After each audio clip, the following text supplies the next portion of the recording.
We are live. Hello, this is day 2 of the Otherworldly Fundraising charity weekend for Options Save Lives.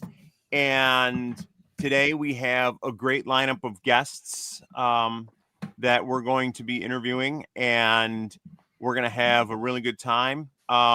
Here is a brief overview of today's guests, and we're starting out with Jenny Williamson, the executive director of Options Save Lives. She's going to be talking with Jamie Kelly and about what they do and why this is such a great charity and whatnot. So I'm going to play a brief video, and then I will let the two of you get on with your interview. All right, here we go.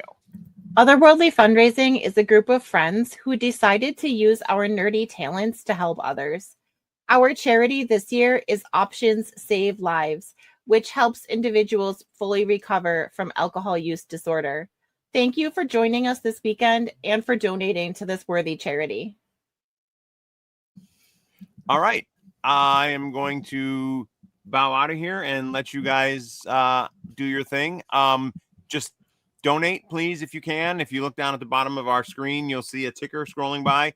That's our website. You can get directly to the donation link from there. Or up at the top right, there is a QR code, and that will take you right to the donation site as well. Mm-hmm. All right. Have fun. Sounds good. Thanks, Steve. All right. Steve was saying hello, everyone.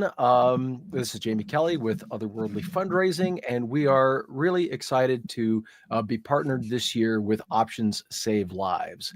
And we thought no better way to kick off the second day than to talk with the folks at Options Save Lives. And Jenny, thank you so much for joining, and thank you so much for we're going to have a lot of fun this weekend and raising a lot of money to help you all out. So, well, thank you. I'm honored that we are your chosen charity this year, and that that you even had a slot for me on your schedule. So, thank you. Oh, our pleasure. So, well, because it's especially with something like Options Save Lives, awareness is just as important as money. Well, I mean, money is super important, so that way things can get done. But awareness is incredibly important so that people know the existence of this.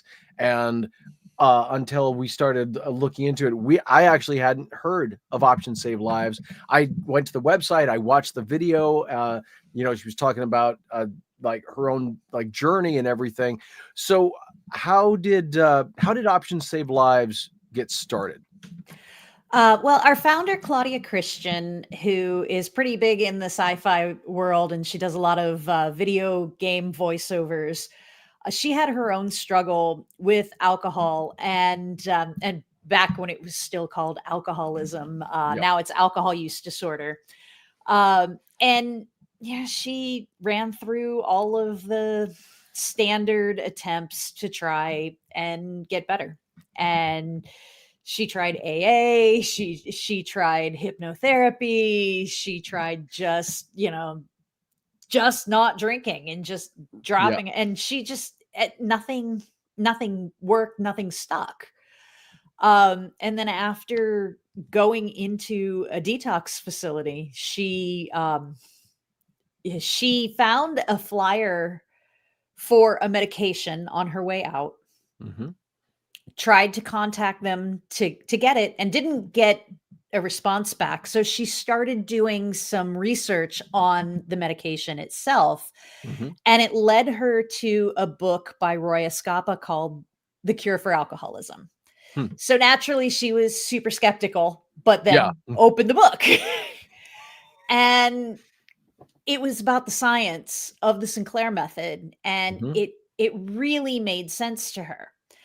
At the time, no one was prescribing the medication in the US, basically, even though by then it was already generic. It's non-addictive. You've got drugs like methadone and Suboxone that are opioid agonists that kind of help mimic for on the drug side for reduction. Now, Trexone is the opposite. So it's it actually just blocks all kind of those. You don't get a high. It's impossible to get addicted to this medication. Interesting.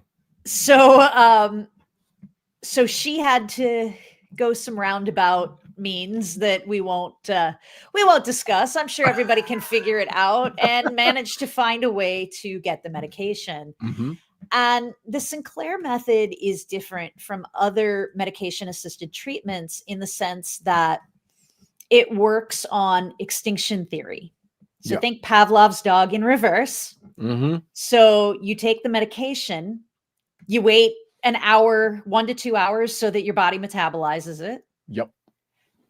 And then it blocks your receptors so that when you drink alcohol, the endorphin reward from alcohol doesn't get to bind to those receptors. So your nervous system starts to learn that alcohol no longer equals a reward.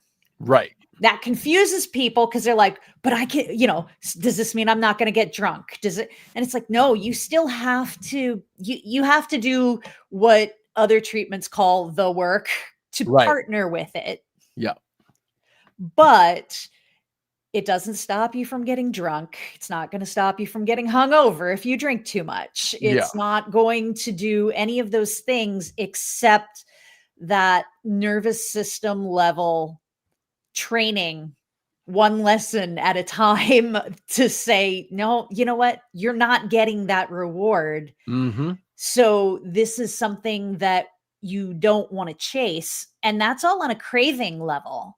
Yeah. So over time, what happens is you've got someone who just has that drive that alcohol is life. Like addiction tells your body that the substance that you're using and that you're addicted to is necessary to live. Right. Yeah. And so over time, as you stop craving it, your body is also saying, okay, we don't need this anymore. And that's where a lot of the other stuff that we do really comes in and helps, because if you're drinking, 10, 12 hours a day, what do you do with that time? Right. If you suddenly lose your craving for alcohol, but you're bored and you don't know what to do with your time, it's not going to change your habits. It's not going to change your behaviors. Yeah. I like to tell people that, traditional treatments without medication only treat half the problem. That's all the behavioral.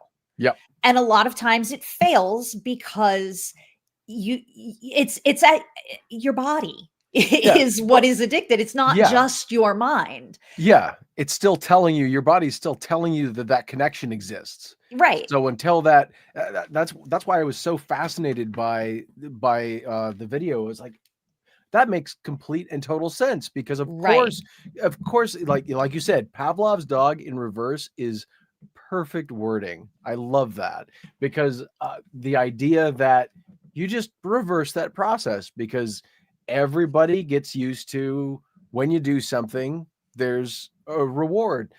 Same as when you do something, something not good happens, then you learn, oh, I shouldn't do that. Don't touch the hot stove, that kind of thing.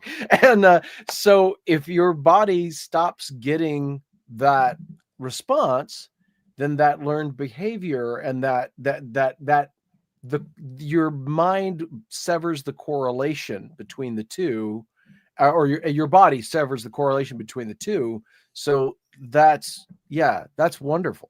Yeah. And then what's a little difficult for some people to swallow is that if you just take the medication and don't work on the habits and behavior change, it's still going to probably fail you, because even if your cravings are gone, you can still drink. Because think about all the people who are never addicted to alcohol that still overdrink. Yeah. And Pavlov's dog didn't stop eating. True. Yeah. So it was strictly about the anticipation caused by the craving. And so by putting together support and help with moderation techniques and medication, having that whole package really increases that level of success. We've got some doctors that have been doing this for years who will, I've got one that he's outside of Chicago, but he does telemedicine nationwide. And he says, listen, if somebody's got support and they take the medication properly, 90% success rate. Wow. That's fantastic. But it is about taking it properly and, having that support, because the support piece is huge. Mm-hmm. Yeah. And it was really interesting, hearing about, because I had not heard and Kristen, we'll get to the question you have here in a minute. But the part that I had not even considered, just how many people die each year as a result of alcohol use disorder. And like, it's staggering. Every second. It's about 1 every 10 seconds, I believe is what it is. And that's, I don't know. That was one of the latest ones that, like, they only release these numbers about every 10 years or so from the World Health Organization. Okay. So it might be a little different now. I'm thrilled that I've seen, just in the last couple months, though, I've seen some news articles that say that drinking across the US and Canada, at least, is starting to go down. Mm-hmm. And I think part of that's honestly because so many non-alcoholic brewers now have drinks out there that are viable alternatives. Mm-hmm. And we love that. Yeah. We absolutely love that, because when you're still in the throes of the addiction and you haven't lost that craving, you haven't figured out how to change those behaviors yet. Yeah.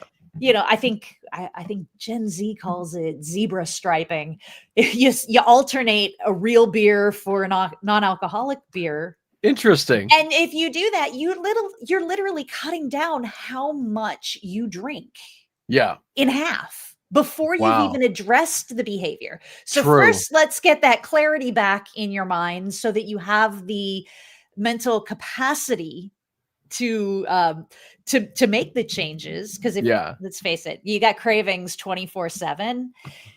Yeah, that's all you're thinking about. So you don't have that capacity to even think about making other behavior changes yet. Right. Exactly. So it's all part of the process. Yeah. Yeah. That's really, really cool. Okay, Kristen, we'll get to your question, then we'll get back to some of the other stuff. How did you get involved with Claudia? So we started out as C3 Foundation. We just finished a huge rebranding process to become Options Save Lives. And that just happened within the last 6 months. We finalized that. Okay. So before Claudia started C3 Foundation, she was at a sci-fi convention might have been out in Phoenix. I had just graduated with a journalism degree, picked up her book, Babylon Confidential, read it on the plane, and was so moved by her story that I wrote her a little review for Amazon, and then shot her the link through her Facebook page. And I was like, I'm sure you've got plenty of people on your team and all that, but hey, if you ever need somebody else, this is what I do. At the time I was doing some freelance social media work. And so like a month later, she sends me this message out of the blue, and she's like, if you were in LA, I would hire you because I'm starting a nonprofit. And I'm like, Claudia, we have the internet. I can work wherever I have Wi-Fi. What do you need? And so she was telling me about the nonprofit. And at the time she was raising money to make One Little Pill, the documentary film about the Sinclair method. Yep. And so she was just struggling to figure out what fundraising source, what this or that. And I had a limited background in some fundraising. So I'm like, yeah, let me throw together some ideas. And then, so she hired me and I started my master's degree. So I was in college full time, way over my head. Yep. And, and I proposed an Indiegogo. And I had no idea what I was getting into at that point. I'm like, okay, well, this is all like really, straightforward. No, Yep. not a big deal. We thought it out really well. That was also the year that Giving Tuesday started. Or it was the second year. It was their second year, and they partnered with Indiegogo to help promote nonprofits who were running Indiegogo campaigns. Well, Claudia dug into her trove of headshots and memorabilia and things like that, and we put them up as perks on Indiegogo. Next thing I know, we're featured on Indiegogo's front page on Giving Tuesday, bringing in $10,000 in the day, having messages go like crazy. And I'm trying to figure out how I'm going to do my finals. I had a project due the next day, and I'm like, and I'm like going insane on this stuff. And at the end of the day, one of the comments came through, and it's what grabbed me. And it was from a woman who wrote in and said it was the first time in her life that she had ever heard that addiction is not a choice. And she talked about how she had cut her brother out of her life 10 years prior because she truly and honestly thought that he just chose alcohol over his kids, over his wife, over his job. And that until he could make better choices, she didn't want him in her life. And she expressed her regret and her gratitude that we were doing this. And she said that she sent the information. We had like a 6-page website at the time, so she sent all our information to her brother with an apology and said, I think this could help you. I'm sorry for not understanding what you were going through. I would like you back in my life if you'll have me, because I want to support you. And that hit my heart. I was like, okay, this is a full-blown social health movement at the very, very beginning of it. And I sent the comment out to Claudia and with just a little note, and I'm like, why do I have the idea that by the time all this is done, I'm just going to be doing nothing but working for you? And her response at, I think it was 2 a.m. at this point, God, I hope so. That's awesome. And that was back in, December of 2013. And we've, charging along ever since. Oh, but yeah, it was the comment. It was the Yeah. comment. That was what got me. And I said, this matters. Yep, exactly. Well, and it's funny, that's I'm glad that you brought that up specifically, because that's one of the things that I thought it would be really important to touch on. And one of the questions that one of the things that Claudia said in the video was, kind of like you had said, for so long people have looked at this as a choice. People have looked at this as like, well, punishment will get people. And look, there are some people for whom that flies, but I think it's hard for people to understand this unless you're in a situation. But like, whether it's somebody that you know or somebody that you don't know, especially in Western civilization, like when you get yelled at, your back goes up. That's an instant. Speaking of Pavlov's dog responses, Yeah. people don't listen at that point. They're like, this is my life. You can go screw off or whatever.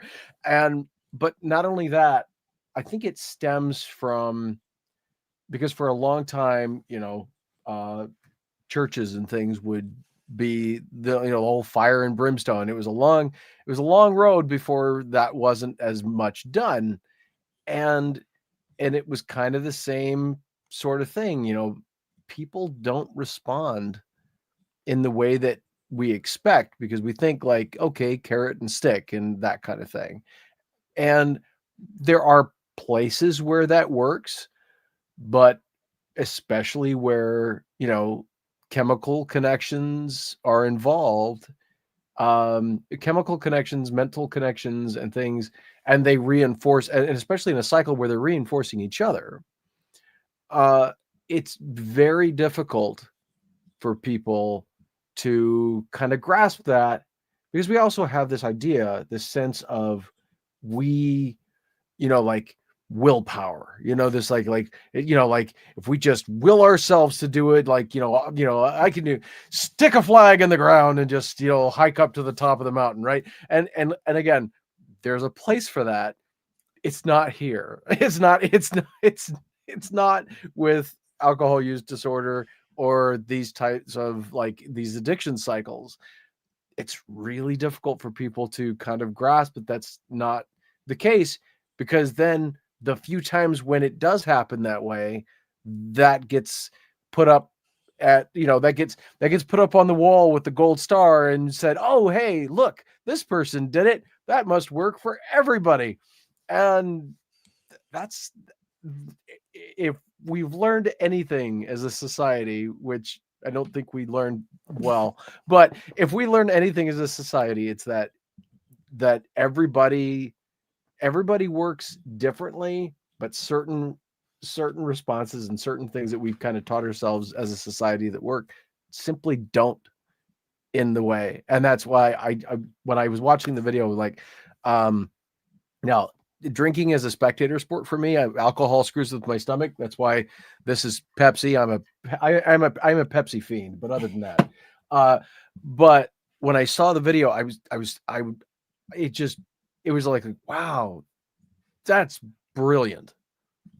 That is just, that's so incredible. Like, yeah. Yeah. And so touching on two things there, it's like, yes, there are certain things that to a point you have control over. Yeah. If I ask you to hold your breath, you need breath to live. Yeah.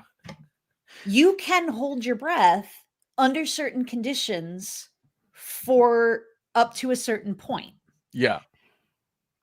At which point you either pass out or, so that your body then starts breathing and overrides what your choice is. Yeah. And when your body has convinced you that alcohol is necessary to live, Mm-hmm. and sometimes that's because if you try to stop, those withdrawals are like, they literally can be deadly. Yeah. Like, they literally can kill you if you're drinking at a certain level and you just stop. Mm-hmm. So it's not even that your brain has convinced you of this. In some cases, it's absolutely true. You absolutely at this particular point need alcohol to survive. Yep. So it's not even an irrational thought for a lot of people. So you can, again, they can stop for under certain conditions for certain amounts of time. But at that point, because of the addiction, it's not something that they can just indefinitely, it'd be like asking them to indefinitely hold their breath. Yeah. And then you talk about willpower, and I had an old blog article that I wrote about this years ago. I used to live in Florida. So hurricanes. Yep. Let me tell you about the difference between willpower, which is basically strength, Yeah. and resilience. Yeah. The strongest oak might get toppled or cracked over, no matter how strong it is. Under certain conditions, it will break. It can only take so much. Yep. I've seen trees just snap in hurricanes. Yep. The grass is getting it's taking all of that. It's getting drowned out. It's getting absolutely battered. Yeah. But grass is a lot more resilient. Yeah. And it might take time, but it pops back up. Mm-hmm. And so when we can help people focus more on that resiliency, Yeah. instead of trying to just full on strength. Right. Always being strong is exhausting. Yeah. We're not built to do it. Like Yeah. human beings aren't made for that. Yeah. We have to be soft. We have to rest every single day. Yeah. In order to function well. So you can't be expected to have willpower and strength 100% of the time. It's an unrealistic expectation. Yeah. Things are going to happen. Things are going to throw you. It's how you bounce back from that. Mm-hmm. It's how you learn to not have that beat and break you until you're back at the automatic. Because when you're addicted, if you go back into default mode and you're automatic, that's where the alcohol is. Exactly. Because that's what it's been for so long. Yep. So you have to build, it's easier to build new mechanisms to keep from hitting default mode. Yeah. Than it is to learn how to live in default mode indefinitely. Mm-hmm. That's excellent. When you were talking about the tree and the grass, I think we societally perceive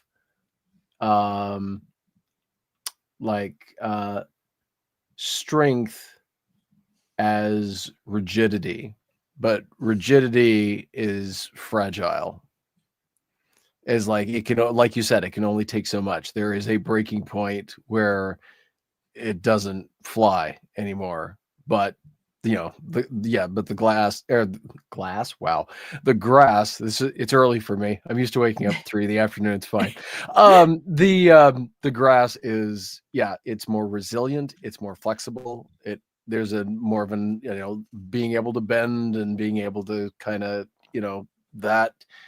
And being able to see things and learn to see things from a different perspective and having what you need for your body to break to not go through the cycle that the tree's going through that gets uprooted and taken 5 counties down. Like we have, I'm in Iowa. We have tornadoes. So it's, same thing, just minus the water. Yeah, I'm currently KC Metro, so I get it. Yeah, okay. It's the tornadoes and the and the hail, the hail, the wind and the hail is just it's crazy. We actually had to redo our electricity. The mast went like that. Ooh, it still worked, but we're like, do we really? We just So they ended up getting like a. Well, this is one case where the rigidity actually was okay because we made it lower to the ground and thicker. So okay. So Trevor, what things have you done to try and get more visibility in the established medical system, like the AMA? So we haven't really done AMA. However, for a few years, mostly prior to the pandemic, we had a few years where we had enough funding to go to addiction conferences. The American Society of Addiction Medicine in particular, ASAM. Okay, like honestly, this was our low-hanging fruit. Yeah. Because what our biggest obstacle to begin with was we naltrexone's not addictive. So we thought, we'll get the word out. People will understand that, hey, there's something that can help them. They'll go to their doctor and their doctor will be happy to help. Yeah. And so we were getting emails saying, my doctor won't prescribe this. My doctor said, you have two choices. You either stop drinking or drink yourself to death. There's no alternative. And so what we realized, thankfully, we realized it very fast. So right. we had to pivot very quickly. We were giving people this hope and telling them about this amazing treatment, and their doctors were like, absolutely not. Right. Yep. And so we're like, okay, we gotta we gotta kind of shift gears and get some providers on. And so those first early years, there wasn't telemedicine like there is now. Right. In fact, for probably the first 3 or 4 years, we didn't know of anyone offering telemedicine services at all. We had one of my favorite providers. He's still out in the Las Vegas area. He was that awesome skepticism kind of guy, like the true skeptic, the one who wants to know the truth. He wants to poke the holes until he makes sure that what you're saying is legitimate. Right. And so he started out, he's in Vegas. And that made it so that like he had people flying in for weekend trips to Vegas so that they could go see him to get treated for their alcohol use disorder. Wow. Because, hey, even on that side, what happens in Vegas stays in Vegas. Yeah. Yeah. So people would be like, oh, I have a business. Like he had a guy who was flying in from Ohio, I think it was like every 3 months. Right. And I'm heading to Vegas. Yeah, what he was doing is he was working on his recovery. Wow. So he helped a lot with a lot of our messaging. He's like, so cool. This is kind of what you need to do if you want doctors to take this seriously. Yeah. This, not that, go this route, yes, the emotions of it are good, but if you don't have everything, every I dotted and T crossed, you're going to lose people. So when we finally had a little funding to start going to addiction conferences, the first one we went to more of like I won't say the organization's name because it was that bad of a reaction.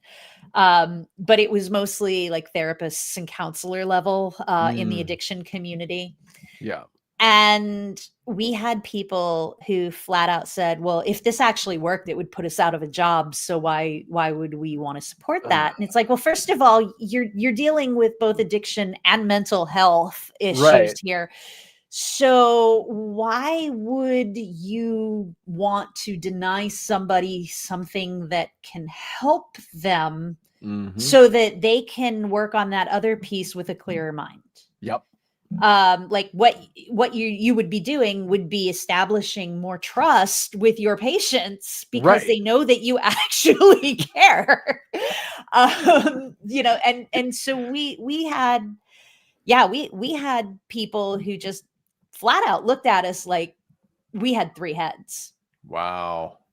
And where Claudia comes at this from her personal experience with alcohol addiction, I come at it from being the one in my family who dodged the bullet. I had the really bad drinking relationship with alcohol. Oh, okay. But I didn't get the repetitions in to actually become addicted. Oh, okay. And we went out to this first conference, and like at the end of every day, I'm like, yeah, I want to drink. I can't imagine what your patients feel like because no wonder they're not. I'm like, you want, like, I'm not even addicted. And all I want to do at the end of the day after spending time with you is drink. And you're the ones who are supposed to be helping people stop drinking. Yeah. I'm like, I couldn't ever in good conscience send people in your direction. Right. So then we found ASAM, and because the American Society of Addiction Medicine already recognizes that addiction medicine exists and has a valid place in recovery. Right. And they go to their conferences to figure out how to better use the medication that's out there, both on and off label. Yep. Like, these are people who are like, okay, I want to know about this. So, we got a donation, and we put like all the medical, like the protocol for the prescribing protocol, and a letter from doctors and different scientific journal things. We put them on little USBs and handed them out at exhibit tables. Cool. And so I would go out to these, and normally you go to medical conferences and they have basically paid marketers that stand at the booths, and they know what they know, and that's it. And so I would go, and sometimes Claudia would go with me, and it's like, no, you have the entire organization here at your disposal. Ask us anything. Yep. And so I'd stand there and I'd have like 5 or 6 doctors. The first, that first conference we did with ASAM, I think we added like 25 or 30 doctors nationwide to our list of providers who are like, some, most of them already prescribed naltrexone. They just didn't do it this way. And they're like, okay, well, that actually makes a lot of sense. Yeah, I can do that. Yeah. And then in 2017, that's when telemedicine kind of started. And that was just amazing, because then we, like, all 50 states, there's at least one, sometimes, up to a dozen almost telemedicine providers that you can choose from.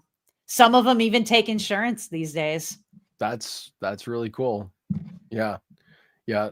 It's funny, talking about, nobody, like, well, the first place is, nobody wants to jump on, and then one person jumps on, and then it goes, it just like, and almost everything, nobody wants to be the first because they don't want to be out in the middle and feel like the idiot. Right. And then, but then the more people that jump on, then the more other people jump on.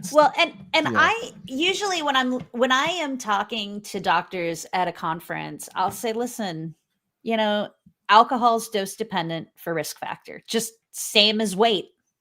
Yeah. I'm like, but if you have a patient who has to lose 100 pounds, do you expect them to lose it all overnight? And they're like, of course not. I'm like, if they lose 15 pounds, have they reduced certain risks? At least a little. Yeah.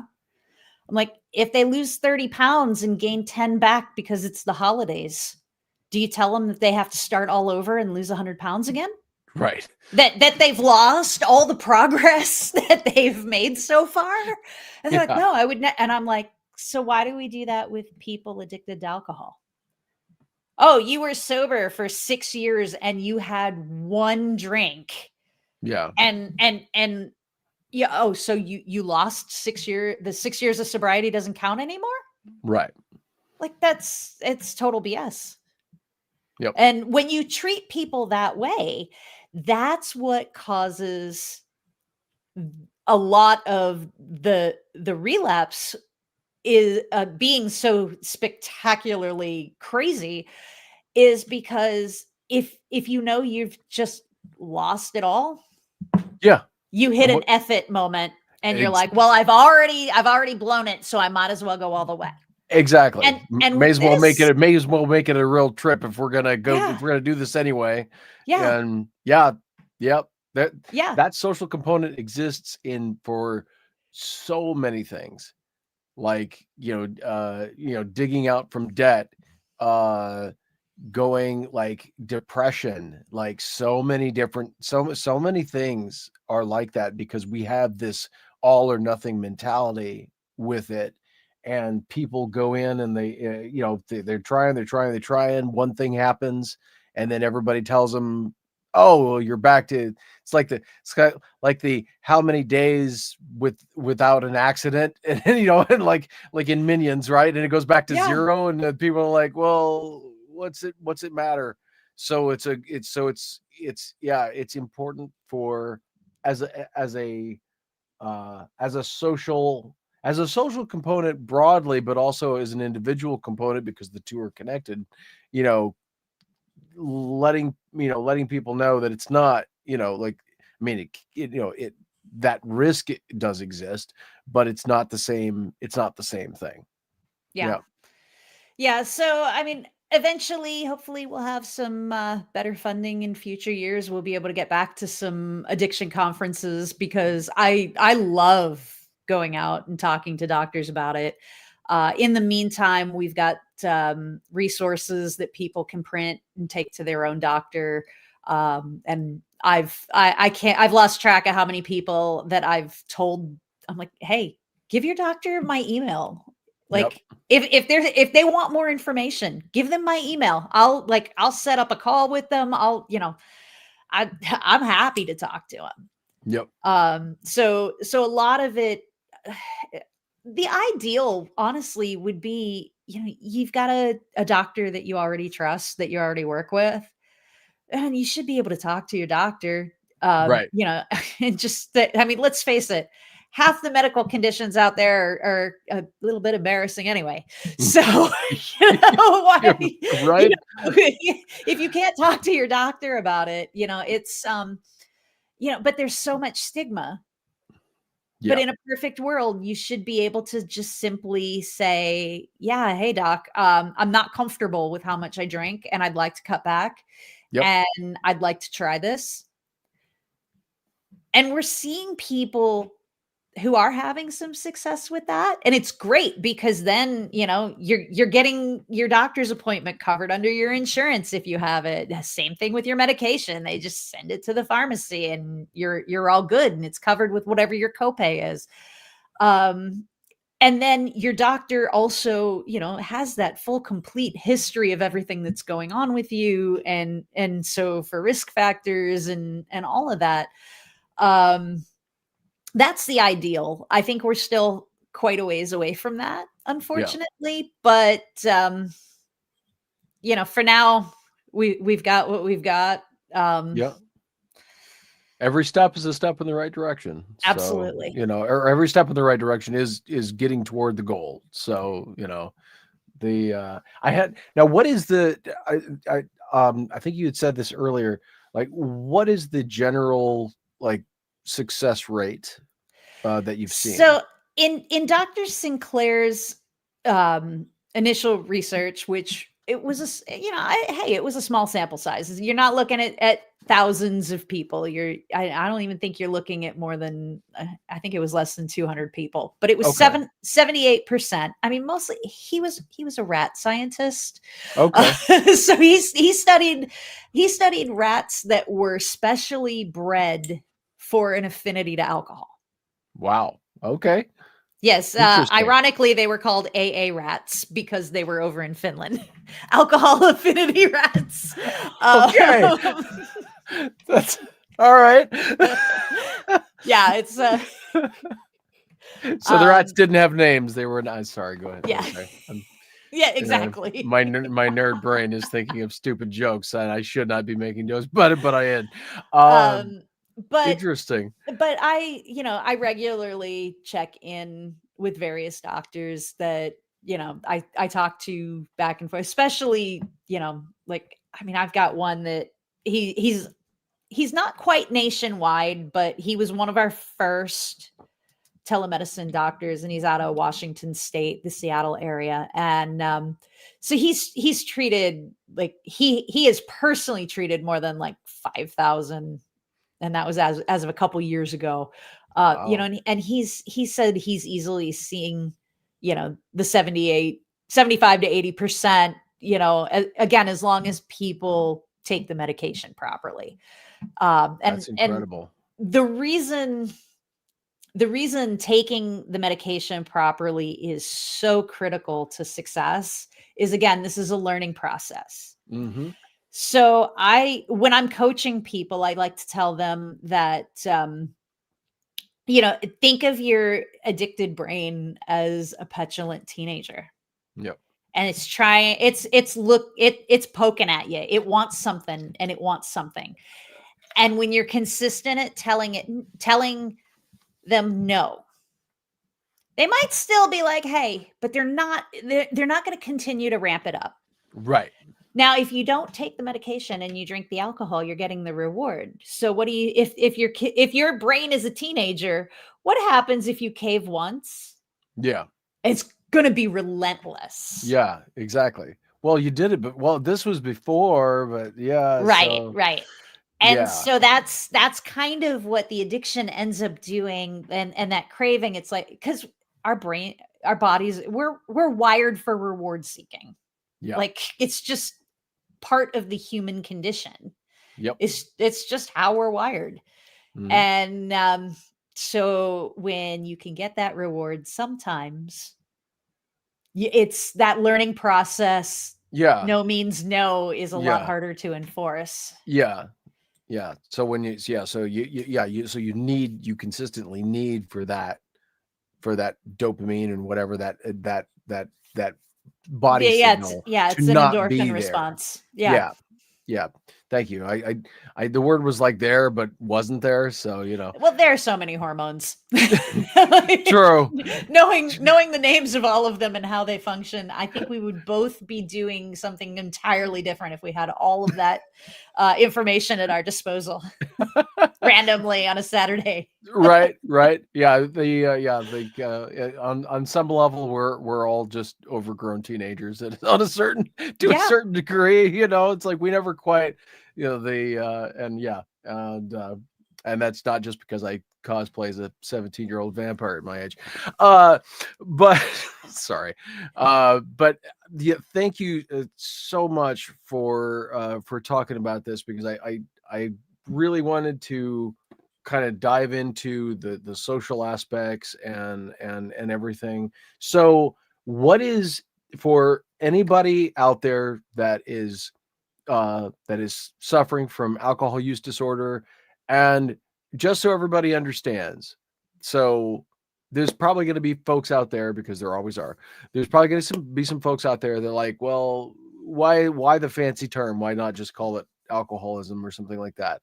And the reason being is that alcoholism does not run the gamut of all of the various ways that it does not encompass everything in this. So alcohol use disorder, it's not like a term that was made to sound nicer. This is something that better encompasses what is going on. So for those people out there that might be kind of curious about that, that's why the term is used. And for anybody that is suffering from alcohol use disorder who would like to take the first steps, do they go to Option Save Lives, to the website? Yeah, what's the first place? tsmoptions.org. We've got our documentary film on our website for free. Excellent. It's been around for 11 years now, so we're like, let's go ahead and just have this viewable. Yep. And we've got a lot of resources to start, including the resources if you want to go talk to your own doctor, if you'd rather somebody neutral that understands the Sinclair method already. I've got the little form that requests a provider comes directly to me, because I'm a one-of-one operational team. Yep. I'm very familiar with that concept myself. So yeah. So it all comes right directly to me. Okay. that comes directly to my email. And so when I send out lists of doctors, you then have my email, and I'm always happy to talk through, answer questions, and things like that, and get somebody get on the right path for them. And to broaden what you were saying about alcohol use disorder, what that does is that recognizes that, alcoholism used to be thought as, your stereotypical, drunkard under the bridge drinking out of a brown paper bag in their bottle. And what it recognizes is that there's mild, moderate, and severe levels of alcohol use disorder. And then you've got the gray area drinkers who don't quite meet any of those criteria, but are probably drinking a little problematically. Right. The great thing about the Sinclair method is you don't have to stand up and say, hey, I have an issue with alcohol. Right. Honestly, if you're not comfortable with how much alcohol you drink and you can't seem to figure out how to, you're trying to do something about it, but you just can't seem to figure it out. Yeah. It's a great thing to look into, whether or not you use the medication. A lot of our resources are great, whether you're actually using the Sinclair method or not, because we talk a lot about how to replace habits and how to disrupt habits that don't serve you, and behavior change, and just all of those other pieces. That even if you're not actually on the Sinclair method, if you're trying to reduce how much you're drinking, it can be helpful. Yep, exactly. So it's not just for the folks that are hitting rock bottom. It's for everybody that would like to reduce and have not found a way yet to do so. Yeah. I mean, for a lot of people, true rock bottom is death. And you can't, you can't help somebody once they're dead. No. And this you must stop drinking black and white. That's what's happening to a lot of people. Yeah. Yeah. And that's something that, I understand that people want to feel like the world is easier to understand if you look at it in black and white, but seeing the spectrum for what it is what's actually going to help people. Yeah. So, yeah. But very cool. Well, Jenny, thank you so much for coming on and talking about this, and thank you for clarifying, because you have the more specific details, and my my ham-fisted interpretations are decent, but they don't quite fly as well. So thank you. And again, everybody, right here is the QR code. I tested it last night. Sucker works. So unless you're trying to take a picture with your phone on a really tiny screen or something, this bad boy works. Also, thank you. Yep. Also go to otherworldlyfundraising.godaddysites.com. Go to Options Save Lives. Give us the website one more time. tsmoptions.org. tsmoptions.org for the Sinclair method. Yep, for the Sinclair method. And so Options Save Lives. And so if you are suffering, check out these options, because the next life that could be saved might be yours. So thank you so much, Jamie. It's been a pleasure. And thank you to the entire Otherworldly team for spotlighting us this year. Our pleasure. Yes, our pleasure. I'm waiting for all of the donations to come in, and then I'm going to send out a thank you blast to everybody at once. Excellent. Wonderful. That's fantastic. And everybody, what are we at right now? Because we were at 870. And so so our initial goal is 1,000. Okay, we're at 870. Okay. Yeah, we're at 870. So please donate. And if for some reason you cannot donate, do us a big favor, share the video after the weekend, we Yes. are still going to be taking donations. So I'm going to split these videos up into individual segments so you can see everything. Share the live stream videos as it's happening would be great, but even after the fact, either way, because these will be viewable after. So get these out to as many folks as you can. And also for folks that you think need to hear about Options Save Lives, that's good too. So Yes, just share the website if you have to. Yep. Get people interested in knowing that this thing exists and can help a lot of people. Exactly. Donation and awareness are the big things. So yes, Absolutely. Thank you. Thank you're you. welcome. Okay. Okay. Thank you, So, Jenny. let's see. We are on. I'm going to remove Jenny from the stream. And before we go on to the next one, we just had a question from someone during the chat that wasn't a comment, that wasn't related specifically to the chat, just asking about what kind of charities that we help. Yes. And we support all kinds of charities that operate nationally. So we're always looking at various charitable organizations that we would like to help to do for our monthly cons. So if you have a charity and you think that it's something that maybe we should look at to try to help get donations for, you can go to the website at Otherworldly Fundraising, and the ticker's right at the bottom, otherworldlyfundraising.godaddysites.com. You can contact us there and throw your charity at us, and we'll take a look at it. And yeah. Yep. So one of the things I'm going to do right now is we will bring in our next guest. Hello. Hello. Is Hello. it pronounced Janaya? Janaea. Janaya. Okay. Yeah. Yep. So when you were backstage, Janaya, I think I saw a white cat. Is that true? Yep. Yeah. This is Mew. I'll go grab her. Hold on. She's right here. This is my kitty. Come here, Mew. I'll introduce her first. This is Mew. Oh, hi, Aw. Mew. Yeah, we love cats. So, you know. Oh yeah. Yeah. She's a Scottish folder. She's got the little foldy ears. That's cute. Oh, Oh, adorable. Yeah. We've got a tabby Bengal. Oh, cute. And, Sounds like yeah. a crazy breed, probably running around a bunch and Oh yeah. high Like energy.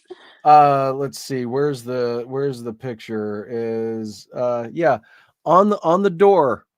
Oh my god.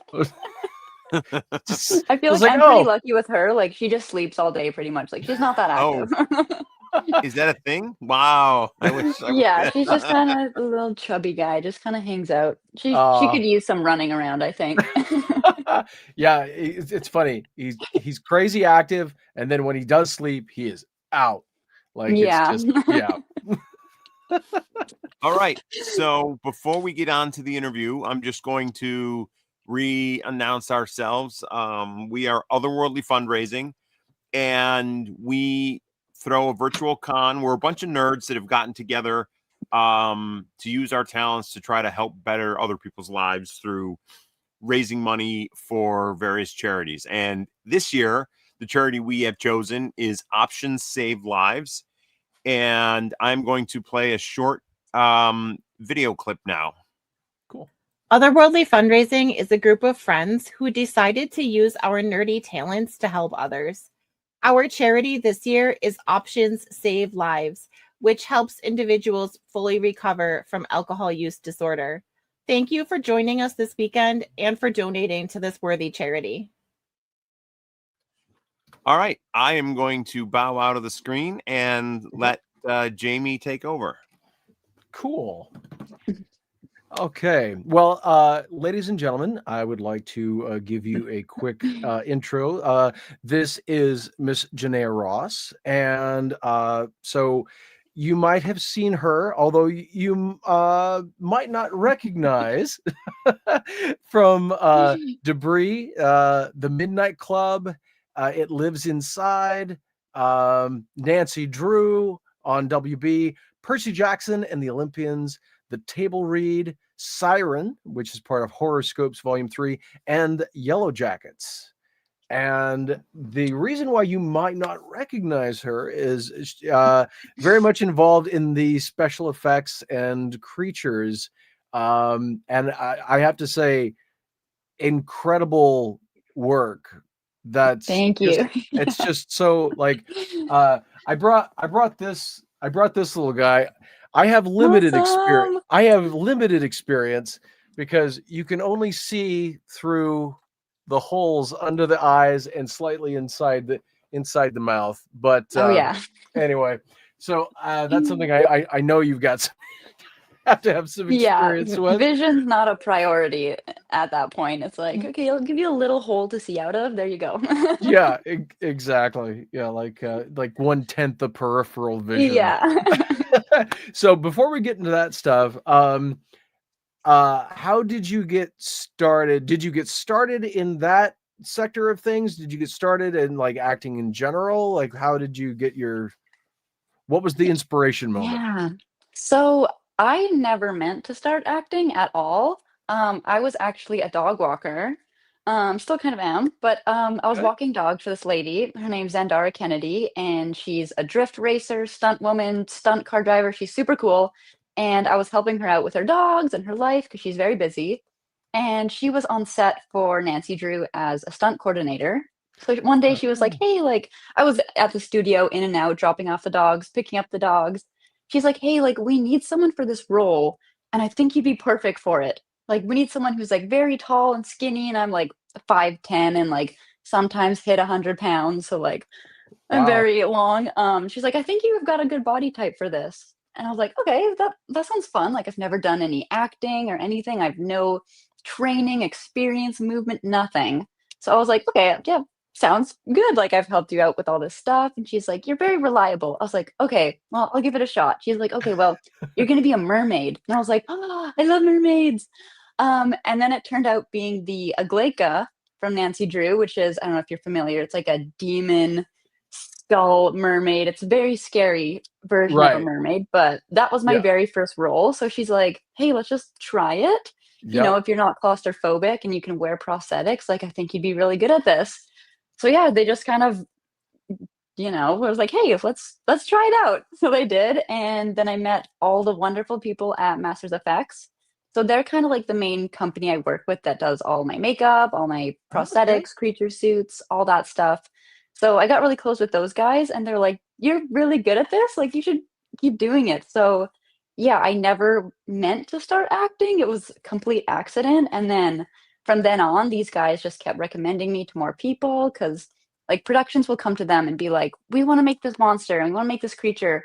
And they'll Yep. be like, "Well, we have a girl. So we like she would be great." So they'll kind of pitch me out for stuff. So Sure. Yep. it's just complete accident I got into this. Never meant to Yep. do this, but yeah. Yeah, that's awesome. I had a similar experience with my voice for a long time has been on like a lot of like the little singing Elvis things. Oh yeah. And it's the same deal. Once you get in with the people, then they just started talking with each other. And it's Yeah. just so and I mean, it's funny when you said mermaid, it took me a second to think about because I've seen the episodes Yeah. and I was like, oh yeah. But but I have to say, with the long curly hair, I think you'd make a great traditional mermaid. Exactly. But you did a great job on Nancy Drew. Yeah. The So one of the things that I think was really fascinating, like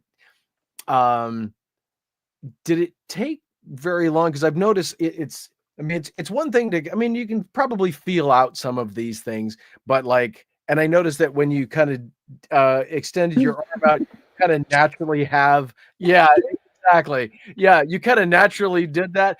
Is that something that is that something that just kind of always came naturally? Did they say, oh yeah, can you make it look like, like, because like I noticed like some of the things where you're kind of coming up on the table and has this kind of, Yeah. it has this otherworldly supernatural kind of vibe to it. Is that something that you had to work at all? Was it just kind of there, or? Yeah, so I've been like double jointed my whole life. So kind of it's mostly in my arms and my elbows. So yeah, if I put my arm out straight, that's straight. And it's not very straight. And I Oh, can even spin my arm in a 360, but they didn't know I could do that. Pretty much no Wow. productions I've worked on knew I could do that until they met me in person. I was like, oh, by the way, like my arm can like bend backwards and do 360s. It was just kind of like a fun party trick. Right. And then everyone in film was like, that's really good trait to have. We're so but yeah, I using can that. Yeah. spin my arms in 360s and they bend backwards and it looks super Wow. creepy. Right. But yeah, we've like been able to incorporate that into a few productions. Like It Lives Inside. There's a scene where I possess the mom. So I've got this super long black wig on, and yeah, I'm chasing Megan Surrey over this coffee table and breaking my arms, like kind of like the girl Yeah. from The Ring. But I Yeah. think the Wraith in Nancy Drew, we also used my arms like this like cracking, creaky, kind of Yeah. jaggedy movements. Yep. But yeah, complete just a coincidence that my arms happen to bend backwards too. It just it just kind of Yeah. fits. That's fascinating. So when now sometimes some people can do that, but then when they put pressure on it, like for instance, lifting themselves up or walking like that, it causes discomfort. Does none of that? No, So I've always kind of like growing up, I was very like flexible and weird. I could kind of bend myself into weird positions. I'm not really like double jointed in my shoulders at all or anything like that, but I yeah. was still able to kind of like push the limits. Like when I was a little kid, I used to like curl up my toes and like walk on my knuckles, and everyone's like, that's Oh, super weird. I was like, this is fine for me. So I right. don't know if It's it's just like a weight thing or a joint tendon thing. I don't know. It's just weird, but it that's works. yeah. Well, and some of that stuff, I mean, if it's something that you do when you're younger, like it's like Yeah. I'm a singer performer, so I'll go down on my knees and I'll drop down on my knees and I'll touch my head back to the floor and come back up, and like I can't do that with anything else, but it's Yeah. because I've been doing that for 20 years now. Yeah. It's your body just kind of gets used to it, and then it's okay because you've been doing it for so long. And if you kind of keep it up, then it's your body's like, oh yeah, we can do this, is normal.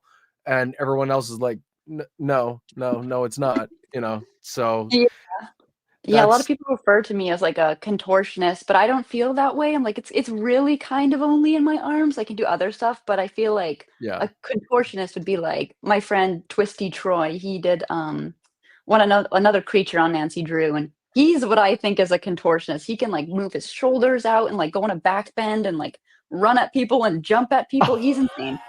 So I think that's Wow. like that where that is, but I'm just kind of on a level below that. I can just do a couple Right. weird stuff, but we Yeah. make it work. Well, that's the thing. As long as it works, then that's Yeah.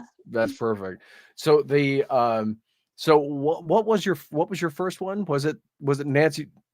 Was it the mermaid was Yeah, the first that one? was the Aglaika on Nancy Drew. That was my first one. So that Okay. ghost demon thing was kind of for that whole season. It was kind of, the Yeah. big villain they were defeating. So that was really fun. And then after they killed me off there, they just kind of kept bringing me back again and again and again and like making more creatures and monsters. I think I did like, it was maybe like around 15 different characters on that show alone. It was a lot. That's awesome. Well, and that's the Yeah. nice thing about being made up in a way that you're not recognizable. Is they can just as long as the makeup Yeah. team knows how to make you may do a very different look, it doesn't matter. It's just because they change, the lighting is different, all of the circumstances are yeah.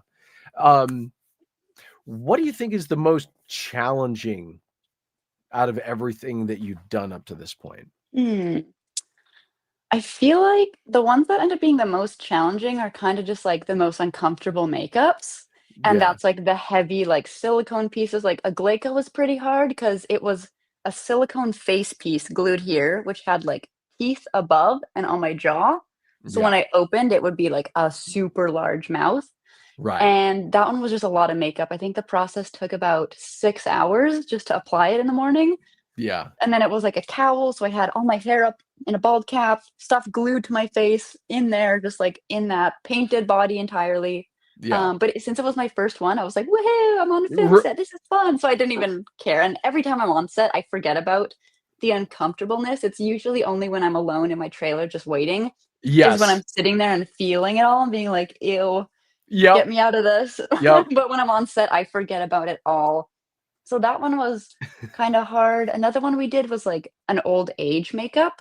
I don't know if that one actually made it to the screen. Or maybe we reused it or something, but it was just a lot of pieces. It was like a nose, ears, and all this stuff. And it was like tight around my eyes. And I was sitting there just like, oh, I had like contacts and just all this stuff on me.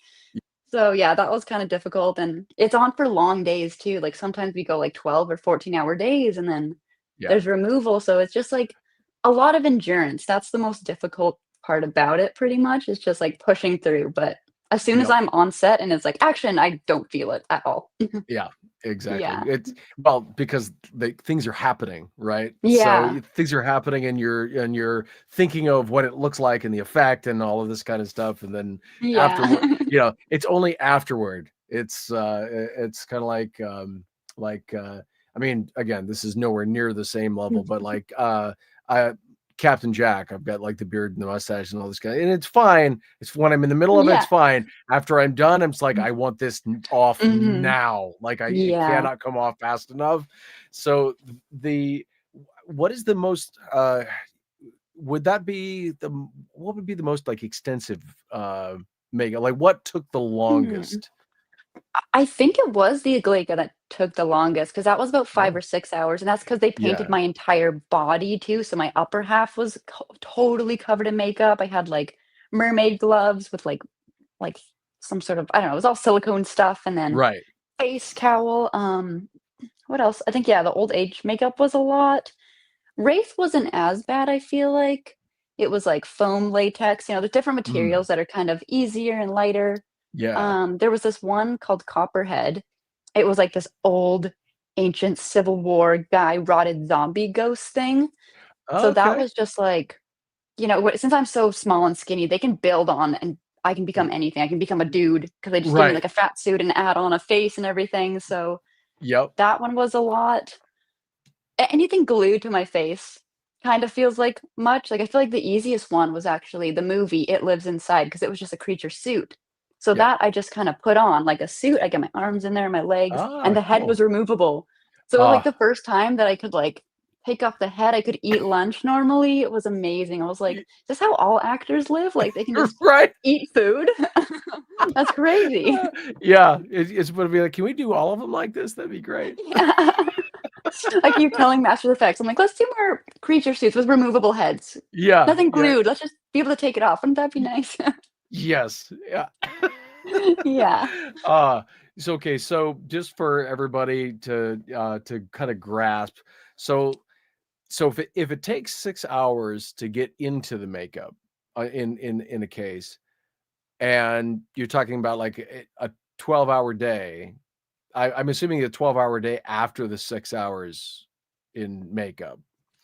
So what time do you have to get there? A lot of times, midnight or I'm definitely like the first one there and the last person gone, and they try really hard to make me in makeup the least amount of time. So they'll be like, okay, we'll call you in at this time and we'll try to shoot your scene right away.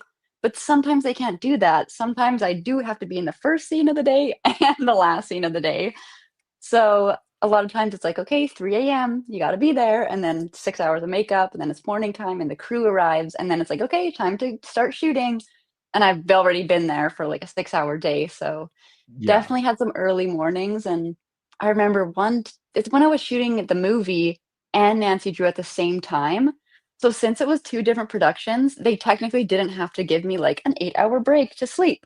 So there was one night that I had to get out of makeup from the monster movie and then go to set like an hour later on Nancy Drew for like 5 hours of makeup again. With the same makeup artist too. So we were all in it together. So it was just like, and the scene, I was just sitting there. So I was just sitting in this like cave and I was just like falling asleep in my prosthetic makeup. No one could tell I was sleeping. Just like action. That's great. Growl more like that. Okay. Exactly.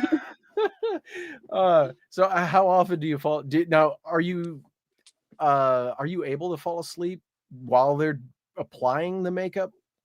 Yeah, during the makeup process, I'm usually so sleepy in the morning, so I'll just like go in the makeup chair and I just kind of like zen out and go to like my happy place, I guess. I just kind of close my eyes and they glue stuff in. So it's quite relaxing. It's pretty easy for me to just zone out.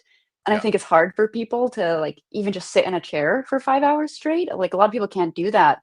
Yeah. But for me, it's just, yeah, it's something I'm able to do. So I don't mind it really. I'm just like, good night. Or like I'm really good friends with all my makeup artists, so we'll sometimes Yeah. throw on like podcasts, like horror podcasts or listen to music. So we always have fun regardless. But yeah. That's awesome. I love Yeah. that. Yeah. Okay, so Stephen, what do you do for food or drink when in heavy prosthetic makeup? Do they try and make it so you have options? Yeah, they always try and leave me a hole for my mouth to eat stuff and drink stuff. I've been pretty lucky that I've usually been able to open my mouth fully enough. But like for the like it's there was teeth here and here. So when I'm eating, I have to go like usually I look in a mirror. I have a mirror in front of me and I just like watch the mirror while I eat. But a lot of Yeah. times it's like so stressful and I'm so uncomfortable. I'm just like I'll get my lunch and I'll be like, you know what, I'm gonna eat this later. Or I'll just have like a Yeah. smoothie or something because sometimes even going to the bathroom is hard if I've got like gloves glued onto me or I was gonna something. say, So yeah, I'm just like, yeah. I'll drink water after this. Y- Yeah, yeah. It's Yeah, it's but always it's it's been pretty always easy. easier. Yeah, it's Yeah. always easier if you don't eat much, because like I yeah, and that's one of the reasons I was excited to talk to you about all this, just because like I figured, hey, a little bit of shared experience is like if I was like, no, I will eat after, because if I eat before, I don't want to have to go to the bathroom, and I don't if I don't have to worry about that in this thing, like Yeah. um so okay, this is probably a terrible question, but um, have you ever had to have assistance? I think I did. I think with the mermaid gloves, I had like green screen suit pants on. I think one of my like costume ladies who was super nice. I'm like, can you just help me just push this? So sometimes, yeah, and everyone I'm working with is super like understanding and nice. They're like, yeah, Okay, I'll help you, but nothing too crazy. It's been okay, pretty yeah, manageable most of the time. okay, yeah. No, no, no, Yeah. nobody's the official wiper, No, essentially. It's okay. nothing It's that crazy like, yet. okay, well, good. That's sorry. Nobody needs the visual. I just like, yeah. Yeah. I can only imagine and again, folks, that's why special effects eat light, and then Yeah. go nuts at the end of the day. Oh, I actually Um, know there was this one. It was a different creature suit. I didn't do it, but I heard about it because they worked on it with Masters Effects. But there's these three alien things, kind of dinosaur-looking guys, creature suits with heads glued on. They were oh, really glued on. Like I was lucky when I did the pishage that they could just glue remover and pop it off. It took a while, right. but they could. And this one, there was a bunch of stunt guys in there, and they were glued in there all day. So they just had a hole in the throat of the costume to put a straw in to drink smoothies out, and that's just how they had to drink food all day. Everything had to be like blended up for them. The Oh, entire day they were glued in. I can't Yeah. even imagine. Like, yeah, Crazy. yeah, you better hope nobody has like intestinal issues or something. Yeah. Like if you're trapped in that suit all day with each other, it's like, make sure it's the three people that are really comfortable. Yeah. Oh my gosh. Um, so is there I mean, gosh, what would you say is your favorite thing? Hmm. Like the entire, it could be the entire experience. Like, actually, okay. I'll do this in a couple parts then, I guess. What is your favorite part of the process of like Ooh. the entire day, or I the gotta entire love experience, I should say?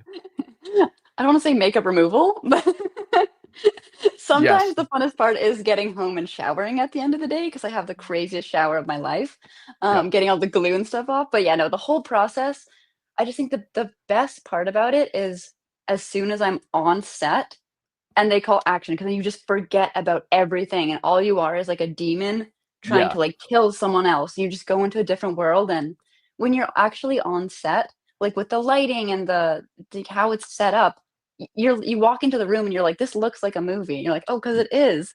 but they'll be like, yeah, atmosphere, light. It just looks so incredible to be there in your real life.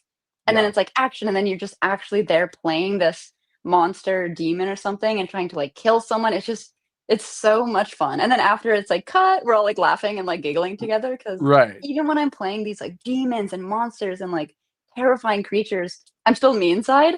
Right. Like walk on set and be like, hi guys, but Yeah. I look like a demon. Yeah. The contrast there is pretty silly, but yeah, I just love being on set. It's just so fun. Or like even just meeting like other actors in the green room, like everyone Yeah. I've ever met, they're just such incredible people. They're so talented, they're so amazing. I'm like Yeah. jealous of their work. I'm like, how are you guys memorizing all these lines? That's crazy. I don't have lines. Right. Yeah. Well, there's lines you have to walk, maybe, but that's why. Yeah. Would you like to get into more like with script and Yeah, I actually just got an agency this year, so I'm pretty new to that. Because I get most of my monster creature stuff through Masters Effects because they just kind of right? recommend me out. So Yeah. then I got a separate agent who's kind of just been sending me random auditions for like human stuff. I call it human Right. acting. Yep. And it's scary. It's so scary to me. Like everything I've Sure. done, I've got a mask on and I'm covered up so I can just kind of go crazy. And I don't even think about it. If there's cameras in my face, it doesn't bother me. But Right. like when I was on Midnight Club, I think that was my first human role. I had a few roles on that. But That's one of them cool. was a human. And I was like in a bed and then the camera's there. And I was like, oh my God, I just see this huge camera right in my face. I was like, this is scary. I think I Yeah. had a line. I had like one line. It was so scary to me. But I did it and it was fine. So yeah, I've been kind of talking to my agent and I have a couple human stuff coming out, very small, but a couple That's things cool. coming out Hey, where I'm every not little bit. in heavy prosthetics. So that's very new to me. I feel like I probably still have some work to do in like the human acting sense because Yeah. it's so different. You're portraying stuff with like facial expressions and words and tone versus when Yeah. I'm creature acting, you're portraying a character 100% through movement alone. Right. Like, what is this monster's intentions? What is its feelings? Why is it doing this? How is it doing this? Yeah. And yeah, human acting is so different. So I'd love to do more. Yeah. I love being on set in general. It's scary, but in a challenging way. Mm-hmm. But yeah, it's just scary to me, but I'm Yeah. open to it. That's cool. That's cool. Well, I mean, you don't mind me say you were absolutely beautiful. I think you would be Thank you. phenomenal. Yeah, and they are different wheelhouses, and Mhm. losing yourself in a character. I mean, most of mine are human or adjacent, but Yeah. there you do kind of lose yourself in whatever you're in, and so it's always harder when it's your face is open and people can see you. It's Yeah. the self-conscious level is Yeah. a different kind of thing. So out of everything that you've done, so far, I was speaking of on the human roles, anything that you can talk about that's coming or not yet? I don't know. I don't know if I'm allowed to say. One of them's a movie where I did a body doubling for, so it's nothing crazy there, but it sounds like a Okay. really cool concept. I don't know when Cool. that's coming out. I think we shot that last year. I don't know if I could talk about that one, Okay. but it sounds like a really cool movie coming out. Okay. And then there's a TV show coming out with Mike Flanagan that I have a very, very small role in, very brief, but yeah, it was great to see him again after working on Midnight Club with him. Yeah. I don't know if I'm allowed to say it, but Okay. it's so small. The role's tiny, but I make a that's little all right. appearance in it. Hey, that's okay. That's all good. So Yeah. out of all of the various out of all the various creatures, let's see, which one do you think was the most fun to Ooh, portray, like as a character I or feel or like a creature? Yeah. Pishash, the big creature suit demon from It Lives Inside, was super fun. Maybe because just like the costume was so elaborate, like I had like spikes down my back and these huge Yeah. claws that were just so long. That one was really fun. It was kind of hard though, because like the creature suit itself probably weighs as much as I do, so Right. it's kind of limiting in what movements I can do with it. It Mhm. was really heavy. So when I'm supposed to be like crouching low to the ground, I'm like, my legs can't do this. Yeah. It's a lot of physical strength and a lot of physical strength that I don't have, Yeah. but it just looked so cool. And that creature had the mask was an animatronic jaw too, so it like opened like that. Oh, And that was yeah. where I was seeing out of too. 'Cause the eyes were up here, so I had to see through the jaw that was like opening and closing. So my Yeah. friend Josh, who does all the animatronics at Masters Effects, he's so talented. He's incredible as an artist. It's just everything. He was on the sidelines, like controlling the jaw. So we kind of had Yeah. to work together as a team and be like, all right, like he would open the jaw and I would kind of move my head and he would snap it. So it was just a really, really fun experience for that one. That's cool. Yeah. Yeah. Which one do you think is the most which one do you think was the most challenging? Hmm. A Glaco was sometimes challenging because we were like outside, like in the ocean at like 3 a.m. in the winter, and I had no shirt on, so Ooh, that one was kind of chilly. yeah. Um, a really fun one that I'm just thinking of now was I did a zombie on Day of the Dead, Oh, a okay. TV show, and it was so fun because like I started off in a grave underground, so I was like in a hole and they covered me up, and I had to bust my hand through underground and Yep. like grab the guy, and that one was fun because they just got to be like so feral and dirty. They have this stuff, Yeah. it's like mouth goo. It's like a mouth dye. It's like you put it in your mouth, these drops, and it's black. Yeah. And I love it. Everyone's like, I don't like it, but I love it so much because it tastes like vanilla mint. Ooh. So I was like, give me more. So they were just dumping all this black goo in my mouth and it was dripping everywhere and I was covered with dirt. I was just covered in slime and dirt. And it was just so fun to just like be completely free and dirty and just be like, Yep. just like go Yep. feral and just be a zombie with no cares about anything. So that was super fun. That's awesome. That's Yeah. awesome. And that's the thing that I think people don't necessarily think about is, you know, just how, like you said, it's very freeing just to be feral in the moment, and Yeah. the at least until they hit cut. So Yeah. that's like, oh, okay, I'm fine, like, I'll be ew, human. can someone Um, wipe this off of me now? right, yeah, it's like fine, I'll be human, whatever. Yeah. The let's see. That made me think of something else. Let's see. Oh yeah. No, okay, no, that's the same question from before. The uh let's see. Is there a monster or anything that you've seen in something else that you're like, "Oh, I want to try that." Ooh, let me think. I've got a long list of horror movies I have to catch up on. I know for sure. I know people are always like, "Have you seen this? Have you this?" I'm like, "No." I'm really bad at watching movies. I'm good at Right. being in them.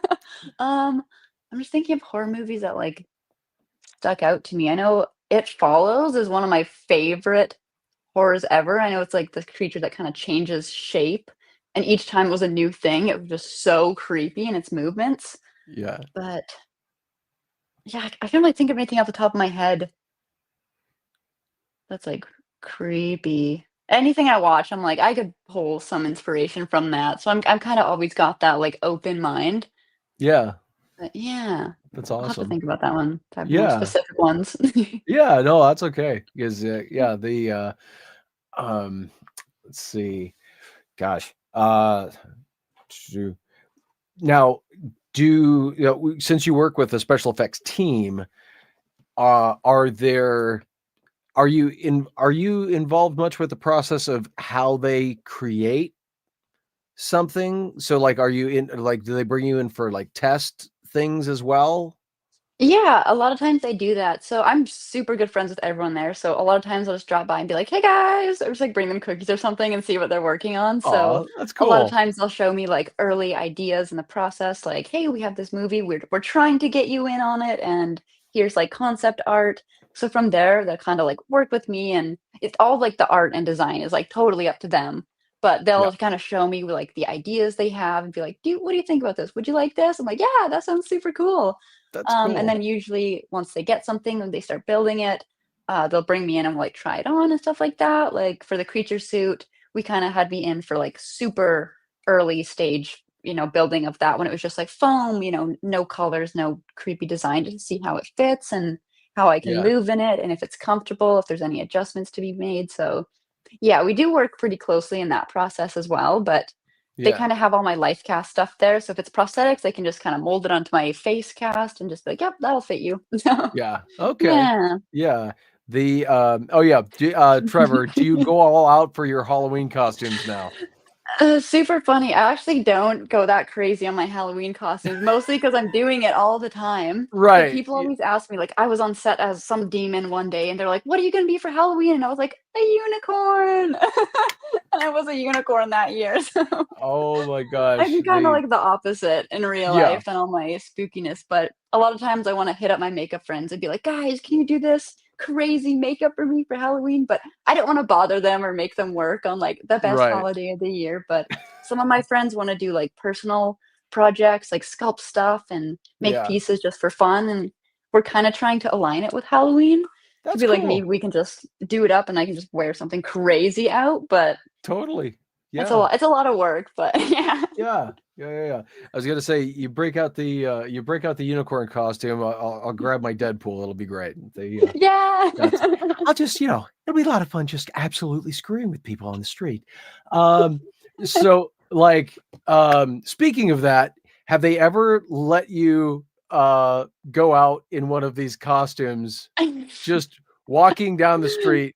Just because I will tell you, if you have not done this yet, there is nothing like going down the street and especially if you can see people, the exercise in human psychology that exists in watching people, or if you have somebody behind that's like videotaping people's reactions.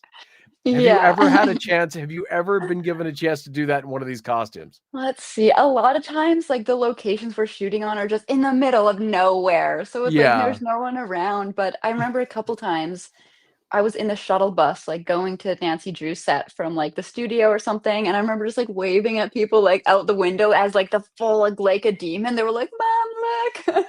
So there's a couple times like that. Or we did a bunch of like movement tests in the parking lot of Masters FX with like the creature suit on. I think just like the local businesses were around, and I'm sure they see a lot of shenanigans out their Right. windows being next door to like the horror gore store. Yeah.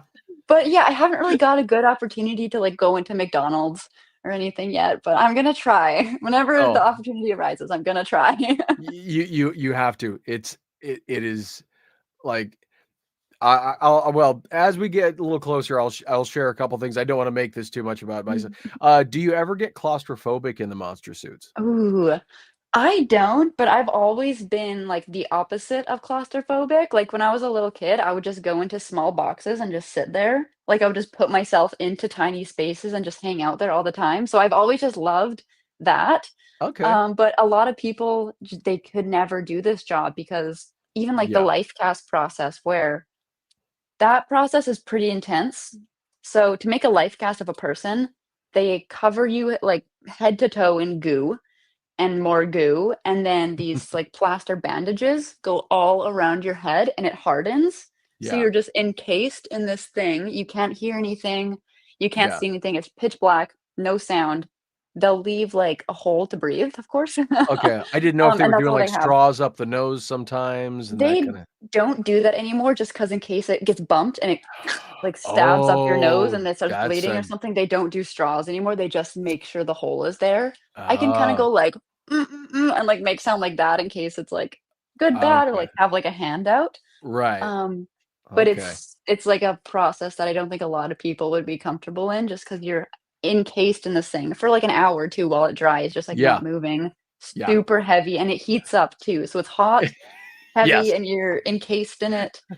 It's probably scarier than actually wearing the suits. But yeah, once I'm in the suits, they're built to fit me. They're built to fit my body exactly. So it kind of just like fits on like a glove. And it just feels like I'm wearing a crazy outfit. So yeah. Right. Yeah. Yeah. Yeah, I thankfully escaped the straws, but I did wig fitting and they ended up not Oh, having to go. They ended up not having to go all the way down, but they were yeah. initially were going to, and they were like, "Yeah, we're gonna put straws up your nose," Oh, and I'll be like, are you sure?" He's like, yeah, they were like, "Well, I don't know if we yeah. need to." I was like, "Yeah, that'd be great. That'd be just." And so they went like, I think they went down to here. Oh, just like captured And the top of your head there. yeah, Cool. yeah. So yeah, it's just it's there was a there was an Elvis production, and they had like 5 different wigs Uh-huh. throughout the process. So of course, Wow. yeah, Made them but custom fit for your head? yeah, That's so cool. yeah, they had Wow. 5 wigs and 3 sets of sideburns. Oh my God. And and they ended up tossing 2 of them out because they ended up just using my own hair for like Yeah. 2 segments of it. And yeah, it's funny. I normally keep it kind of reddish because if you know, I'm a massive Twilight nerd. We Mhm. actually have screen worn costumes and stuff. No way. All of Robert Pattinson's clothes fit me like they were made for me, which Oh is my God. hilarious. And I got the makeup and the contacts and da da da da. But I have to tell you, if you ever get a chance, if you do end up going elaborate for something, definitely go out to like Walmart, go out to, especially if it's not like a big campus, but like a smaller campus town, because like I'm in Iowa, so Yeah. I go over to like Iowa State, right? And the reactions of people. I don't drink, but I am every drunk person's best friend in that Jack Sparrow costume. Yeah, I They bet. like, yeah, and but yeah, depending on what you go as, like pick a few different types of things that that kind of cover different spans. The gamut of reactions. Like I saw these giant linebacker guys come and run up to me as Jack like they were 3-year-olds at Disneyland. Oh my God. It was the wildest thing. I've had people that like I was in a Walmart and this woman comes up and the guy's behind her and she goes, "I want to go wherever you're going." And I'm like, "Yes, but what about him? What about him?" She doesn't even look at him. She doesn't even take a beat. She just goes, "Oh, he doesn't do it for me." Oh my And I'm God. just going, "Dude, run. Why are you there?" But I know the movies well, right, too. So I'm going, "You're not a eunuch, are you?" Oh my And God. I said, "No, he looks fine. He looks fine." Oh, You're you know so what? good at that voice. Oh, thank you. I love voices. So yeah, it's kind of like being trapped in this thing. I've been doing like a Corey Feldman impression. So Yeah. everything's a little bit more like this. All right. Stephen, I'm so glad that you brought that up, because I was gonna ask, or did I ask that? I can't remember. Have you ever had Not yet. have you ever had any allergic reactions to any of the makeup you've worn? No, I haven't. And as far as I'm concerned, I don't have any allergies to that, but a lot of people do. Like some people are allergic to silicone or stuff like that. And if you Yeah. get that glued into your face, it's like a big rut row. So I think it's Yeah. like sometimes I'll do like a little test or like put some stuff on it, but I've never had Okay. any sort of allergies or reactions to any of those chemicals or materials before. So I was like, I'm pretty sure I'm good, but makeup artists will Sure. always check with you. They're like, do you have allergy to this? Are you allergic to this? So they're Yeah. very aware that that's a possibility of something that could go very wrong. Yes. So they always check in first, but yeah, it's Okay. another lucky thing that I have that I'm not allergic to this, so I can do that as well. Excellent. Yeah. That's cool. Now, do they ever test when you first went there to the company, did they do like several tests of different types of materials just in case, or? Usually we'll just kind of start putting on whatever we need to put on and be Okay. like, is it burning? Is it stinging? Does it hurt? No? Okay, we'll Okay. keep going. So Okay. All kind right. of like that. Yeah. Okay. Yeah, because I wasn't sure, since they recommend you for a bunch of different things, I didn't know if they like, okay, we're gonna test this and this and this and this and this to make sure that you're okay with it. And okay. Yeah. Let's see. Trevor, do you ever wish to be well, actually we kind of covered this, but Yeah. because do you ever wish to be in a role without any prosthetics at all? And you are, which you are in the process of that. And Yeah, that's a couple small ones. I feel like I would love to do something big. I know I've done a couple auditions for some like bigger roles. yeah. Probably they got someone else. I also have a lot of tattoos on my arms and stuff, so a lot of times people are like, "Okay, we can't show that." I've got like a Cubone and like a Sonic tattoo. So some things Oh, that it's like, cool. okay, we can't really show that without Nintendo trying to sue us. So that's like a Oh, little bit of all a the right barrier, but stuff. Yeah, since most yeah. of my roles are fully covered, I'm like, ah, whatever, I'll just keep getting more. But Nah. yeah, if there was an opportunity to do like a bigger human role, I would love to. I think it would be a bit of a challenge just because like I'm not used to remembering lines and reciting lines, and that Yeah, concept scares me so much. I'm like, what if I'm on set and I just forget my lines? But from the auditions I've been trying out recently, it's like it kind of just comes naturally. Once you get it and you get involved in that conversation, it's yeah, not just like memorizing and reciting, you're actually there in the scene, talking to the person and feeling the emotions and saying what you want to say because it's flowing naturally like it's just a conversation. yeah. So You I think I feel, have yeah. potential to do it. That's cool. I'll Yeah. just, yeah, if the opportunity arises, I'm down.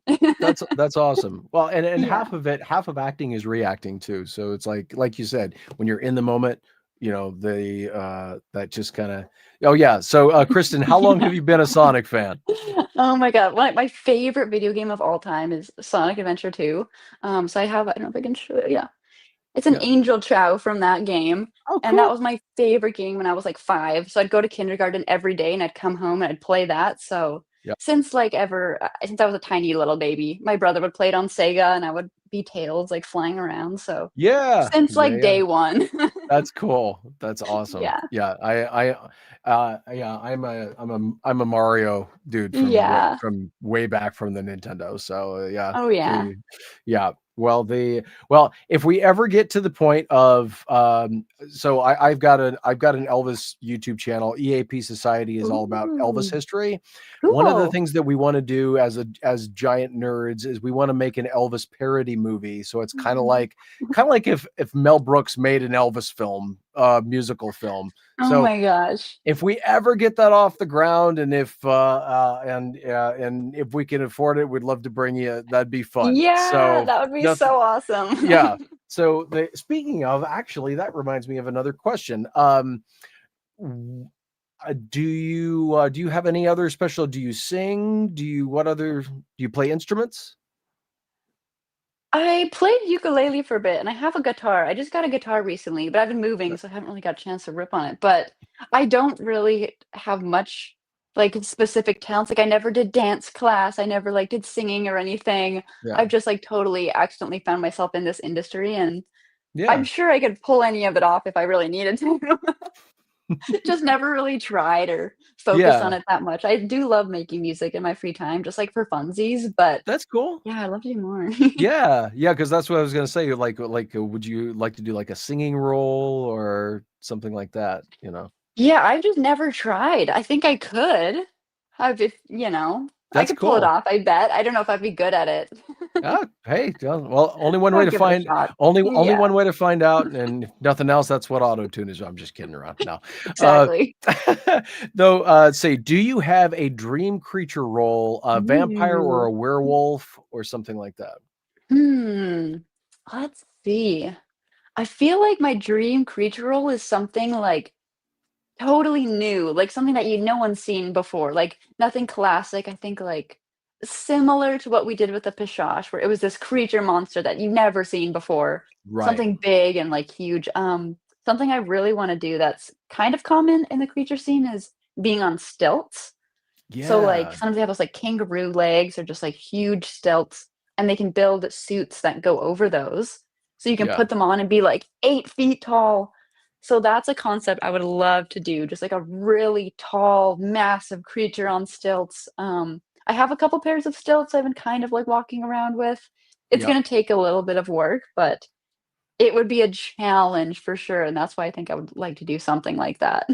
That's cool. That's cool. Yeah. And I like that you know, challenging yourself is kind of a goal thing too. So Yeah, like half the time, I barely have vision. Like even with the Glacier, they had ping pong balls cut in half, popped on the eyes. So when I yeah. was on set, I actually wasn't seeing anything, just white. Like I saw nothing. Yeah. And same with the Pishosh, I'm seeing through the mouth. I'm seeing nothing. So it's like half the time I'm acting, I can't see anything. So it's Right. it's so hard. I've got all this stuff on me and I'm trying to move and people are shouting like directions at me. I can't hear anything because I'm in a Right. thing like this. Yep. So yeah, I want to push the limits. Maybe some water stuff. Like Yeah. underwater stuff with creature things would also be kind of pushing it that I want to do, like some other challenge, but we'll see if that arrives. Yeah. Have they ever had like earbuds or something in so they can give you direction? No, but it would probably be helpful on a few rolls. A lot of times, Yeah. like the silicone's like covering my ears entirely, and I kind of hear it's just like very muffled. Or like with Right. the creature suit head, it's like so much stuff between me and the director. So sometimes I'll yell directions and I Yeah. don't hear it, and they're like, Yeah. Janaea. I'm like, hello? Like I did not hear it. Yeah. Yeah. It's like just get a loudspeaker with or a Yeah. bullhorn or something. And like, Yeah. hey, we said, So just action, and I'm just still like standing there. Like, right. action. Waiting, Yeah. waiting for action. Yeah. They just start ripping. I think the monster's dead. Oh, it's not moving. Okay, good. I think we won. Let's roll the credits. Yeah. Oh, yeah, that's the hardest thing with the costumes is like people is like funny enough, like I'm gonna be Mario later, and you see Oh, out of the fun. mouth, out of the mouth, which is like literally this big, Yeah. and then like Peach sees out of the eyes. So between both, it's like a half a peripheral Oh vision. my god. But then it's like, it's like, oh, Mario, there's a child to your left. It's like, oh, thank you, and of course now that's Yeah. mascot work, so they don't talk, but I'd like to change that, but that's a whole other thing. Yeah. Kristen says, I remember the late Val Kilmer talking about how isolating it was to film Batman Forever because he couldn't hear when he had the cowl on. Yeah, like a silicone right here, it's a pretty thick material. It's like rubbery. So when it's like Yep. tight to your head and covering your ears, sometimes what they'll do is they'll actually just poke a pinhole in the silicone just right through. Yeah. So that kind of allows like some sound to make it in, but yeah, Yeah. I'm kind of just like in a quiet space. Yeah. Yeah. Which can be calming Yeah. until It is. until it's time for you to do something. Yeah, I kind of enjoy it, but then it's like people are shouting directions at me and I'm not hearing it. Yeah. That's Yeah. that oh, okay. Last well, I don't know if this will be the last. This seems like an odd one to end on, but have you ever accidentally clocked somebody? Ooh, maybe. Let's see. No, I feel like the problem with me on set is that I don't want to hurt someone for real. And a lot Yeah. of times I have to be very vicious and aggressive and like bow, bow. But I'm so scared of actually hitting like the other actor. I'm like so overly cautious where like I'll watch it back and be like, oh, I could have been like way more aggressive than I actually was. But I don't know if I've actually hit someone hard. Maybe like a little graze and I'd be like, oh my God, are you okay? And I freak out, but Yeah. I need to do the opposite and be a little bit more trusting that I'm not going to actually hurt the other person. Right. Yeah. It depends on what Yeah. everything's made of too, because Yeah. if it's a little harder plastic, and you also have the costume to think about too. This is like it's like what? Bam! And then like there goes like one of the 5-foot long nails or whatever. That's always that's well, Janaea, thank you so much. This was Yeah. such a joy, and the work you do is spectacular. You've got such an knack for it. I wish you all the best of luck with human roles as well as Thank you. more of the other. And yeah, because there's you're clearly talented, and this is it's going to be how now so try. When was Nancy Drew? What year was that? Ooh, I think I was shooting like 2018 or 19 on until 2022, 2023, I think Okay. around there. Yeah. I might be wrong. It's okay. So that's Somewhere in there. I mean, you built up a hell of a resume in 7 years. Yeah. That's really, really cool. And it's only, it's only going up from there. So that's, Yeah, I hope so. Well, and especially being like, getting in with the company, and now you've got an agent for regular acting. And as long as you're doing stuff that you're having fun with, that shows on always. screen. That shows on screen, even underneath 15 layers of what the heck ever. Yeah. So Yeah. Well, thank you so much for having me. This has been super fun and exciting, oh, and it's for a great cause. So I'd love to be helping out yes, with this. Yeah. that's awesome. And yes, thank you. Thank you so much for coming on and talk with everybody. And everybody, do not forget, right here is the right. Well, okay, it moved on me. Right there is the QR code. And Options Save Lives is helping folks with alcohol use disorder, AUD. You can go to the website down at the bottom of the screen. If it should be clickable as well. So yeah. So again, thank you so much. And we are at 870. We are still at 870. So please donate because we're Options Save Lives can use all the help that they can get, and all of you are the gas that powers the engine. So yeah. But all right, thank you so much, Janaea, Yeah. and I wish Thank you. you all the very best.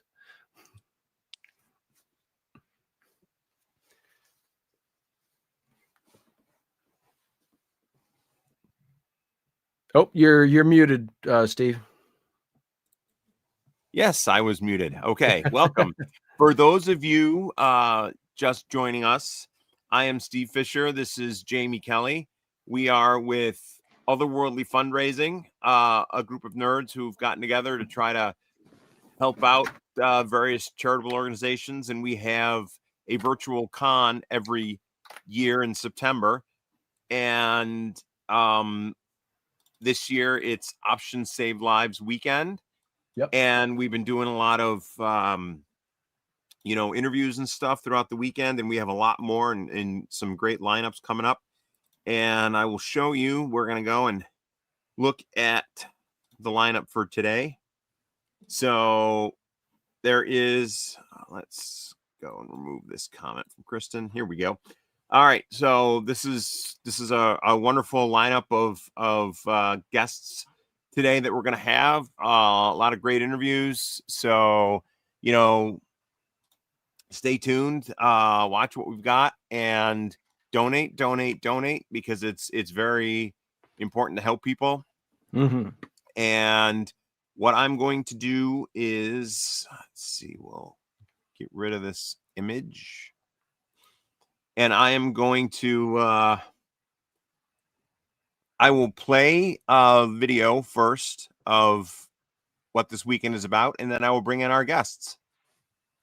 Otherworldly Fundraising is a group of friends who decided to use our nerdy talents to help others. Our charity this year is Options Save Lives, which helps individuals fully recover from alcohol use disorder. Thank you for joining us this weekend and for donating to this worthy charity. All right. So I will bring in our two participants. Excellent. Hello. Hello, John. Hi. Hello, Bob. Oh, wow. I love your posters, Bob. Well, thank Yeah. you so much. And I just now worked out the audio. Is the visual okay? Oh, Looks the visual's great. perfect. Yeah. It was looking great, Bob. Beautiful. Beautiful. Yeah. Thank you so much.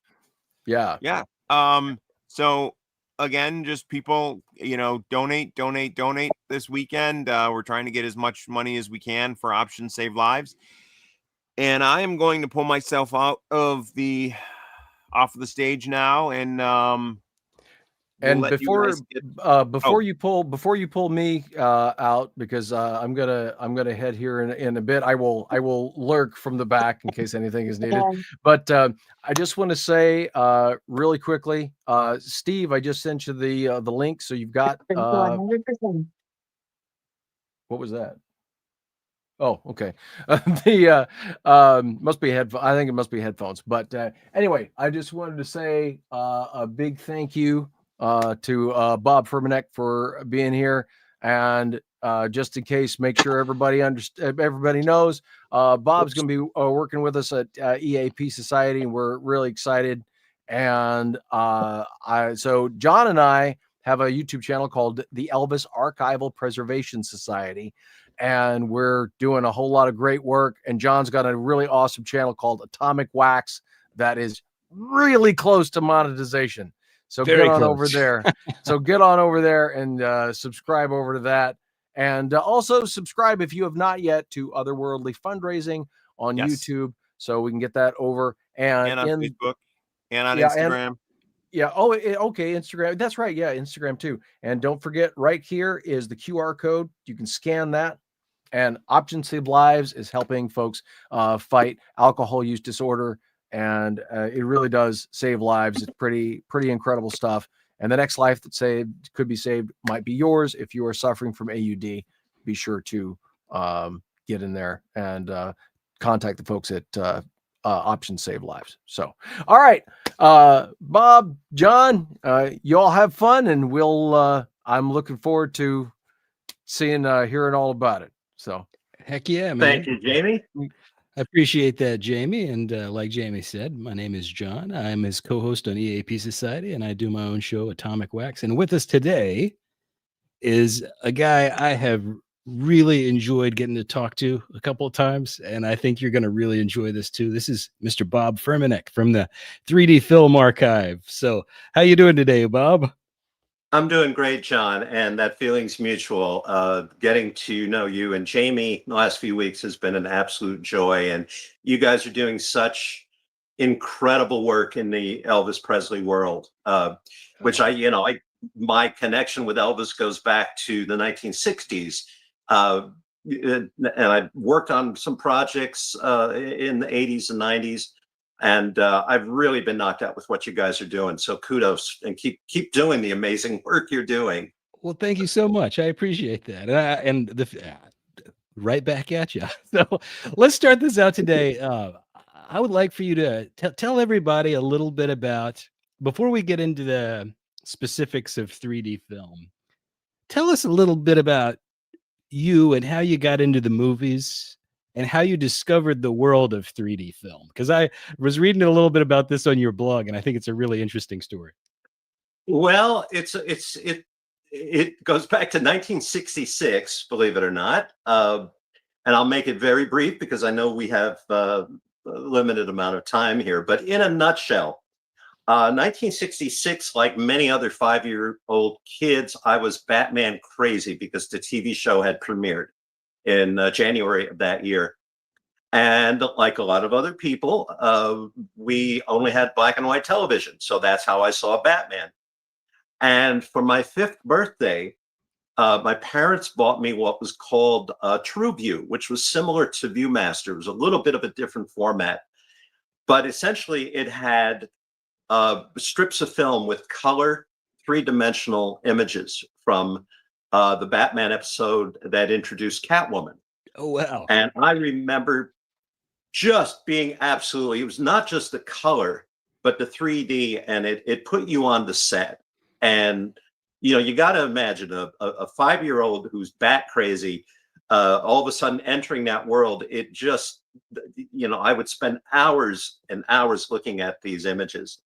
And about 5 years later, my dad had taken me into New York, and I learned about 3D movies. And my dad remembered some things from the 1950s, but I wanted to know more. And I wanted to understand how it worked. And more than anything else, I wanted to see these films in 3D. And at that time, around 1973, the only new 3D movies coming out were X-rated. And, 12-year-old Bob Furmanek was not going to X-rated movies. You had better parents than that. Yeah, exactly. My parents understood my obsession, but not that deeply, So I started doing research and looking for things. And what I found very quickly was that there was a tremendous amount of apathy towards 3D. Whatever I could find that was written in movie books basically dismissed it. And I just couldn't accept that because, well, wait a minute, if these 3D movies are like these 3D, ViewMaster images, they've got to be amazing, right? So that lit a fire.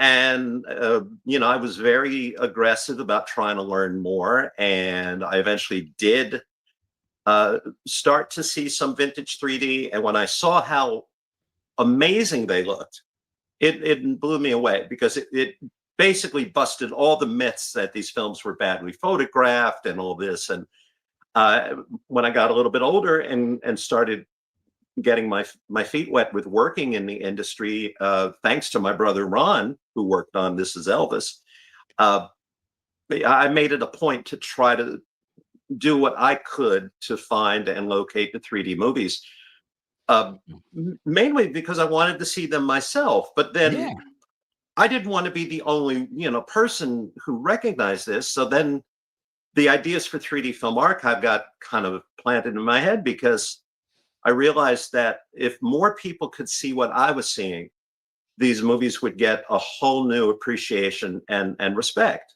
And now that you that's said what that, happened. that is a perfect setup for my next question, because as a millennial, I sort of grew up in the time where the 3D films that were at the cinema were these CGI monstrosities that gave you headaches after you watched them.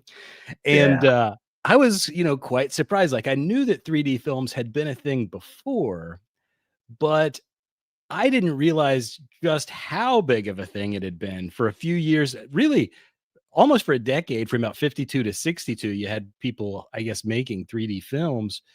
So give us a little bit of the history, like what was Hollywood looking for in 3D? What were the technical challenges they experienced, and why do you think it's taken so long for 3D to catch on as a format, really? Well, the biggest issue that 3D faced all through the years was the presentation element of it. The camera rigs, as cumbersome as they were to photograph the films, really did capture a good quality stereoscopic image. So how would they make these films back in the 50s? Well, they were photographed with, there were easily a dozen different camera rig designs. Almost every studio designed their own camera rig. But it was two 35 millimeter cameras that would capture a left eye view and a right eye view of the scene that they were filming.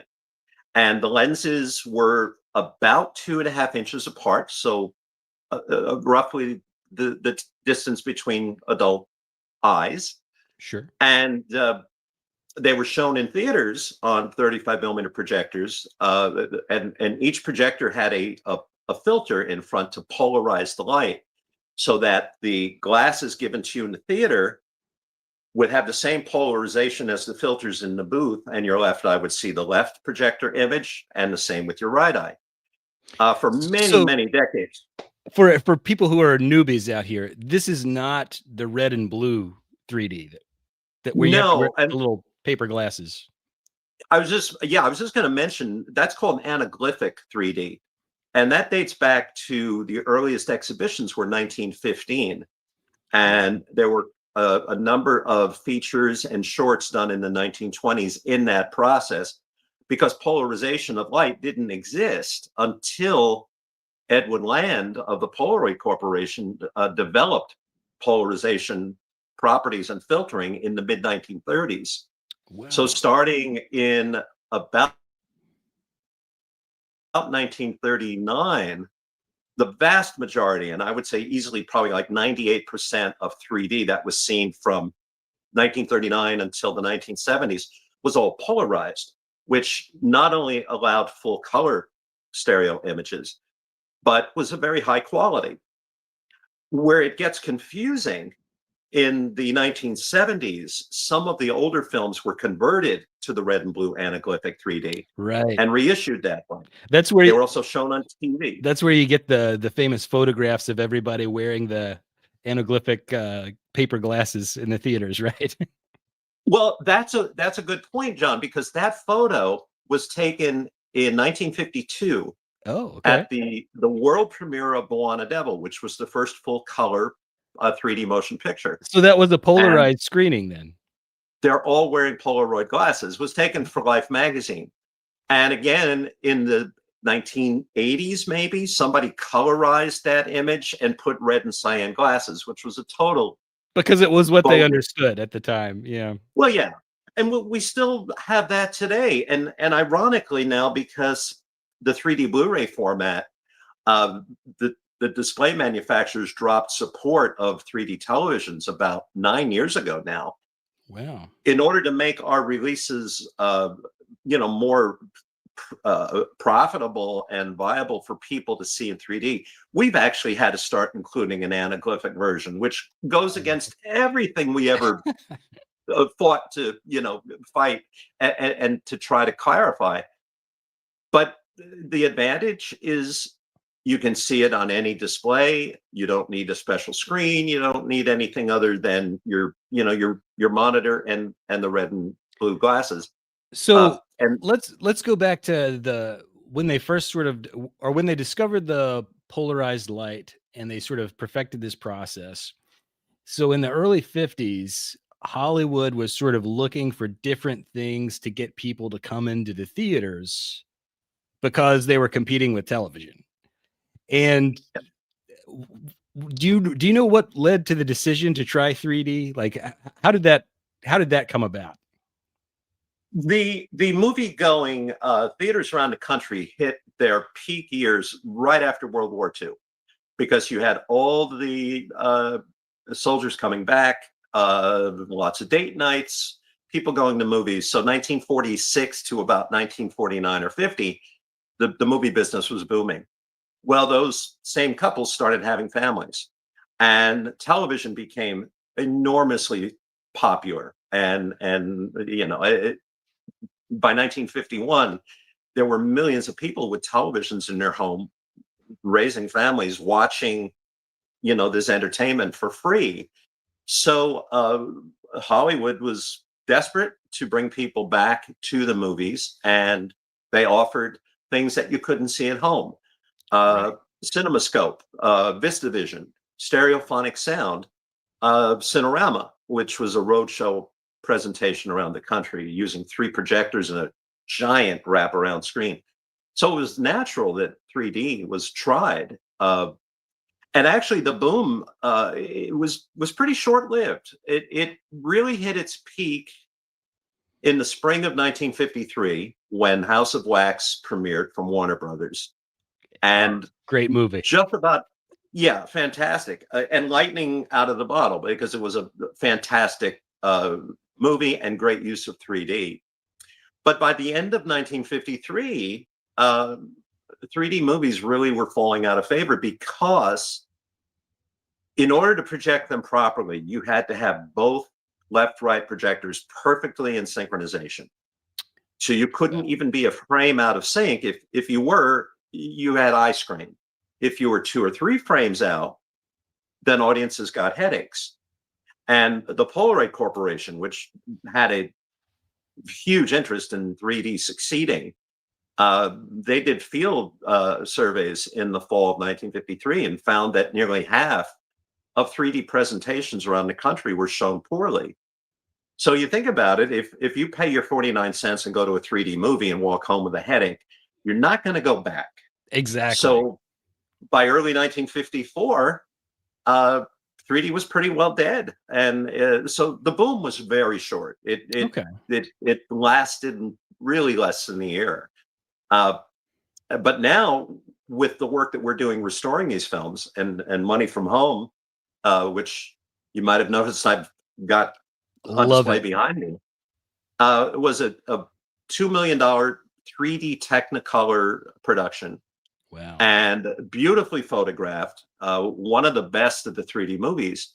But by time it was released in early 1954, only about 2% of theaters played the 3D version. Most people saw it flat.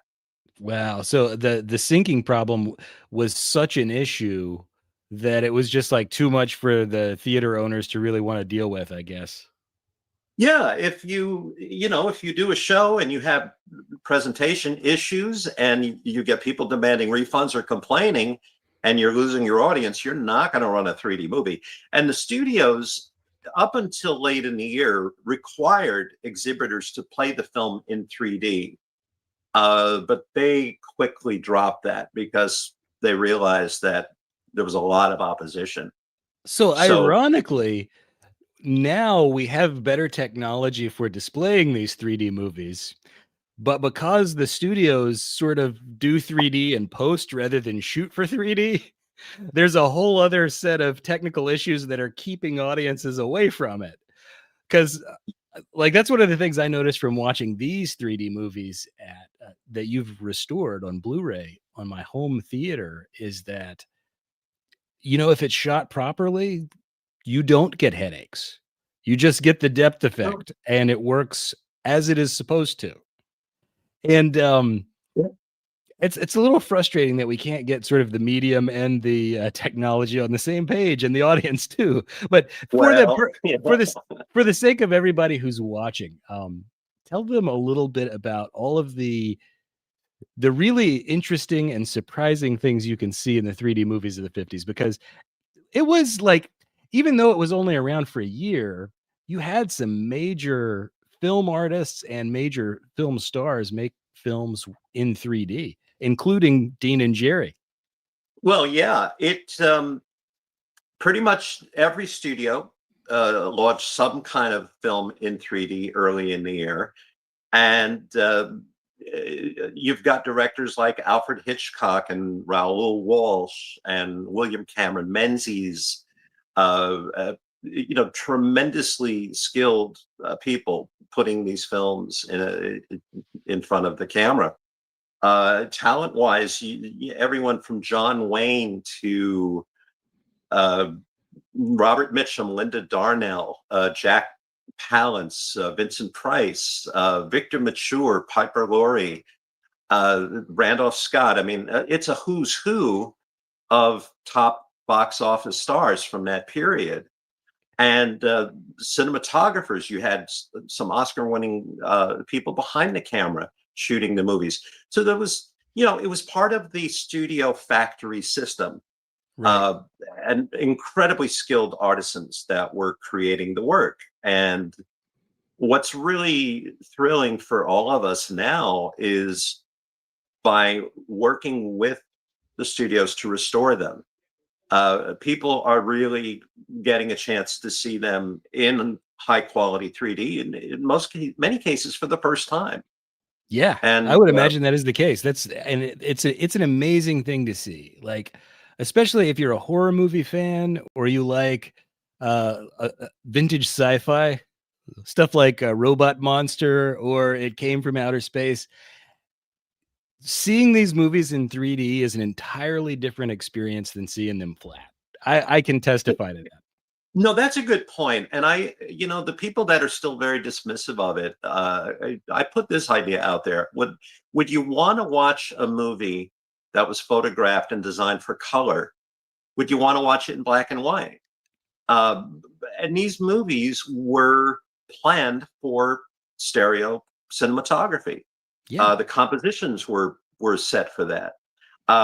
And it does make a difference. I'll tell you an example. Just last night in our screening room, I had a couple of young viewers here for a movie called Ceasefire, which was a Hal Wallace production, an incredible film shot in Korea during the war. And Hal Wallace really used the stereo photography to kind of put you there. You're on the battlefields, you're marching with these soldiers, and it's incredibly effective. And after the screening, the two guests, they were in their early 20s, and I said, "Do you feel 3D added to your viewing?" And they both were unanimous and said, "Absolutely." It gave you such a feel of reality and being part of, the action, and you wouldn't get that watching the film flat. And I will say I had the same experience watching Hitchcock's Dial M for Murder. I think it is a B+ film, Hitchcock film regularly, but it is an A+ film in 3D. And it's one of those interesting things because, most people who got a chance to shoot in 3D really wanted to show it off. And Hitchcock uses it much more subtly because he films that entire film almost entirely in one room. And he uses the depth as a way to sort of generate suspense, by where you are placed in the frame, or if like the scene where the guy walks up right behind her, you're like, oh my God, he's right there. Like it really does give you a palpable sense of tension that you don't get when watching it flat. Yeah, and you know, one of the very common myths is that these films were loaded with gimmicks and things thrown at the camera. And there is some of that. You know, everybody remembers the man with the paddle ball in House of Wax. Well, director Andre de Toth put him there for a very specific reason.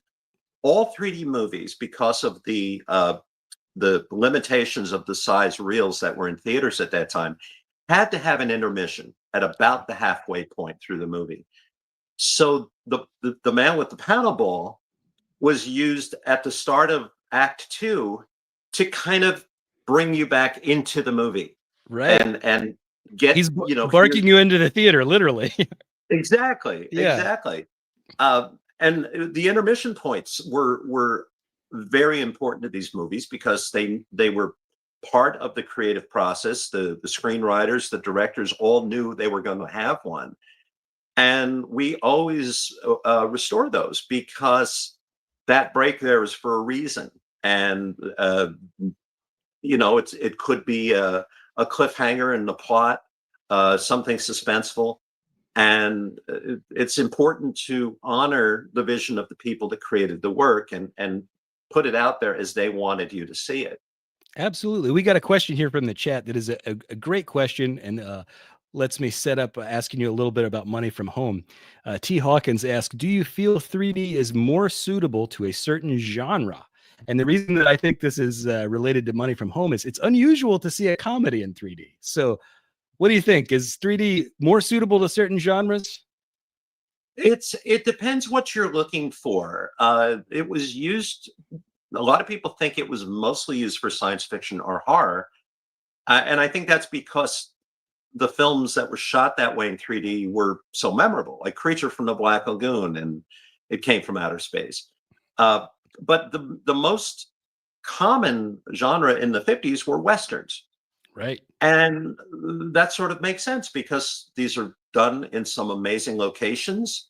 You know, they left the back lot and went out in these, you know, wonderful scenic areas, and the 3D added a lot just to the pictorial values of the movie.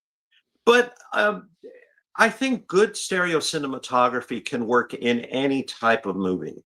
They used it in, for instance, film noir, The Glass Web and I, the Jury, photographed by John Alton, work really, really well in 3D. And I will say, like, two of the surprises for me, because I have collected every single 3D restored disc that they've done to try to watch all of these.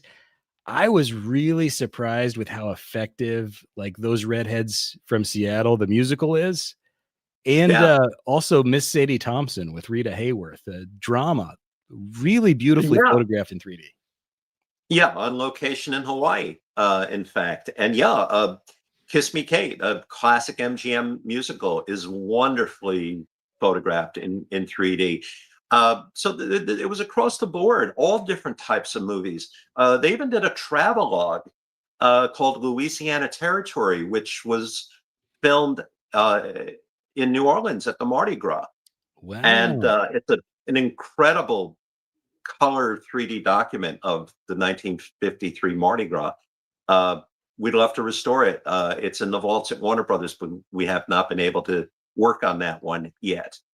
Yeah, that and particularly the Bounty Hunter are the ones that I really want Warner to give to you guys, because I love the Andre de Toth, Randolph Scott Westerns. Seeing another one in 3D, the best one I think that is in 3D actually released, would be great. But tell us a little bit about Money from Home. I'm really interested in this restoration process because I understand it's a lot more difficult than your average restoration process. And I'm also interested in the film because I have not yet seen the film even flat. So, well, good. You've waited to see it the right way. So kudos to you, John.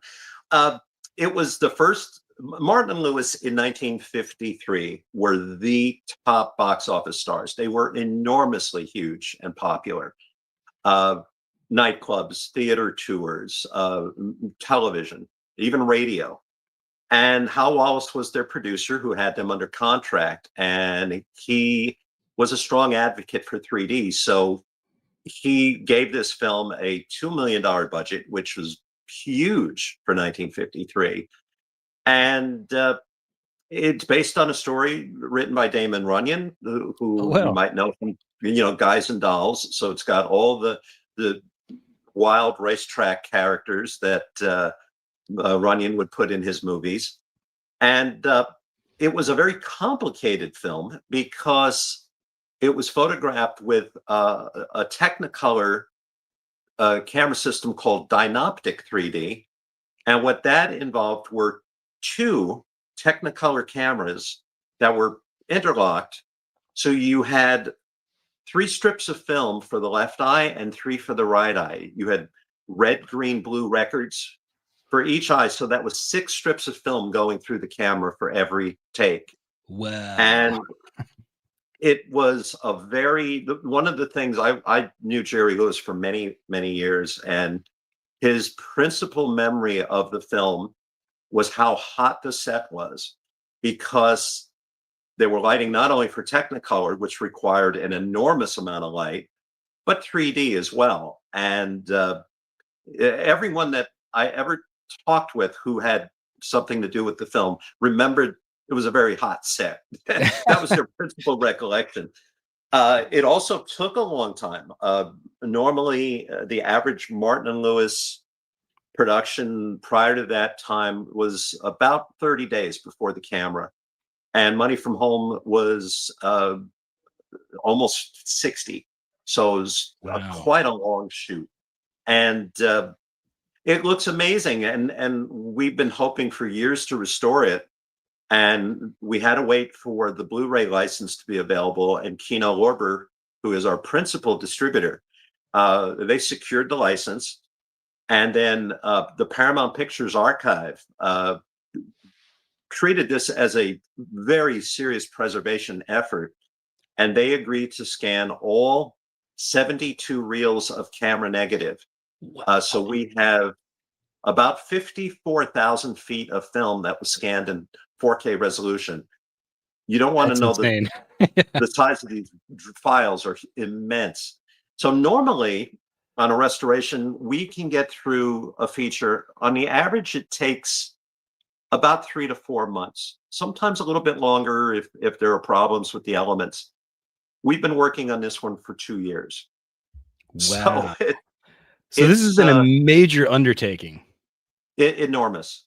It absolutely enormous. That said, I can now say for the record, because we're almost finished. So I've seen a lot of the reels in motion. It's going to be the best looking vintage 3D restoration. Oh, no competition. Nothing comes close. It looks absolutely stunning. I can't wait. So let me ask you, do we get to see Dino singing in this in 3D? Well, according to the poster, it says "Hear Dean Sing." So, yeah, he does a couple songs in it. That's really cool. I can't wait to see that just for that. It's a lot of fun, and it's a great movie to see with an audience. We ran a 35 millimeter archival print in 2003 at the World 3D Film Expo in Hollywood. And Pat Crowley was there, who we just lost her. She passed away about 2 weeks ago. And there were 600 or 700 people in the audience for the show. John, I couldn't believe the laughter and how the film came to life with an audience. So if you get a chance, try to invite a bunch of friends over for the screening and make it a party, because it's a comedy and it comes to life with an audience. So it's a lot of fun. Like I can't imagine that comedy wasn't tried in 3D more often. And I will say, like, I really want to think like what Buster Keaton or Charlie Chaplin might have been able to do in 3D, but in the 1950s, there is no one you would rather have handling comedy in 3D than Jerry Lewis, the maestro himself. So I can't wait to see that. There are some fun moments in the movie where when they were on set, there's something called a point of convergence, which is basically where the two lenses of the camera align. And that is the base of the stereo window or the base of the screen in your theater. So the DPs were very careful to keep things behind that window so that they're not coming out into the audience. And there are at least 3 times in the movie where Jerry just breaks that wall and enters. And I'd like to think that it was an ad lib, but knowing how critical the lighting and everything was, I think these things were planned. But they definitely have fun with with entering the space and leaving the screen. And I should point out, because you mentioned comedy. Most famously, there were 2 3D shorts from the Three Stooges. Oh, that's right. You have in each short, the first one was Spooks, and the second is Pardon My Backfire. If it's not nailed down, it's thrown at the camera. And it's a lot of fun. And both shorts were released on Blu-ray. Twilight Time included them as some bonus extras. They're now out of print, I think, unfortunately. But what disc were those on? Good question. If it's some of the 3D discs y'all did, I probably have them. I just haven't watched the bonus features. Yeah, Mad Magician, I'm thinking. The Vincent Price movie. Yeah. And actually, they may have been reissued by someone in the UK. We didn't work on those, so I'm a little bit vague, but they are out there. So if you were going to give somebody who is totally new to 3D your top 5 films to see first to sell them on the process, where would you send them? House of Wax. It Came from Outer Space. Definitely. The Glass Web. Interesting. Hugo, which is a modern Martin Scorsese, but he emulated the style of cinematography, and it's not a 2.5D movie like most of the contemporary films. Absolutely stunning. And then a film that a lot of people don't know, but we're working on a new restoration of it now. The Bubble. It's an Arch Oboler science fiction movie from 1966. And the best way to describe that, it's sort of like a Twilight Zone, but extended. And the stereo cinematography is outstanding. And it's a really interesting story. It's a long movie, but if you go with it, it's a lot of fun. And I've always used that as a great demo. And if I have if I didn't name 5, Inferno. Inferno is fantastic. Yeah, I can't remember. I can't believe I forgot to mention that one. Yeah, that is for those of you who haven't seen it. It's got Robert Ryan, great film noir actor. It's directed by Roy Ward Baker. And, yes. Is Rhonda Fleming also in that one, or is yeah? I thought so. I thought that. Yeah. She's iconic redhead was in there. Yeah, no, it's a fantastic film. Shot in the desert. Wonderful. Yeah. And then, you got to mention Creature from the Black Lagoon. That's iconic. The Maze, the William Cameron Menzies, that is Martin Scorsese's favorite 3D film of the period. He helped us restore it. Film Foundation secured 4K scans of the camera negatives for that restoration we did about 6-7 years ago. So there's, there were, in that very short window between late 1952 and the end of 53, there were 50 English language 3D movies produced. So there's a lot to, and we've restored at least half of them. And pretty good start. Universal and Sony have done, and Warner's have done some of the others. And well, there you go. There's Money from Home. That is the that's on set, and that is behind them that massive 6-strip Technicolor camera. That is an enormous camera rig. It's gigantic. They had and that's covered over because they would have to blimp it for sound. Right. But when they had to remove the blimp to reload the camera, they would call for the pallbearers to come on set and remove that massive casing over the camera. And there you go. That is the 2 3-strip Technicolor cameras.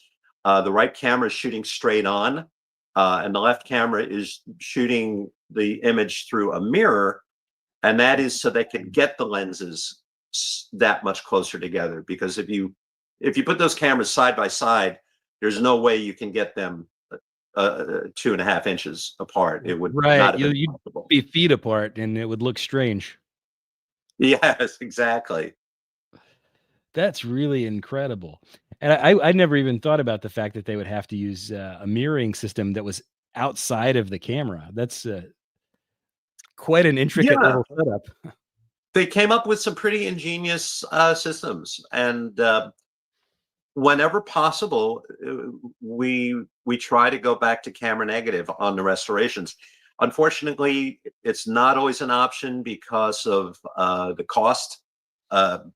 And we have to work from a dupe element or whatever. But Greg Kintz, who is our technical director, he's an absolute genius with taking even very compromised elements and working his magic to wring every bit of quality out of them. And I can attest that you guys have done that, because there are a couple of titles where you can see that the elements were not in the best of shape, but usually these things look pretty fantastic.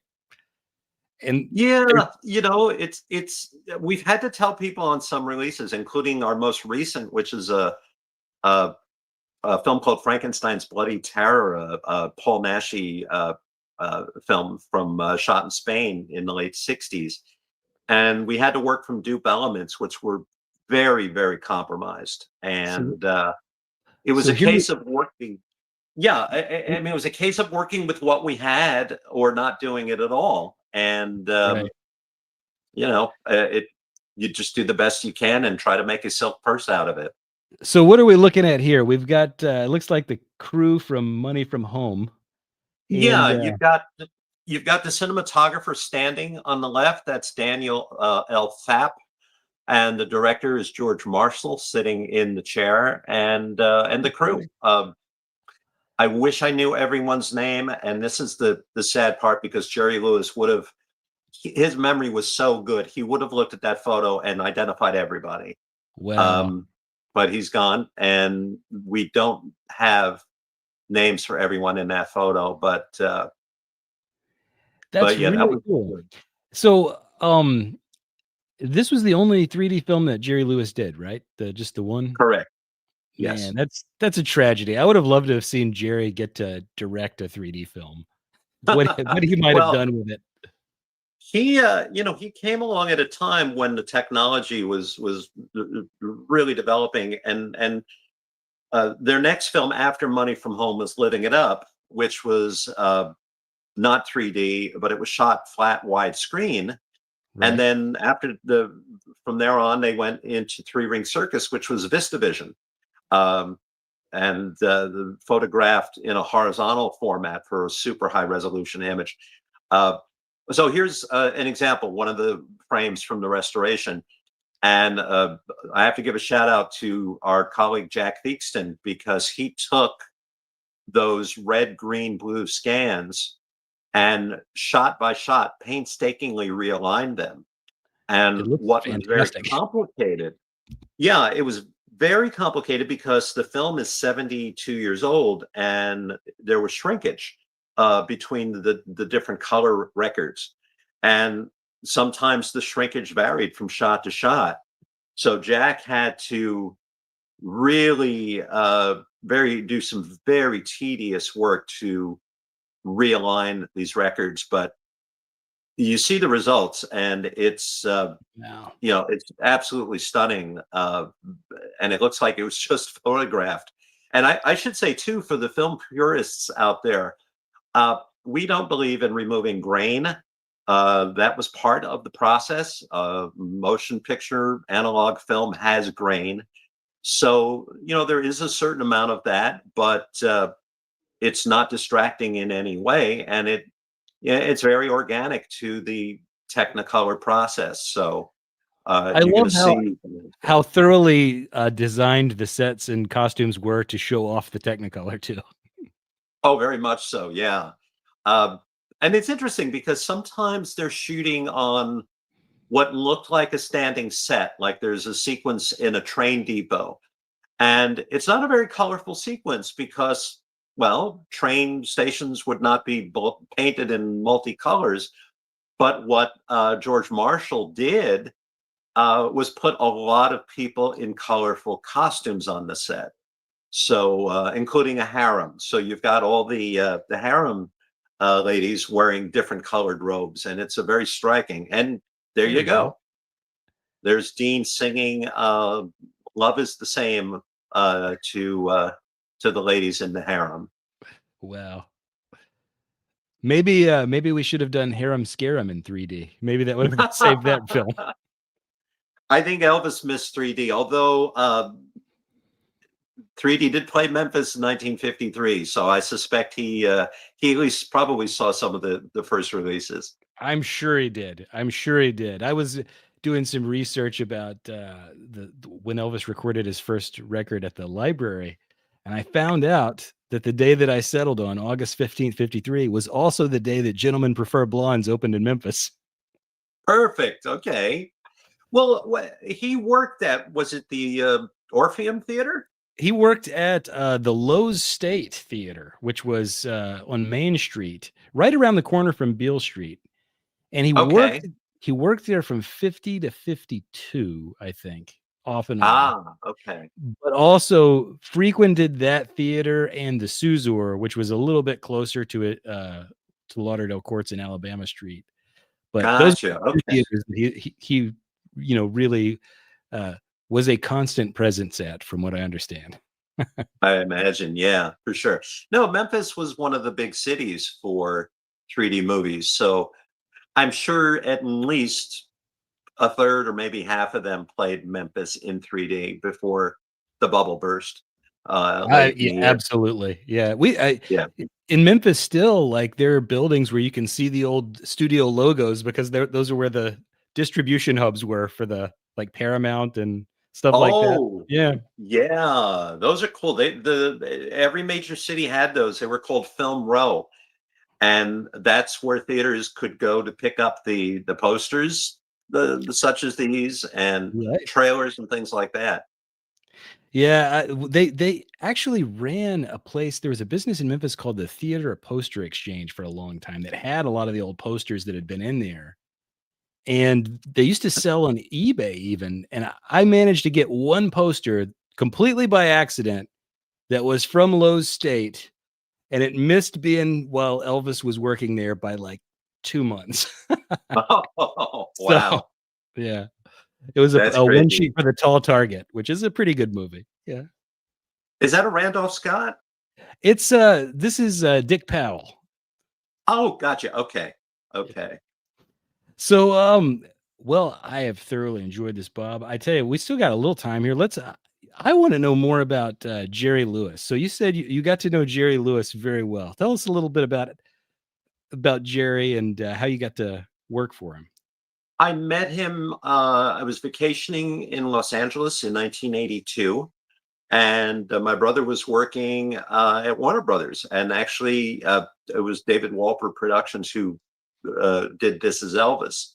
And we were walking around the back lot and turned a corner and saw someone shooting a movie. And I said, okay, that's kind of cool. Let's go check this out. And it turned out it was Jerry Lewis doing a movie called Smorgasbord.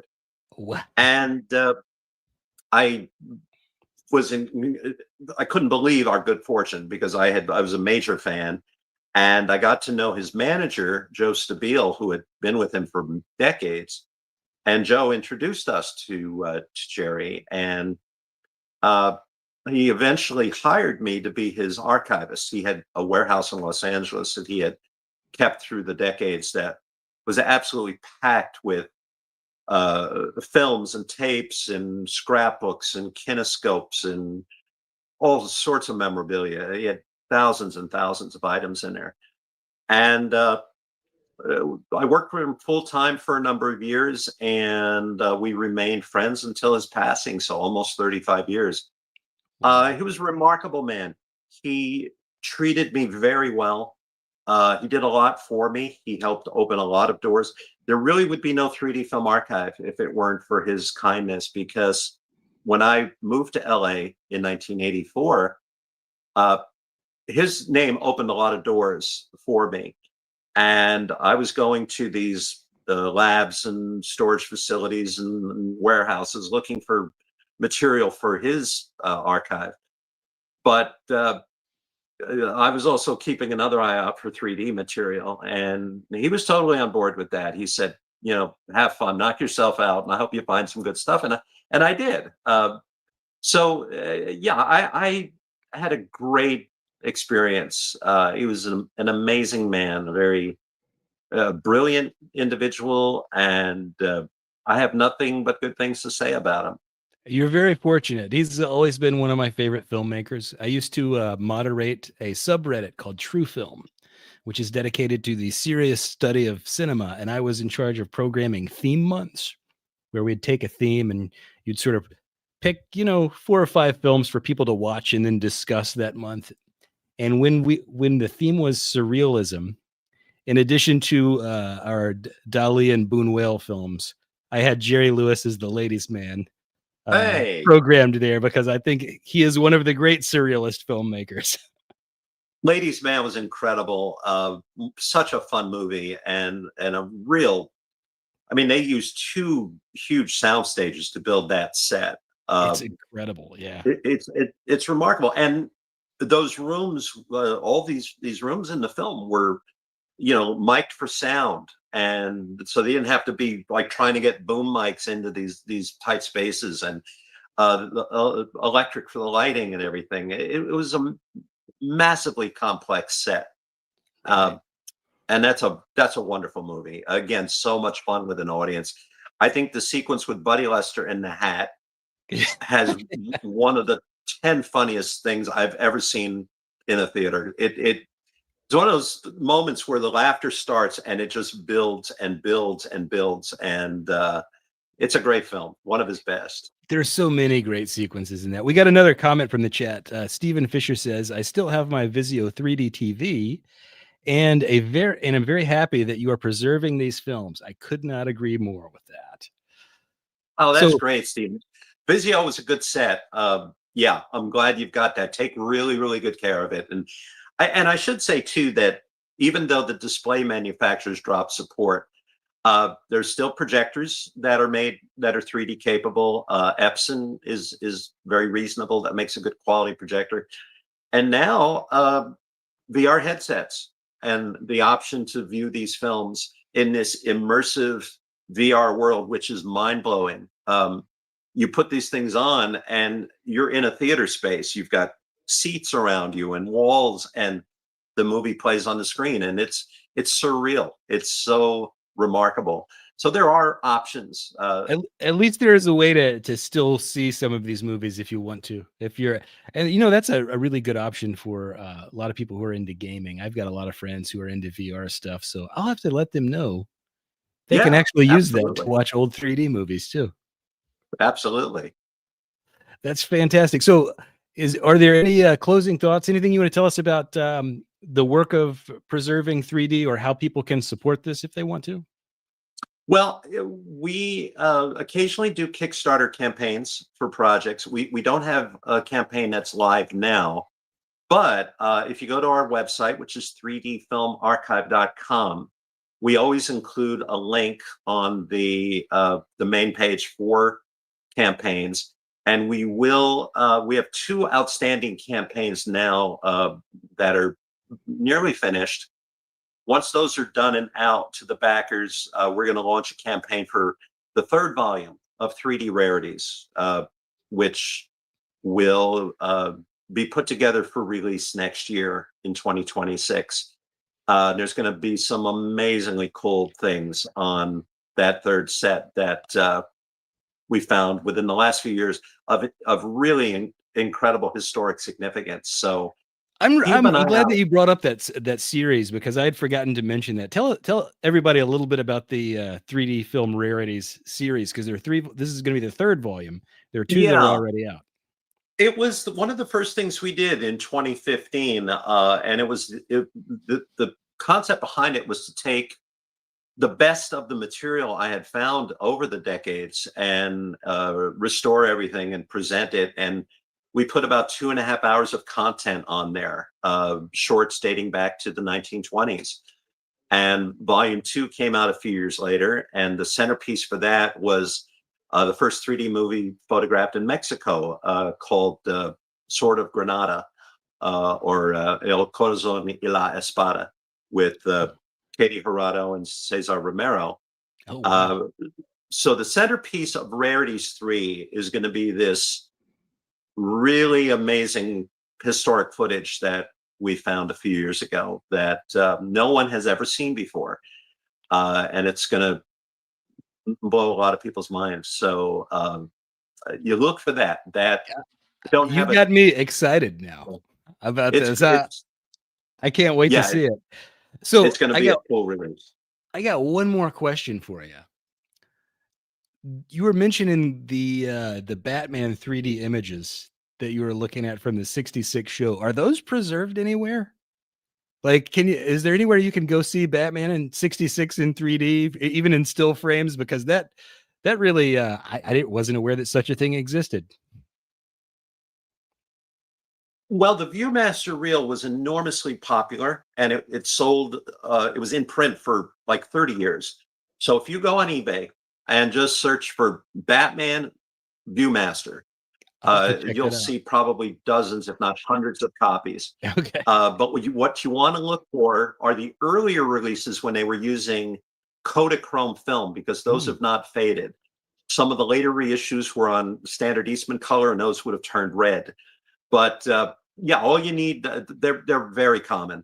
Okay, so I'll you just go check this out. Get yourself a viewer and the 3 Kodachrome reels, and you'll be in Batman heaven. If only they'd done a whole episode in 3D. Well, that was not an option. But and once you get that, you can go down a real rabbit hole. You can get there were Viewmaster reels for the Star Trek TV show, Voyage to the Bottom of the Sea, the Time Tunnel, the Green Hornet. I mean, Lassie, Laugh-In, the Monkeys. You can start collecting. See what you started, John. You're gonna.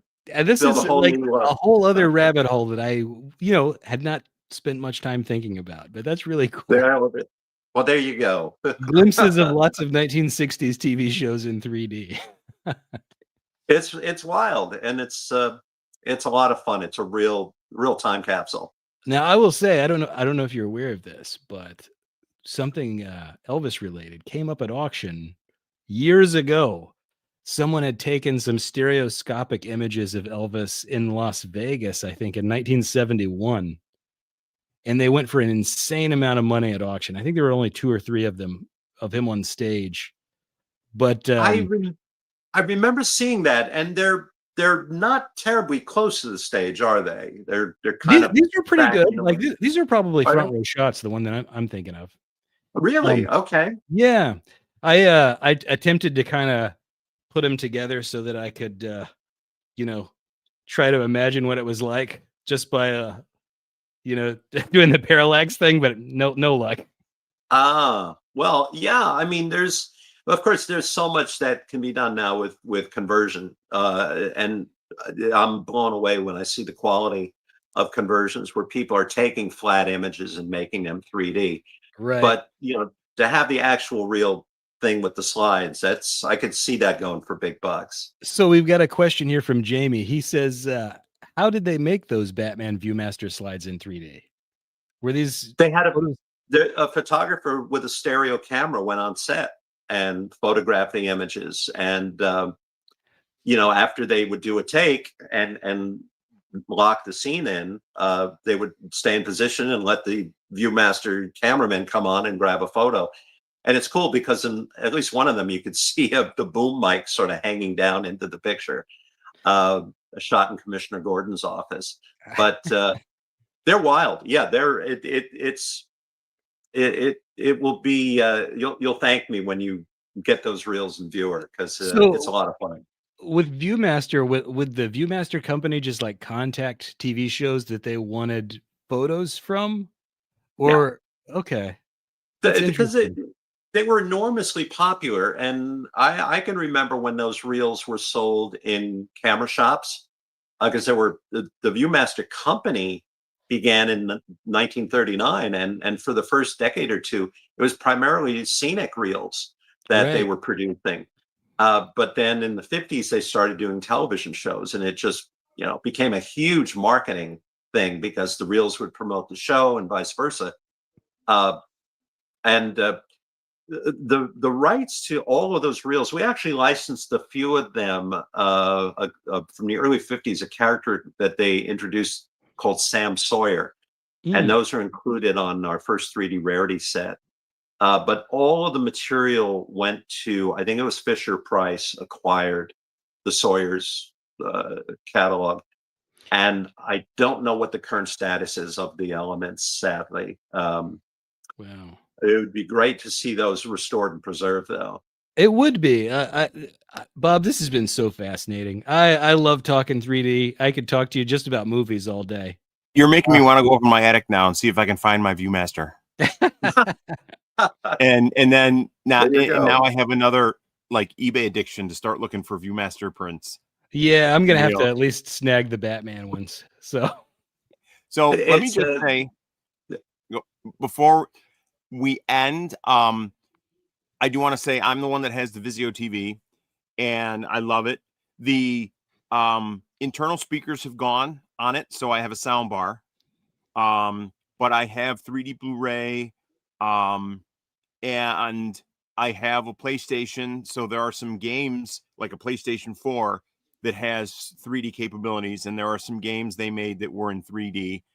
And one of the things I love about it was that all of the movies that were coming out in 3D in theaters, when you would get the glasses and then they would say, please recycle them on your way out of the theater, they would go into my pocket because they're the same glasses I can use on my TV. And I paid an extra couple of bucks for the ticket because I got the glasses. I'm not giving them back to you until my wife started saying, we have way too many glasses. You need to start leaving them at the theater. And I also have a PlayStation VR. I didn't realize they had movie theater VR things that I'm going to have to see if I can look. Yeah, I don't know the specifics of it, but if you reach out, if you Google it, right, I'm sure the information will come up about how to do that. But I've seen it, and it's pretty amazing. And one more comment relating to the House of Wax. I live in Rochester, New York. So we have the George Eastman House and Museum here in Rochester. And at the back of the house and museum is a theater called the Dryden Theater. And they do a lot of, show a lot of different movies. I've seen Superman, the movie there several times. I've seen Metropolis with live music accompaniment. I saw Nosferatu with live music accompaniment. This is probably going to be up 20 years. But they just had a whole bunch of 3D movies that they were showing. And I happened to go see the House of Wax. I was so blown away by this movie. And I need to get it and watch it again because it's been such a long time. But there's the one scene where the guy comes. You're cutting out on us here, Steve.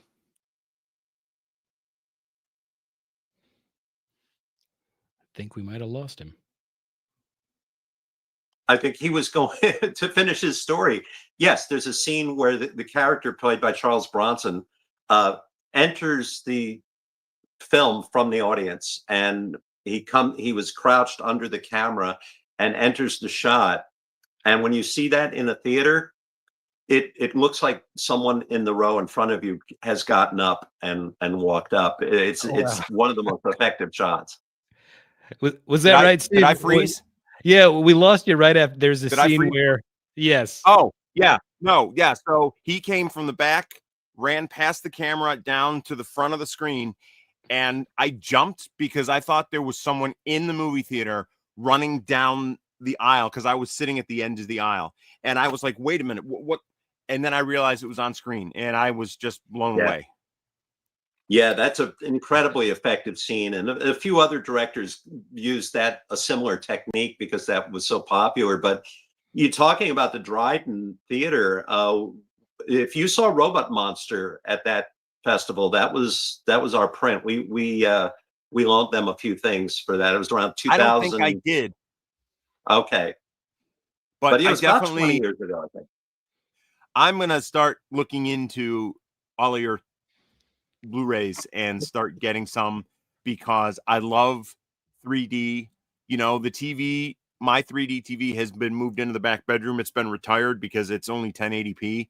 And with all the new technology coming out, you know, we upgraded and got a different TV. And I really wish that there was some kind of resurgence. I was hoping that when James Cameron was doing the next movies in all his 3D stuff, that people were going to get another resurgence and the TV manufacturers would come back, but alas.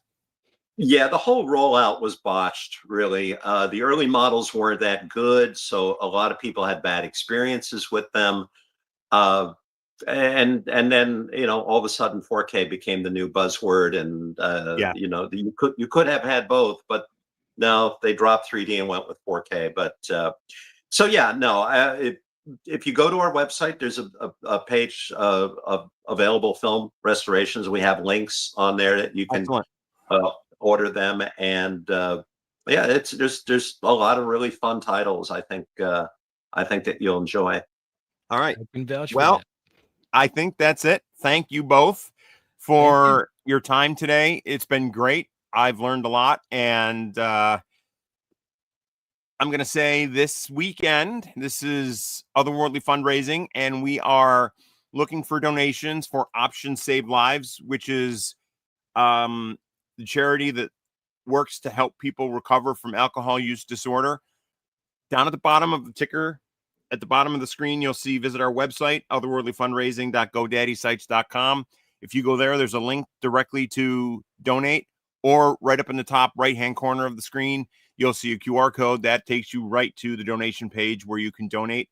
Last I knew, we were at $870. We're looking to get 2,000, but we still have an entire weekend's worth of programming. So please stay tuned. Please donate. And thank you both for being here. And I am going to switch over to our next hour's worth of programming. All right. Thank you, everybody. Appreciate it. Thank you. Steve, thank you so much. It was a real You're pleasure. welcome. Yes. All right. We're bringing in our next two folks. Hello. Hey, hey. Hi. All right. How are we today? We're doing well. We're doing well. How are you both? Good. Hello, hello. Hey. Doing All right. well. Enjoying the weather we're getting out here in Memphis. Oh, yeah. Nice. I'm in LA. Okay. And it's weird. You're in Memphis. I'm in LA and it's cloudy. What's going on? Oh, well, come over real quick. There's plenty of No. time to enjoy the day. We Hurry. never have clouds. It's usually super hot and sunny, so it's weird. It's a weird day. It is. I can only remember being out there and only seeing really, really beautiful weather.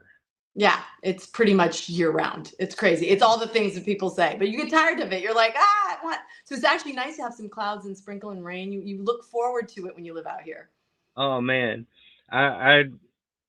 we have just recently gotten a little bit of rain here. We've been through a nice little drought. Not a nice drought. Winter drought's nice. I don't know, but we've gotten some rain recently, and I'm so proud for that. Steve, how's things?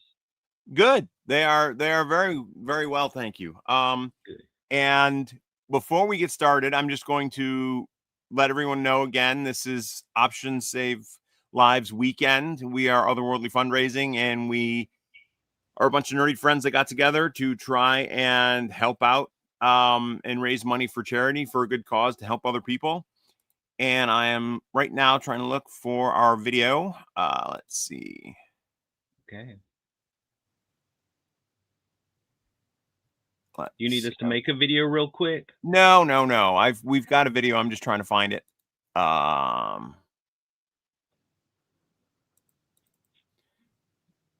Well, for some reason it's not playing, so I will find it later. Okay. And play it during the stream, or because I'll say we'll go for a little bit, and then about halfway through we can remind people who we are, what we're doing, and but yes, Options Save Lives. They're working on helping people recover from alcohol use disorder, and I'm going to pull myself out of the stream now and let the two of you get to talking. Oh, good. Okay, good. Because I have just a few questions. I hope you're ready. Oh, whoa. I hope I am. I hope I can answer. No, I'm looking forward to just visiting, having a good time, learning more about you and your work. I think that everybody's going to be excited to hear some more information about all of that. And thank you for joining in with us. This is a big deal for everybody. I think that you're here. Thank you. Well, thank you for having me. I love anything where we're helping people. I'm for it. I'm at it. I'm for it. I'm all about it. Absolutely. I get involved with a whole lot of charity myself, and when I see other people doing that, it's a feel good thing. It's definitely that. And so when it they restores said your faith in humanity with everything, right? You go, God, okay, there's people doing good work, and that's heartening. yes, very much so, very much so. Well, I don't really have that many notes. That was a joke, of course, but I do have some here, and I didn't want you to say, oh my God, he's going to write a book. That comes later. But just to get a little bit more about you, I'm always interested in the people behind the work we love. And can you tell us a little biography about yourself and your inspirations? What led you to acting? Mm-hmm. Wow. So it's a long history for me because I was a kid. I was one of those, I knew it when I was 10. I got the bug. I saw a theater production. I'm from the Bay Area, Oakland, California. And I went to a show literally when I was a kid. My mom took me to a theater production and I was hooked. And from that point forward, I did children's theater and then moved into professional theater when I was in high school and did some local professional theater. And then I went to UCLA for theater and dance. So I was pretty much going to between New York and LA, dancing, doing theater, and that then led to film and television. So I was kind of been in LA, but I was also I was doing theater in New York, dancing in New York, and then I had to make a decision because I was kind of professionally dancing. I don't know if you know Alvin Ailey. Have you heard of Alvin Ailey? Yes. Yeah, I was on that track. So it was actually an amazing track to be on, kind of an incredible studio, incredible, Alvin Ailey American. For those who don't know, Alvin Ailey American Theater Dance Company is just, it's a staple. It's just the most incredible place. But I kind of felt like it was calling me to do film and television. I'd been doing a lot of theater and I just really wanted to break into film. So I came back to UCLA, got my degree, and then just hit the pavement hard in LA and started working. And, I don't know if there's actors watching, but, everyone makes it look like it's easy. We all struggle. There is that struggle, and you are grinding, and then it hits. It just starts slowly hitting. And that's kind of what happened with me. And I started off just doing television, and then I got my first big series. And it was, I don't know if those who know, it's Unforgettable. It was on CBS. And that was kind of my breakout series, regular, got to be a star of a show and, live that life, which I mean, I got, again, to go back to New York. So I was in New York doing this incredible series and it was just the time of my life. I was doing stunts and then long story short, I got pregnant with twins. I was married and got pregnant with twins, surprise. From the stunt? Yeah, while I was doing the show, and I had to hide. So if you look at some of the Unforgettable episodes, kind of the later episodes, if you look closely, some people can search it out. If you look closely, you can see they start hiding me. Like I'm behind desks, they're hiding my belly, And Yes. so I had twins, and that kind of slowed me down a little bit, but then I went back to LA, and then I just started getting back into it. And just the next big show I was on for many years was Bosch. And I don't know if you guys know Bosch. Another, I mean, great show. It was, and the thing about Bosch, for those LA nerds and like procedural nerds, it is quintessential cop LA. And they were all about the authenticity of it. So we're shooting in downtown LA, in the middle. There's not a lot of shows. There's most of the time you're on the stage, soundstage. But we on Bosch, which is Amazon, you're just going all over the city. And I kind of did that for 7 years, did Bosch Legacy. And then from that to Superman and Lois, which was superhero. Anyway, that's my long, there's lots of in between, but that's kind of like the arc of where I just left off doing Superman and Lois. And yeah, that was a time of my life. I got to be a villain. My first time being a super villain. So yeah, that's kind of the basically, and there's lots in between. Yeah, well, I'm going to touch on some of those lots in between here too, I think. But what was the one thing you saw in theater that was the trigger in here that said, that's me? So the show was Guys and Dolls, strangely enough. It was just, and you know, it was musical theater that got me first. It was the live stage, just the euphoria of it that just nabbed me. And I just couldn't believe, you know, you're a child, right? Mm-hmm. And I just couldn't get over. I was in awe. I was one of those, like my mom says it. She said, my mouth was agape, and I'm 10 years old and I'm just staring at the stage. And there was something about the joy and the presence and the way in which you just felt zapped. Do you know what I mean? And if you go to live theater, there's just nothing like it. Nothing. You know, the audience is part of the experience. And I just said to myself, I want to do that. I want to affect people. And that's really what it was about. I want to like change the way someone feels in a moment. That was my whole thing. I was like, it wasn't about like just me being on, you know, in the center of attention. It was more about how can I change the way someone feels in a moment. That really interests me. Yeah, and being able to do all of that acting, it can be moving for a lot of people. We've got here in Memphis, there's a block, and in that block, there's 4 or 5 theaters right there together. And so we're never without a show in particular. And there's other theaters around here, but there are so many of these shows you can sit in and watch these folks get up, work it. I mean, they're putting their guts out on the stage for everybody to see, really. And sometimes you get so moved by these plays and some of the things and sometimes there's just that one line that some character says and it just sets you over the edge and you're, you're ready to give in. Those are the moments. And for an actor to do that, what they have to do that, it's really, you can't fake it. You know what I mean? The audience knows when an actor's faking it. It's weird. We're connected. So I always feel like if it's not authentic, if you're not really doing your homework and tapping in, they're going to know. And you're not going to have that moment. It's not going to do it, right? So the ones that do that are the special ones. Well, that was one of my other questions was going to be what makes a performance work for you? And you just answered that. It's all about that emotion and changing somebody's life and emotion, and maybe even the way they think about a certain thing, opening up that box, right? Yeah. And helping them see things from different angles even. Well, one of the things, an acting mentor of mine, Stuart Rogers, he's a guy out here who basically was my mentor from college on, right? And he had an incredible acting class. And one of the things he would say is he really pushed us to do a thing called imagination work, where we were actually not going for the emotion. So it's contrary to what you think. So just a little acting lesson for those actors out there.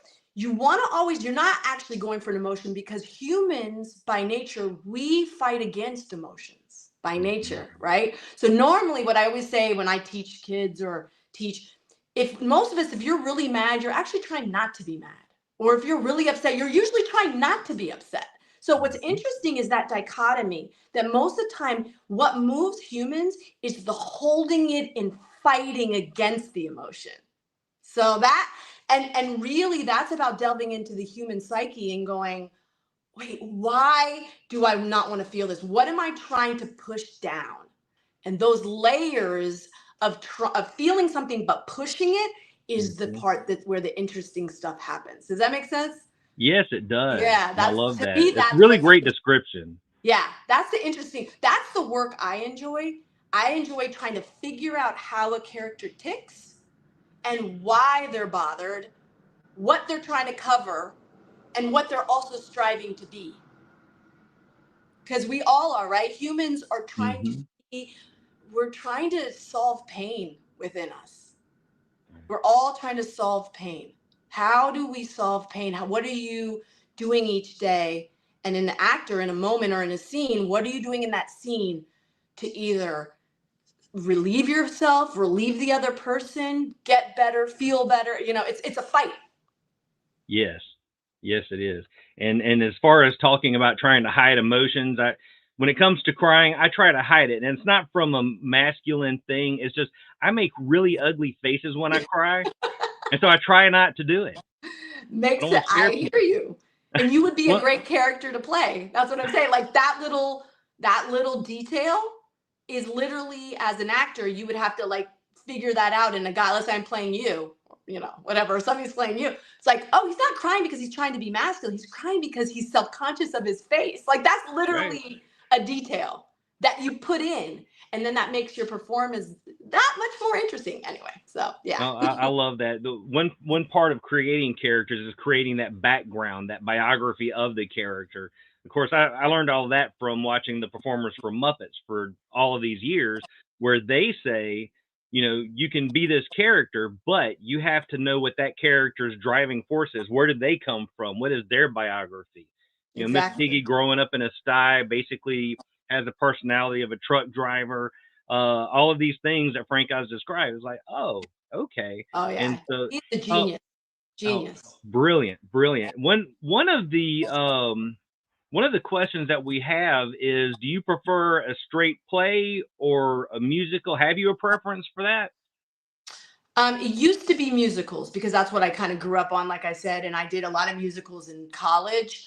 But unfortunately, my voice is not I wasn't blessed with the most incredible voice. I can sing, but I wasn't. Once it started getting older and I started realizing, once you get deeper into musical theater, you really have to have those chops.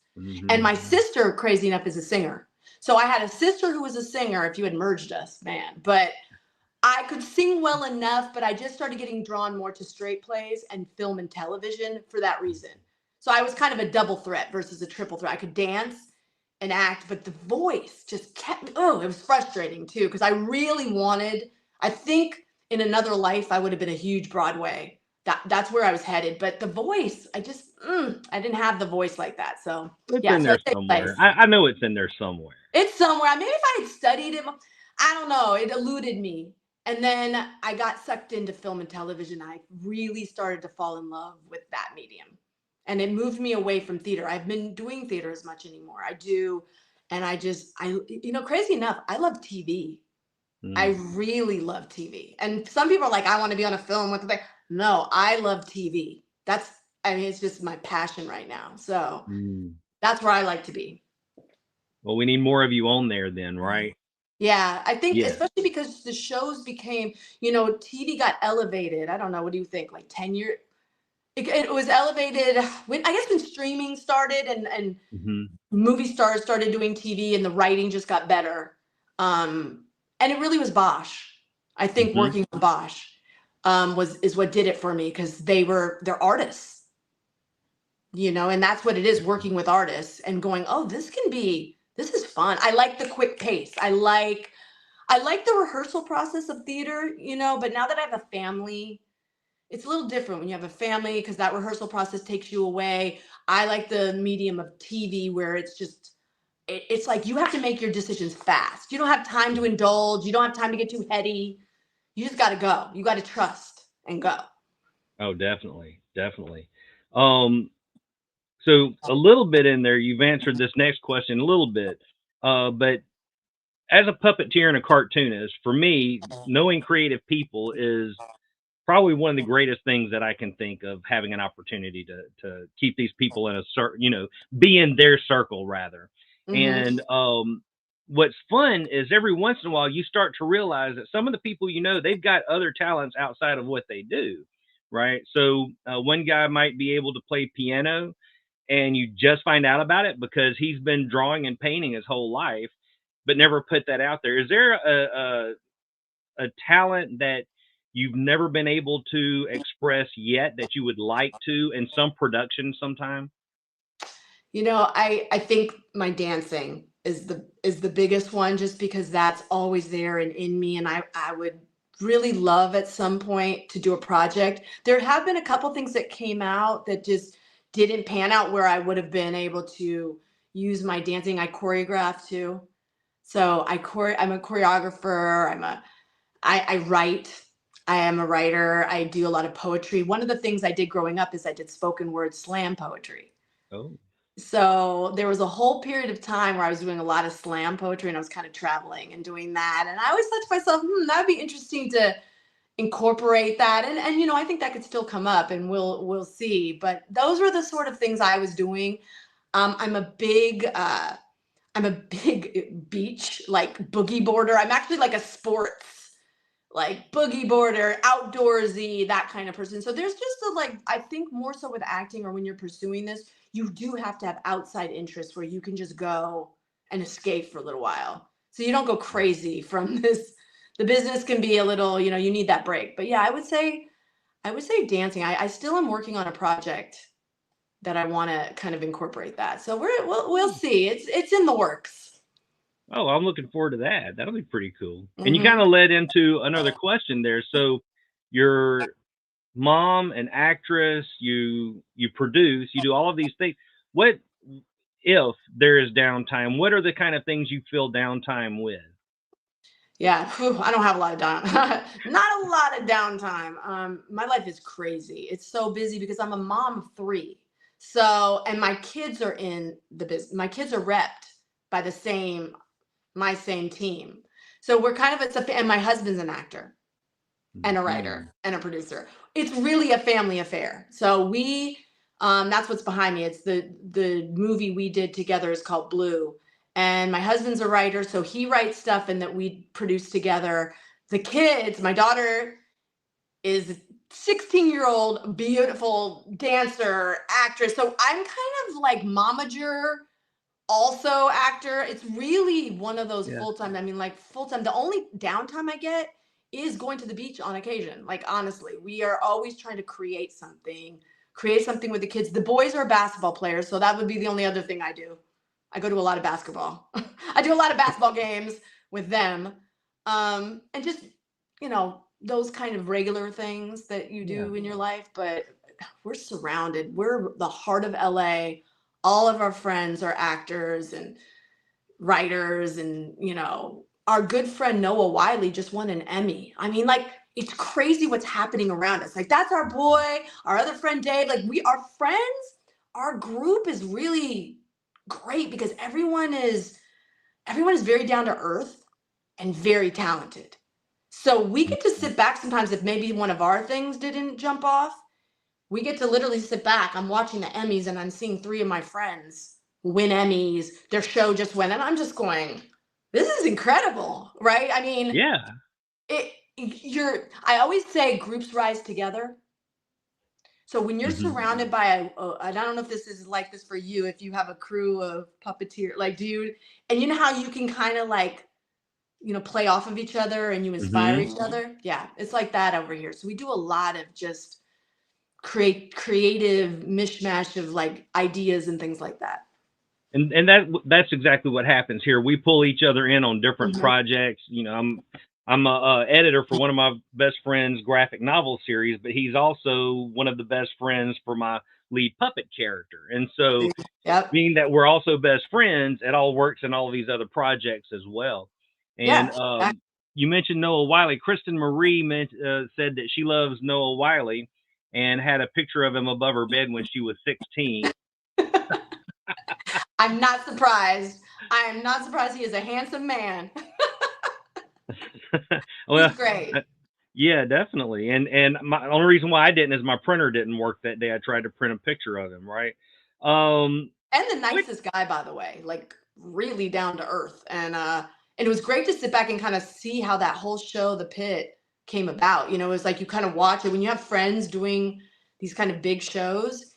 You get to sit back and see the creative process. And I learned a lot from him. I learned a lot from a friend of ours, Dave Denman, who's also a big actor, who's doing great projects. And you get to sit back and watch your friends. And so there's never any like jealousy and then those kind of things that take place, because I just feel inspired by them. Mhm. But it's crazy to watch a show go from an idea and then become a hit. I mean, that's like where everybody, millions of people are watching it. I've It's pretty. seen one of our friends win a literary award. I've seen friends win the big award. It's called the Ostrander Awards in theater here in town. I've watched all of these things happen, and it is such an amazing. Well, it's like I mentioned before. I get a chance to be in the midst of a circle of all of these creative people, and I totally get it. No jealousy, but it is such a heartwarming thrill to be Mhm. able to see people succeed and move up that next little peg or the big jump, whatever that next success is. I love watching that happen. I think I that goes really back to do. also authentic relationships. Like if anybody's out there listening, if you have something you want to do, I think it's always about connecting with like-minded people, Hmm. regardless of where they're at. You connect with like-minded people and you create together. All the artists or creatives out there, that's where it starts. That's where stuff bubbles. That's where sometimes it takes time, but I just think that keeps your juices going. It keeps you from burning out too.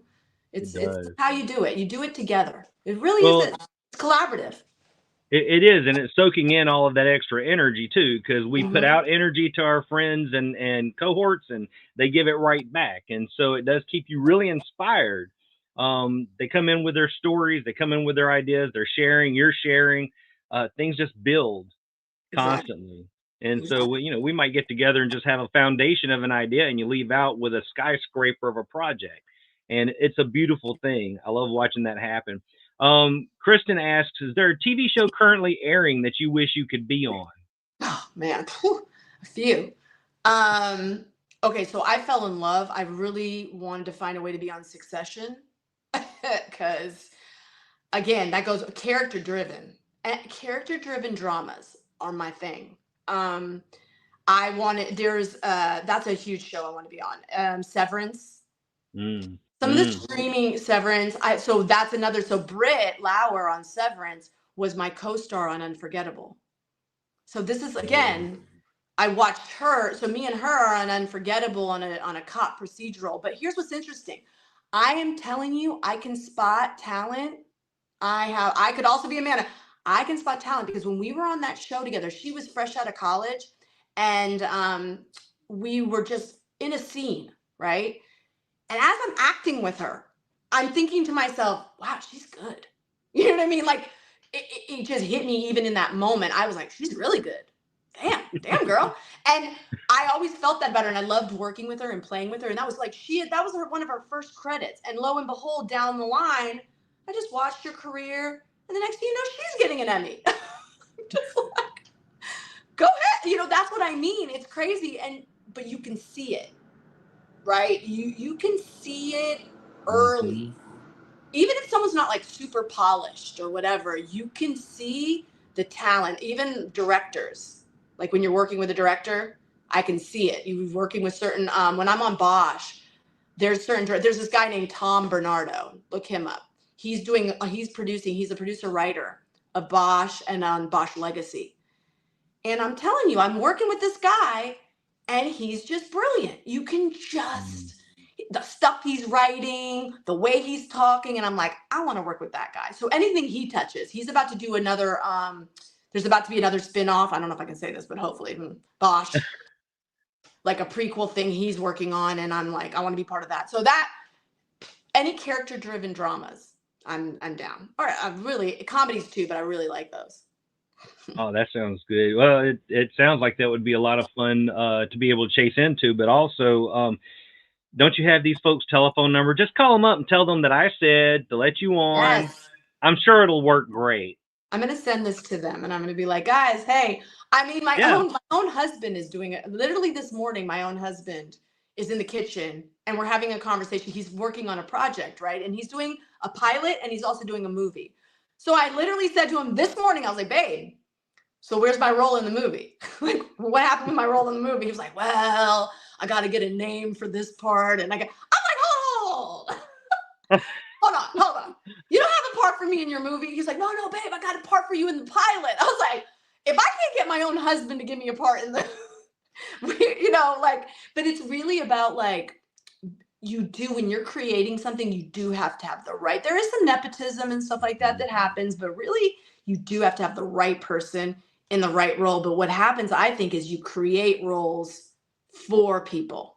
Like you already know, you know what I mean? Like when, again, in your cohort of folks, you start, like he wrote a role for a friend of, it goes like that. So I'm hoping, you know, we have some stuff coming up that are friends of mine and we're talking about it. We hit a crazy time because of the strike.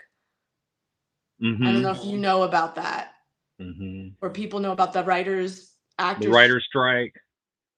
It hit us hard. It hit our industry hard. Like it really, we're just kind of getting back from that.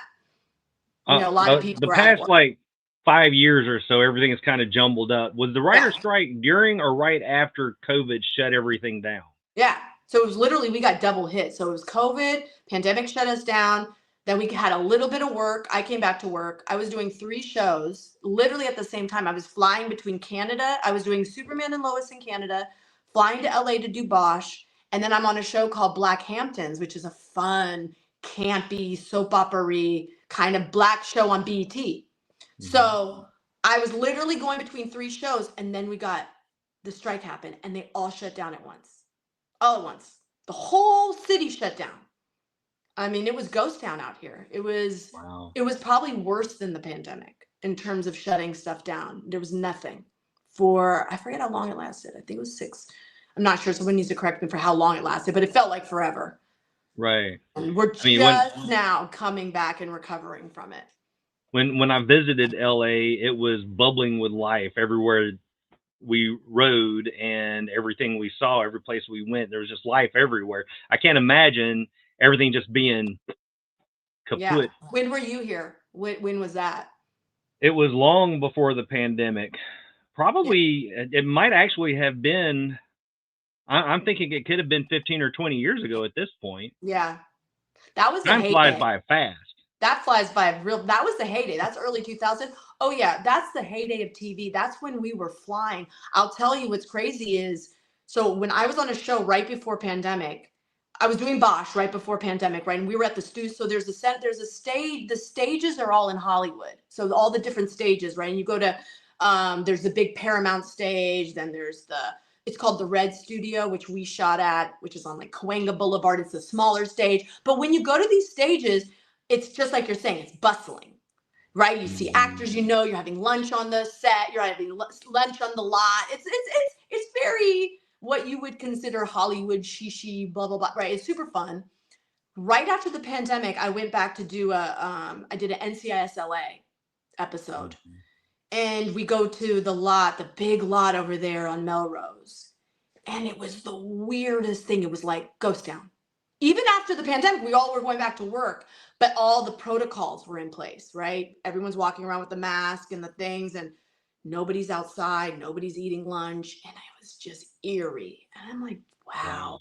So it really hit our business hard. I mean, it was, you know, between takes, you're literally, I remember so distinctly doing this one scene on Bosch, and it was a party scene. And between each take, we had to do the masks. That was when it was like early and they were really strict. And we would talk and then do and then cut, mask. Okay, action, put the thing down. I mean, just like that. It was crazy.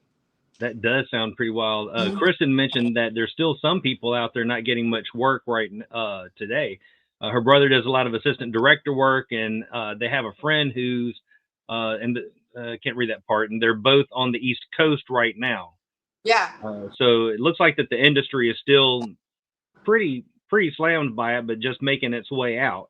No, it's bad. Like it's not, there's a lot of people out of work. That's why when some friends win and their shows go, you're so happy for them because I know people who have acted big. I know a guy who was huge showrunner for 17 years, and he's having trouble getting any work. I mean, he was I'm not going to say his name. He's a huge guy on a big show, and he's having trouble. I mean, people are struggling.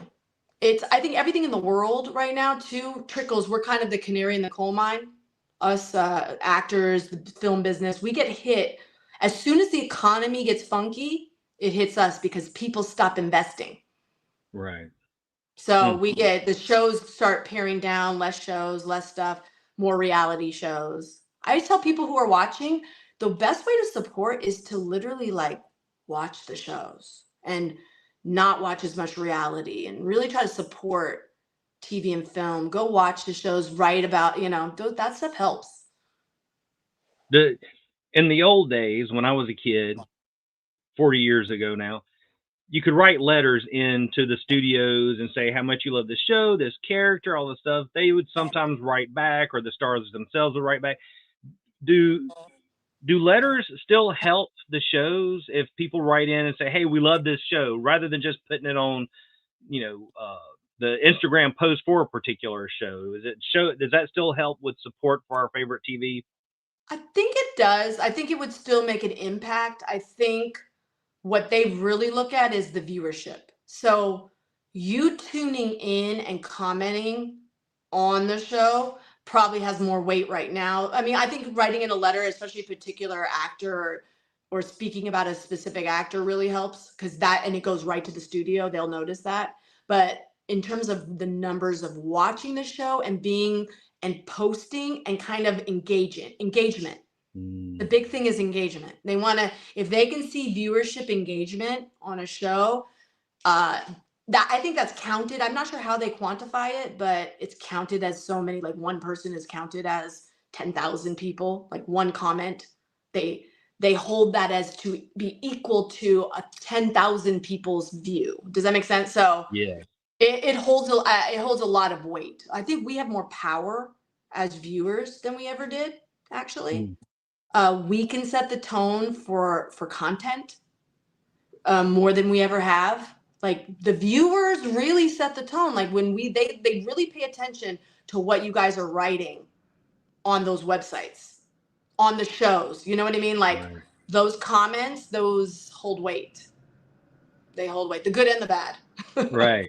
I will tell you, I was on a show when I was on Unforgettable. Weekly, we would get feedback, or the network would get feedback. CBS would get feedback on how people were responding to our characters.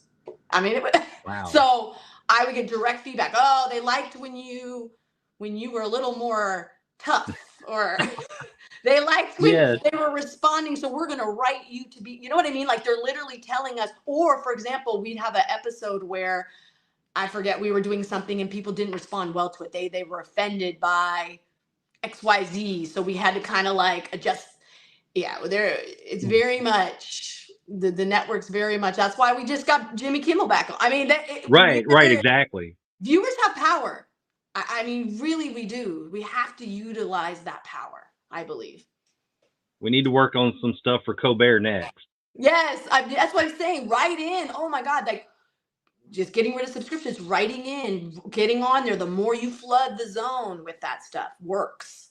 It works. Well, just quickly, I want to point out for anybody that's just joining us, I'm Kevin Williams. We're visiting with the fantastic Daya Vaidya.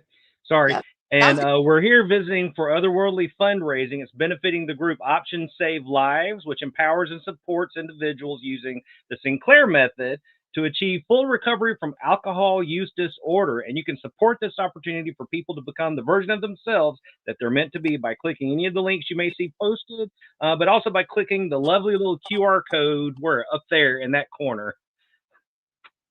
So maybe I pointed it the right way, but if not, it's over at that corner. Over there somewhere, Scarecrow of Oz.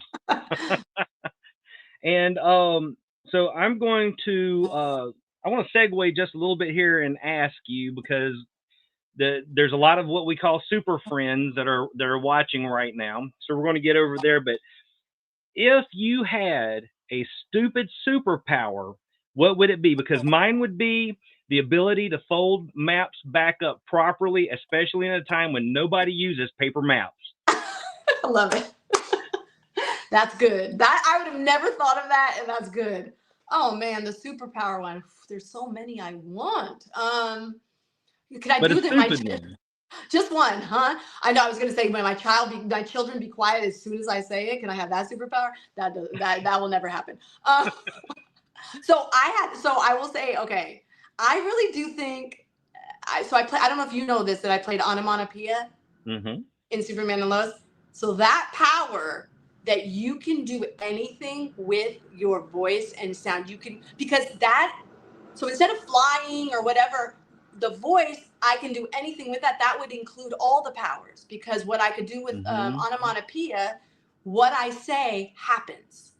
So meaning if I go fly, fly, fly, fly, my body flies. Or if I say bang, bang, bang, something gets, everything gets done with my voice. So I have all that power. I don't know. That was a dope power. That was like, I kind of wanted to be That's a really good one. It is a good one. When I was her, I was like, I kind of wanted to be, I was liking onomatopoeia. I'm like, I could kind of do this. I could kind of be her. So I would say that.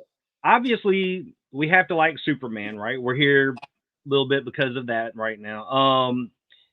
Other than Superman, who is your favorite superhero and why is it Super Grover? Super who? Super Grover? Yes. Oh my God, I forgot about Super Grover.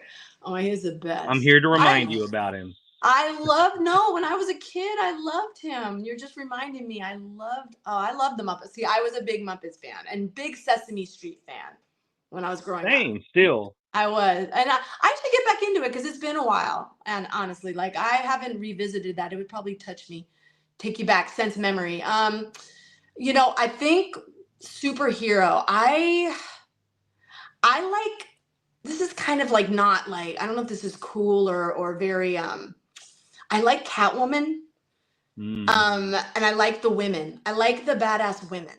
I like Catwoman. I like the, what's the other one? The one that, because I like Catwoman from when Halle Berry played her. And then the other woman, oh my God, who was it? Oh, Michelle Pfeiffer? Yes. Yeah. Her. I like the badass women. To me, those move me. Like the men are cool, but I'm digging the women. I love that the onomatopoeia character was turned into a woman. I think they need to have more women. Like I think some of the newer ones are really cool. I like the what's her name? The from the Incredible Five. Oh, what's her name? The blonde. She's the British actress. I'm forgetting her name. She's so good. Pugh. Oh, what's her name? Her last name's Pugh. P-U. Anyway, she's if she's watching, she'll understand we really do like her. I really like her. Not just coming for some to the reason front. I'm forgetting her first name. But yeah, I say any of the badass women to me. That's kind of who I dig. Florence Pugh. Kristen just posted Florence Pugh. Yes, her. She's dope. Thank you, Kristen. Thank you, Kristen. Thank you for I should remember her name, but we will now. We will remember it now. So acting opposite iconic characters like Superman and Lois, what does that feel like to act? And even Tyler and Elizabeth, what is it like to act opposite of these characters?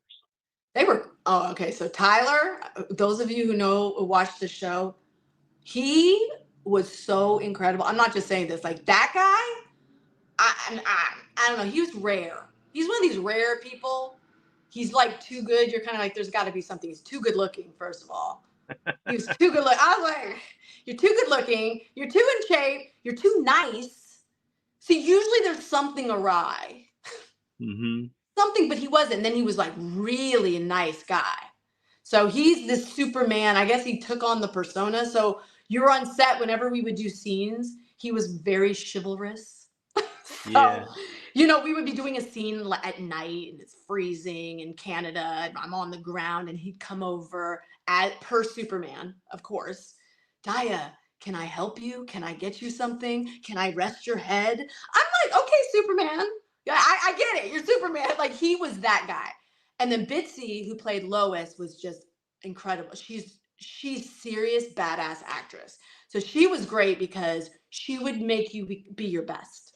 You know what I mean? One of those people. When I was acting with her, I had to be on my A game because she just doesn't play. You have to be on your A game to go toe to toe with Bitsy. And then Chad Coleman. Oh man, you guys know Chad Coleman, the actor? He played my husband, and he played the other.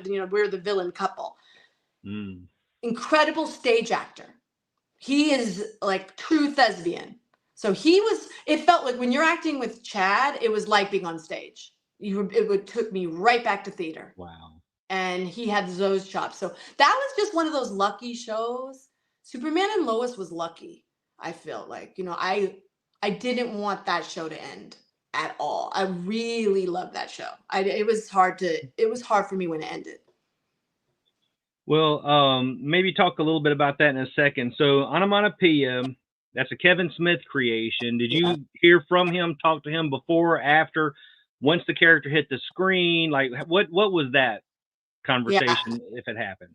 I did. I sent him a message, and I think he was very, I particularly reached out to him because the fact that I thought it was a brilliant character, and then that they made it a woman.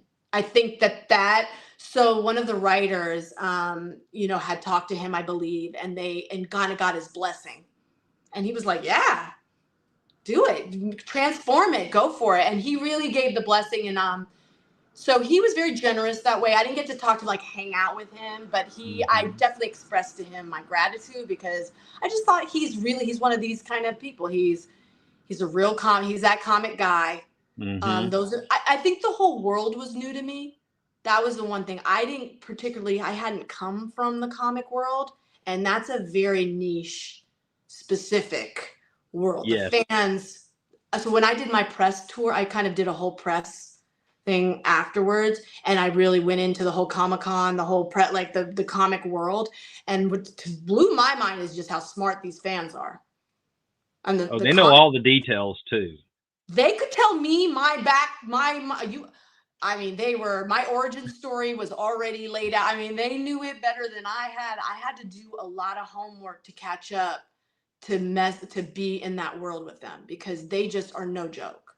So the whole show had to do their homework. We couldn't, they'll bust you if they don't like what you're doing. But what I liked is that they were open. I thought we were going to get more pushback about making her a woman. And kind of just also, I was worried that there was going to be pushback on the couple being of color, because in the original, of course, they're not. But pleasantly surprised, we didn't. Everybody was really down and for it, and supported it. I was very happy about that. Oh, that's awesome. When you're getting into a character like that, there has to be a process. Did you get the books? Did you read all the books getting into it? Or you said, we're creating this new character for the show. I'm going to take the script and study that and create this character based off of what I'm reading here. So both. I did both, because I felt like I needed to know what the original one was before I could kind of put my spin on it. So I did all the homework. When I found out, the crazy thing is, so when I got cast, this was different. It was backward. It was weird, because they didn't tell me when I went out for the role that it was onomatopoeia. It was a secret, because they didn't want it to get leaked. So sometimes when you're auditioning for things, it will be you'll have to do an NDA, or they kept it a literal secret. The only time I finally found out, even after I booked the job, I didn't know. That's how much they kept it under wraps. So finally, I got a phone call from the producers after I just thought it was a woman who had cancer and was fighting for her life. So I was doing all the work on that.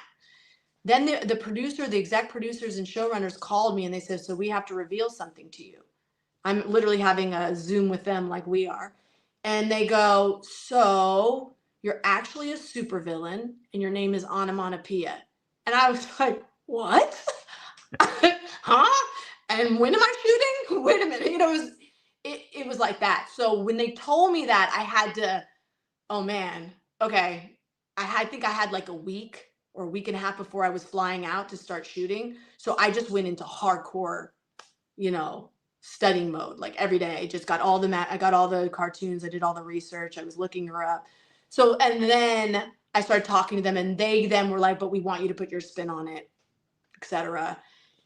And then I was able to then take that and kind of create. And then we worked. What the other cool thing about that part is I got to work directly with the wardrobe people, along with all of the special effects people. So it was really, they took in a lot of input. So it was done together. So as I created her, and then we had a movement person in which I had to create her movement. And that's when the dancing came in, because the stunt people, there was a lot of stunts, but they couldn't do the movement of her because she's a superhero. She's a creature. It is different, you know. She's not human completely. So a little bit, you did get to use that extra talent. Yeah. in So I guess this. I did. Yeah, I did. Yeah. I did get to use the dance. I had to work with the stunt coordinator to create movement, to create the sound, to create the. So it was again collaborative and step by step, and then it was kind of again TV fast, and then I just had to trust it. Right. You know, just trust that we were, and they had the mask, and then when I finally, the coolest part, was when I went into the final fitting where they put the super suit on me, and it was this, I mean, the full-on thing, the suit, the mask. It was gorgeous. It was very well done. It was constructed. I mean, they had to go through a whole thing. It's kind of what they do on the movies. It was very, very finely constructed. They had to put me in it. They had to put me in a certain way. I needed like 3 people to put me in the suit, with the shoes, with the mask, so once you're in the suit, then all this stuff comes together. Then the character comes together. And then it's just, yeah, that was fun. It born that character once you got into that suit. Yeah, exactly. That's and then amazing. also with the special effects that you have to do with it. You have to do a lot of special effects. Fantastic. So doing your own stunts, what is gratifying about it, but also what was the big ouch? Oh man, yeah. So for us, because everything was outside, and my stunts, everything had to be shot at night, because that's when she comes out and she battles Superman. So if you guys watch it again, I think it's season 6 of Superman and Lois, and I battle Superman in the middle of what's like Gotham, basically, like in the middle of the street, and we have our battle. It's 2 a.m, right? And there's people everywhere, and it was water, and there were literal rats. I'm not joking. There were rats, not stage rats, actual rats. So at first, like when they put down the padding, because when you do your stunts, they put padding down and you have to like kind of practice. So I'm laying down on one of the pads, kind of getting ready for the next shot. And I'm laying there and I start seeing rats go by, like right where I was. And at first, I'm like, guys, there's rats. Can we? And of course they shut down for a little. Okay, we got rats on the set. No, the walkies, they're like, guys, can we take care of these rats? There was nothing they could do. They had to deal with. So the rats, next thing you know, they're not right on you, right? I'm not going to get bit by them. So I just had to like mentally go there. I just had to mentally put away the fact that there were rats and that they were running by, and go into superpower mode and go for it. So that was probably the hardest night. It was freezing. Rats. And if you watch the episode, this is what's funny. You can see them. So watch the episode. If you look closely, in the episode when she battles, not when she battles Superman, look at the episode where she's battling, oh my God, I'm forgetting the names. The guy in the metal, the character. It's Doomsday? Huh? Doomsday? Not Doomsday. I haven't revisited this in so long. He's all in metal. It's oh gosh. Steel. Huh? Steel. Kristen wrote in Steel. Yes, Steel. How can we forget a name like Steel, because that's what he's wearing? How do we forget Steel? It's the best character. When I'm battling Steel, Onomatopoeia is battling Steel in the middle. That is when, if you look closely, when she is attacking him, look behind us. There's rats, like going like this. They're going behind us. That is wild. It was wild. So, or just like then, like regular rats must be less expensive than having to pay union rats from the studio, right? We were making that joke the whole time we were there. We were literally like, What are we paying the rats? The union, call the union for the union rat. I mean, yeah. The jokes were going hard that night. Oh The man, jokes yeah. about the I just heard rats. from Mickey Mouse. He said they were getting paid peanuts. So, looking back at Superman and Lois, what is a favorite moment from that series for you? Was it working with the rats? Oh God, no. The rats. It was mind over. I was scared of those rats. No, it was mind over matter with that night. My favorite moment of the who, that's hard. There were so many good moments. So I know what it is. I've always had a dream.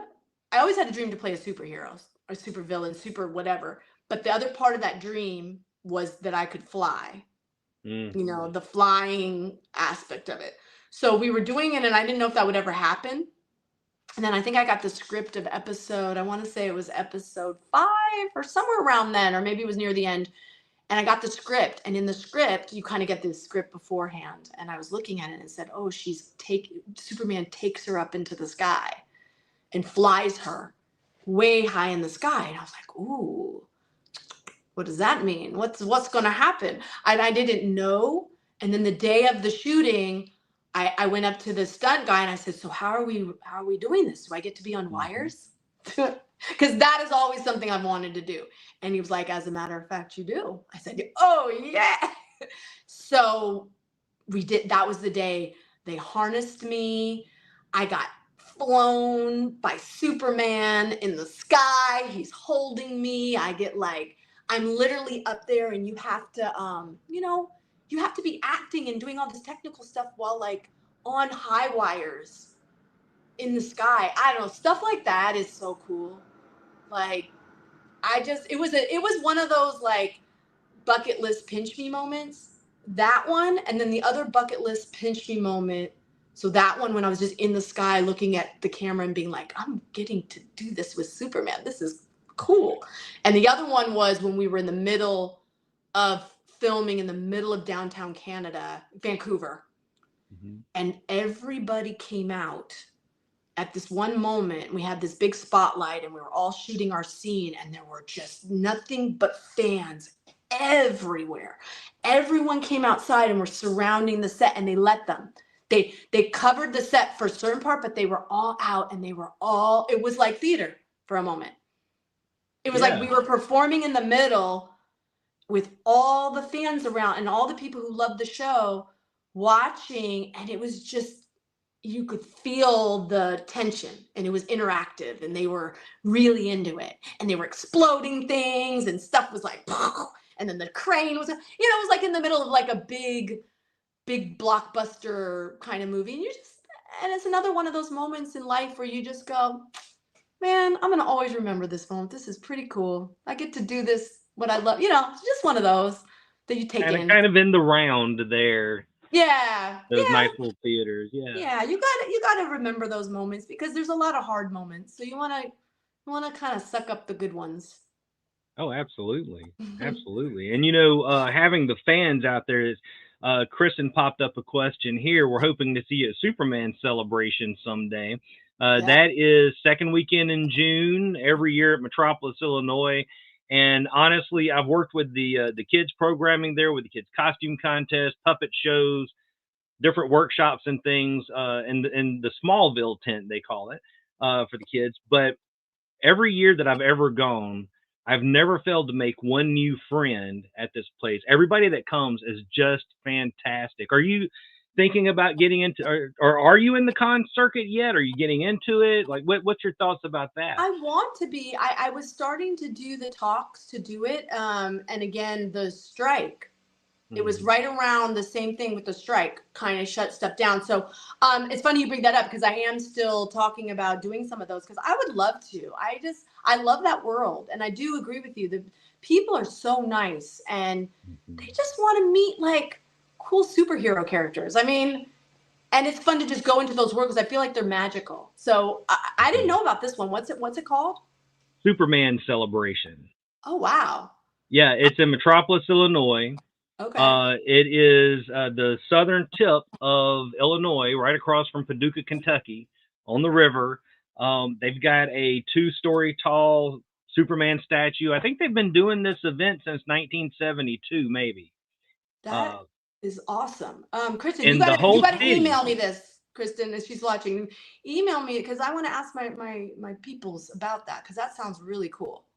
There's been a lot of people come through there, and I'm sure they've all had great experiences. Because, like you said, the people are so kind and the people are so nice. And I've only ever had great experiences in Metropolis, Illinois.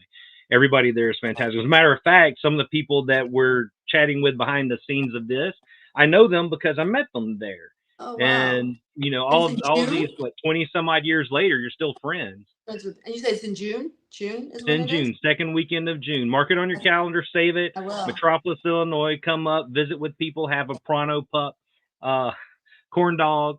No, it's a great event. It really is. And yeah, so I'm glad that Kristen mentioned it because in my brain today, for some reason, it wasn't even going to Superman Celebration. I guess because it's not the second weekend of June. What will you miss most about Pia? Oh, Pia. I know. I love calling her Pia. I do. I miss that character. I miss her. I still miss her. I miss a lot. God, what do I not miss? Like I said, it would probably one of the best experiences I've ever had to date. In my acting career, I miss being able to play a character that has this duality of being a cancer survivor, one end, and being just a woman, a normal, regular woman fighting for her life, which I could relate to, and turning then into a supervillain. Like this dichotomy of having to play both. That again, that goes back to what interests me in characters. I really like the spectrum of humanity and of human nature and of just people. And I don't want to just play good, normal, everyday people. This what interests me is how does she go?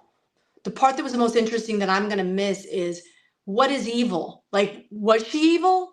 Is she evil? Actually, she was fighting for her life and trying to save her family. You know, she's a mother. I think there was just something really interesting about where do we cut? Like, if we're trying to save our family and your son, and she's trying to save the whole town, and then she's doing certain things to do it. Like, where's that line? And I just found that interesting. I just think that it's rare that we get these kind of characters. I think so. And when you have characters that have all of that, you've got so much opportunity for depth, for growth, for change, for all of these different things. And Exactly. I'm glad you had the chance to go through all that. Now, we've mentioned a few times about the story about cancer that had taken place on the show and all. And everybody in one way or the other, we're affected by it. I live down the street from St. Jude, and I volunteered at a bunch of the houses that the kids get to stay in, and plus, it's in the family, it's all that. But you've had you've had this as a part of your own story, performing this as part of the show. What draws? What's the words I'm looking for here at this point? What takeaway from doing that in the show, coming out from your real life, blending that together, and after that discussion, maybe what message have you got for other people who may be going through this? Yeah. So I don't know if everybody knows out there. I'm a 2-time breast cancer survivor.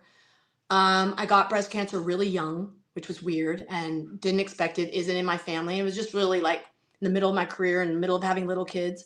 Shocking. And so this part, I'm just giving you a little background. I played Pia had cancer as well. So that process was just crazy, art imitating life, right? And used a lot of my actual experiences in the character. I would say that the fight, and I talked about this in the show. So this is something I want to put out there for those who are watching or anybody who's going through any debilitating illness or any life-threatening illness. There's something that people don't talk about a lot, I feel, that I talked about in the show and I talked about as a character, and I called it the pull. And the reason I call it the pull is because when I was going through that, everyone talks about survival, survival, survival. And they talk about it in a way like the disease is just going to get you, right? And it's not that that won't happen or that's not part of the issue, but they never talk about how sometimes as a person fighting a debilitating disease, there's a pull just personally to want to give up. And I don't even want to call it give up, give in. Because the pull to the other side or the pull to just go, there's a beautiful component to it. And I feel like nobody talks about what, when you're near death or when you're in these really fight for your life moments, how to stay here. How to stay here. Because there's a part of you that just goes, it would just be easier. Oh, I could just go and I don't have to go through this to put my family through this. And what I learned from that whole experience was what it means to fight and how you fight. And it's not just fighting, it's really fighting for the beauty in your life, no matter how hard it is. Do you know what I mean? That I think we sometimes look for perfection. We look for constant validation, constant likes, people to want to, and instead, what it teaches you is to really be okay with the pain, the messiness, the hardship. How does that look? And how does it feel to just really fight for your life, even when it's not pretty or okay? And anybody out there doing that, it really is just digging in and going, I deserve it. I am meant to be here. And I used to say this to myself all the time. My story's not over. My story's not over. I say that all the time. I just do. My story's not over. Good, bad, ugly, painful, not painful. It's not over. I have more to tell. I have more to do, more to figure out, more messiness to be in. You know, that's what that character, that's what that journey.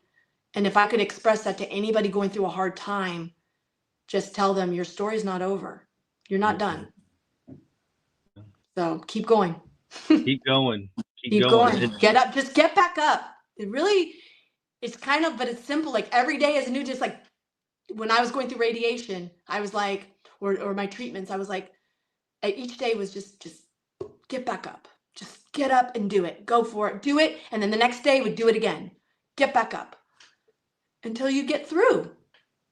And then there's gold on the other side. I always tell people that brick wall, we're all hitting it. When you hit that brick wall, there is gold on the other side of it, right on the other side. Yeah. So don't stop. Well, one line I've always used is on the other side of the storm clouds, there's still sunshine. Yep. Exactly. So let the storms clear as much as possible and take in whatever sun you can get. Exactly. I think that's right. Important. Thank you for that. Thank you for sharing that. I think that's important news, and I think that's important information, rather, that a lot of people need to hear, because there's a lot of people going through things, and they need that uplift, and I appreciate it. And what we're donating to this today, I think it's the same thing. Alcoholism, any illness, anything. These are, nobody wants to be in these situations, and it's also having that compassion. And I think when people are donating, I think part of donating too is not just giving money. It's also you're giving that support, because it's really energetic. You know what I mean? It's energetic support. Because nobody wants to be in these situations. Sometimes you just need a little support to get through. Just a little. We've all had friends that's been there. Yep. And we keep them tight to us, and that's what helps them through. Sometimes there's a huge fallback into the life, and we've got to be there to pull them back in as soon as we can, because sometimes we ourselves are that little bit of a savior in their story, and we have to be on hand for it, I think. But yeah, one more message real quick to people going through that alcoholism or illness or whatever is that you deserve it. You're worth it. You are okay. That's a huge, because self-loathing is a big part of it. You become like, why am I, down on yourself? And I think it's so important to remember that too, that you deserve to be here. You deserve to fight through it. You deserve to get wonderful things happen to you. You deserve it, Yes, absolutely. I hope everybody's hearing this and listens to it. As a matter of fact, I'm going to go back at some other time and just clip this portion out and put it out there because I think everybody needs to hear it. Yeah, It's important. I do. And the people that we are supporting with this is Option Saves Lives, and there is a link and a QR code up at that direction or that one. Depends, I guess, on which screen you're looking at, that you can take a picture of and you can donate there. And a number of the projects that you've been in, it seems to have like a police or crime element to it. What draws you to that? Yeah, that's true. You're right. I do a lot of procedural drama stuff.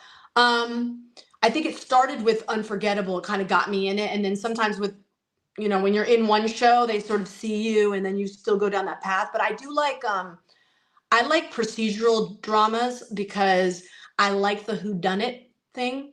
Yeah. I like that. I like the figuring it out. Again, it goes back to I like because there's more complicated characters. Because you're dealing with people dealing with a lot of, it's usually someone that's it's the fringe of society. Mm-hmm. You know, it's those folks. It's not the perfect. Although when I did Black Hamptons, what's interesting, that was the first time I did more of a. Oh, I did some soap opera. I did like General Hospital, but I don't count. I did that a little bit for that. But I would say the other side of procedural and cop shows is the larger than life, kind of heightened drama of kind of soap opera shows. That's fun too. But the cop shows and the what my husband would call the killing shows. It lets you go off into that fantasy of like these extremes, right? And those are just fun to explore. I think those are just fun to explore the psyche, like playing characters of that. I haven't yet played a bad guy though yet in one of those. I'm always the one trying to figure out. I'm usually the cop or the DA or the lawyer or the. Except on Bosch. Bosch was a little bit of the bad guy. I got to do some bad guy stuff, but I kind of want to do that. I want to do that. That would be fun. Being the villain does give you kind of a little bit more of a release, because when you are, you know, in the regular world, of course, we try to be nice to everybody that we can be. But to be able to play a villain, I have, this is silly, I'm sorry, but I have an Oscar the Grouch replica puppet that some friends made me. And I took it out to a little convention one day, and it was so cathartic to still be nice, but to be grouchy with people. Yes. It was so fun. I think being a villain would probably be a wonderful thing. Now, my whodunit, my guilty pleasure every year is Clue and A Shot in the Dark, a Pink Panther Peter Sellers movie, that are both a lot of fun. And those are the two that I always go back to in my head. It's like, yeah, it's time to watch this one again. Yeah. So much fun. What is that? Why did you? It's because you're a nice person. I can tell when you're nice. You do need an outlet, an alter ego, something to kind of just to not be too much of a people pleaser. Right. I lean in on my Groucho Marx, that part of me a little bit sometimes. Yeah. You know, you're still just joking. You're not being hateful, but you get that little bit of out. Yeah. Yeah. Which is important because otherwise it goes in your body. You got to get that out. You got to get it out. You've got to get it. One thing that somebody, recently, as a matter of fact, I stole something off of a, whatever you call the little videos on the Instagram. Oh, yeah. And I was talking to a friend recently, and I said, you know, degrading jokes are harmful. You can't do those anymore. I said, first thing is that there was a period of time where it seemed like they were funny, but people have let me know over time that it's not funny. They don't want to see you do that thing. But the other big portion of that is that when you make those jokes, you think it and you also hear it, and it's all inside of here now, right? Yeah. And it's that whole bit of speaking things into reality. So I've told a lot of people lately is don't think these things. Yeah. Don't think that you don't belong in a particular place. You've got a table, you got a seat at that table, take your seat at the table and be a part of the thing that you've been invited into. Yes. And so yeah, that's kind of that part that, you know, the fun yet snarky parts that you can get out of your system because you don't want it in here. Yeah. And then just recognizing, you don't have to be mean and hateful to people to do it either. Exactly. Right. No, I And totally agree. Totally agree. and also because they'll hit, and I don't want to get hit. There's that. There is definitely that. Yeah, I have to say it to my kids all the time. I tell my daughter all the time, don't dim your light. Like, why do you feel this need to dim your? It's this weird thing. She always is like, apologizing or self-deprecation or all that stuff. And I'm like, you can still be humble, grounded, and not, self-centered or whatever, and still not dim your light. Like, Right. share it. Like, people want to be around people who are happy. That's very true. That is very true. And one neat thing about our little circle of friends here, we're all creative, but at the same time, if somebody's down, we're all there for each other. Yeah.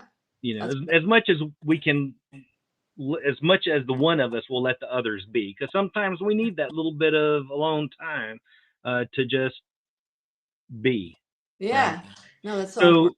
one of my very favorite artists is a good friend of mine, Trevor, and he posted that Bitsy and Tyler have both been to Superman Celebration. And so you're behind. You got to get there. I got to get there. I should as a matter of fact, because I'm mentioning Trevor, 1 second, right here on the wall of my little studio room is a painting that he did of my characters dressed as Superman, Super Mule, because he's a mule. And that is so cool. He's just absolutely a great artist. This was an art swap, and when I gave him the piece I did for him, I felt bad when he gave me this masterpiece. That's really good. That is really. He's excellent, but I'm always going to cheer him on because he does really, really good work. And so you met your husband in a project. What was that project, and how do you balance work, family dynamics at home working together? This is Blue. That's why I put it behind me, because it all started with Blue. In fact, I have twin boys. Like I said, I had twins, and the first twin, the one who was born first, his name is Jai Blue. So we put the blue in his name. Blue is very important. I mean, because we met on Blue. My husband was an ex-pro boxer. So he was a professional boxer in New York City. And he got a life-changing, career-ending injury where he had got hit in the ear during one of his sparring matches, and it ended his career. And he got into acting because Spike Lee saw him boxing in one of the gyms and put him in his movie. So he got into acting that way. And what's funny is Blue, so he did his own boxing movie. I was just an actress in LA. I went in and auditioned for it, just like normal. I didn't know him, had no connection to him whatsoever. And I just remember going into the audition and him reading across from me. So he was the star. I was to play his love interest. And during the audition, I just remember thinking to myself, he's really good. It's like another one of those moments. I was like, he's a good actor, huh? And it was just, and he's cute. But but that was about it. It was just a fleeting thought. And then I got the part. And we're on set, and I'm playing his love interest in this movie that he produced and wrote and created. And it was just these are the little touch points in your life. It was a magical moment. Again, it was early in my career, right? I was a lot younger. I hadn't booked the series yet. I was still, waiting tables at the time, I believe. Yep, I still was. I was still grinding in LA when I did this film. And so it was a turning point, because I met him, and he was one of these rare people that I go, oh, you're from New York, like me. You're from kind of inner city. Like, that's how I grew up. I grew up in the inner city, but I'm also an artist. And that combination is hard to find. You're either getting one or the other. You know what I mean? You either get the guy or the girl who grew up this certain way, and you're like, they're cool, but they don't really know art. And so this was when I knew I was going to marry this guy. I swear. We were on set one day. I said, oh, I could marry him. And he told me, and we're talking about growing up in Oakland, and he's growing up in New York, and we have all this stuff. And then he said to me, oh, but I had this obsession in New York. I said, really? What was your obsession? He goes, every day I would go to the bookstore and just read Shakespeare all day. I said, what? Hold on. You are a guy from Queens, New York, who was a boxer, who grew up in probably the worst part of town, but you would go to the bookstore and read Shakespeare all day? You got to understand, at that time, I'm a Shakespeare nerd. I'm come from the theater. I'm a classics nerd. I was like, I will never meet a guy like this again. What are you talking about? Like, you're a guy who you like hip hop music and you love Shakespeare. Forget about it. We're getting married.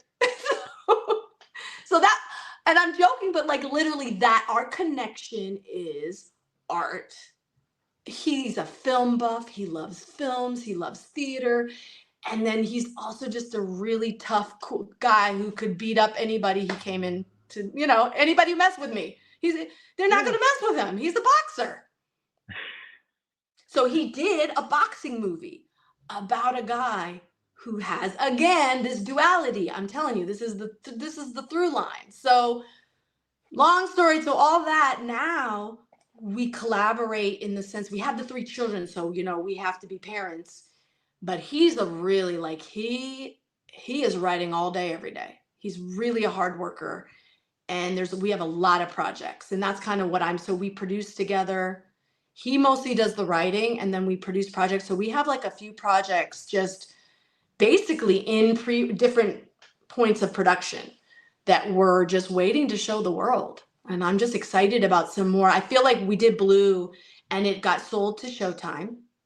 It got sold to Showtime and Stars. It won a lot of festivals, and now it's on Amazon. So anybody out there, you guys want to watch it, It's called Blue, the American Dream on Amazon. I'll plug it. It's a really good film. You can see where it first happened between us. And I think it's a good little film. And now we're just trying to create the next kind of a higher level, bigger budget stuff. So we're just in the works of doing some TV series, a film, and a pilot. And kind of maybe like we're trying to decide whether it's going to be a pilot or if he's going to do it as more of a limited series. So do these ideas come up over like folding laundry, or when do you find time to work on this? I mean, do you go to the office, the studio, and you come home, or you just have a place there at the house, or it's just all over the house? We have a home office. So right now I'm in it. It's our garage, which we turned into, because we also have to self-tape. So this is our studio / office. We have to, so now actors, everything is self-tape. So we don't even go out and audition anymore. So we're a real team. When I audition, he films me. He auditions, I film him. We do all our interviewing here, and then all his writing he does here. All of our meetings we do here. And then I would say our collab, like just this morning, I was getting coffee, getting ready for this. And he's in the kitchen and he's like, so what do you think of this character? And if we do this, then I'm like, I like that, but maybe so literally, yeah, it would probably be like all the time. Or when we watch a lot of shows together, we get to brainstorming, or he'll have me read his scenes a lot. I'll read his stuff. What do you think, Dio? Do you like it? What would you change? So our lives are very intertwined between parenting and being collaborating as artists. So he's on me though right now because he's much more disciplined about writing. He's more disciplined than me. I'm gonna admit it. He is. He's one of those, those like people, those annoying people who like get up at 5 a.m. and they work out right away, and then they write for 4 hours, and then they do this. He's one of those, they like, I know those the people, one. like I'm sleeping in. I'm too tired. He's already gotten up and is done. He's one of those. Trying to fit in all the work at the last 4 hours of the day before bed. Yes, that's me. I'm procrastinating. I'm trying to have my glass of wine. He's in there like, I'm not having the wine. I need to write in the morning. Oh, come on. Just have the wine, dude. But then, of course, he's more disciplined. He's like, that's good. It's a good balance. So we know about the writing. We know about the acting, of course, the dancing and all, but you are also producer and just messing around on the internet, trying to get all the information I could because I want to bug you about everything I can bug you about. You produced The Locksmith. What is the job of producer on a show? Yeah, you're literally, I always say, and he's better at this again than me, but I've learned a lot from him. it's like putting on a huge, massive party, and you are putting it on, and you are the person who has to put everything together. The producer puts everything together from ground up, from the script to the thing to the finishing product. You are part of every aspect of doing a film. So anything you watch on TV or film, the producer, so there's different things. So the tricky part is producer's different on TV than it is on film. So producer on film is the main person who goes from getting all the money, literally putting the money together, financing it, finding who's, either you're the writer or finding writers, getting the cast, getting the director, getting then the financing, then afterwards getting the project sold, blah, blah, blah, right? You're on set every day. You're making sure everything fits like a puzzle piece. On TV, it's the exec producer. So exec producer and showrunner on TV is the one who is the main honcho, and producer is the one on film. And there's usually more than one because it's a big job. But if you're like us, who we call ourselves producers, we are trying to create projects from scratch. If you meet a producer who's part of a studio, that's different. They work for the studio and they're helping produce the studio's projects, right? So Superman and Lois had producers that they were working with at the time, the CW, the network. Our producing is he writes the project. We have to raise the money so it's independent. Does that make sense? Mm-hmm. So there's independent producing and then there's studio producing. The studio producers have more money. Yes. The independent producers, we have to raise money. Kind of like, so you want to get like, you crowd, whatever way you find investors. Crowdfunding, Kickstarter, all of these different things that help you get the money. Yeah, but then you have to go to a bigger level than that. Like you have to get like venture capital, big capital money, because you're raising, if you really like at this level, if you want to do a really big, like a good project, you're having to raise millions. So when it gets into that level, like right now he's talking about, raising 2 million. You have to kind of get seed money from someone who believes in your idea. And then you have to go out. So you're a salesperson, an artist, you're everything. It's a hard job. It's a really big, hard job. But you start small. Like Locksmith was small film with people we knew. We could do it, and we kind of have the whole team collaborate, and then everybody puts on blue, a little bigger. Now we're trying to do much bigger projects. 1 million, 2 million, 3 million, like more. Mm-hmm. And when you're getting there and you're dealing with that kind of money, there's not a lot of room for messing up. You really have to be on top of it because this is people's money, So, and the other thing I'll say is the two of us, we want to do things that matter. We're more into kind of having a conscious social justice element to it.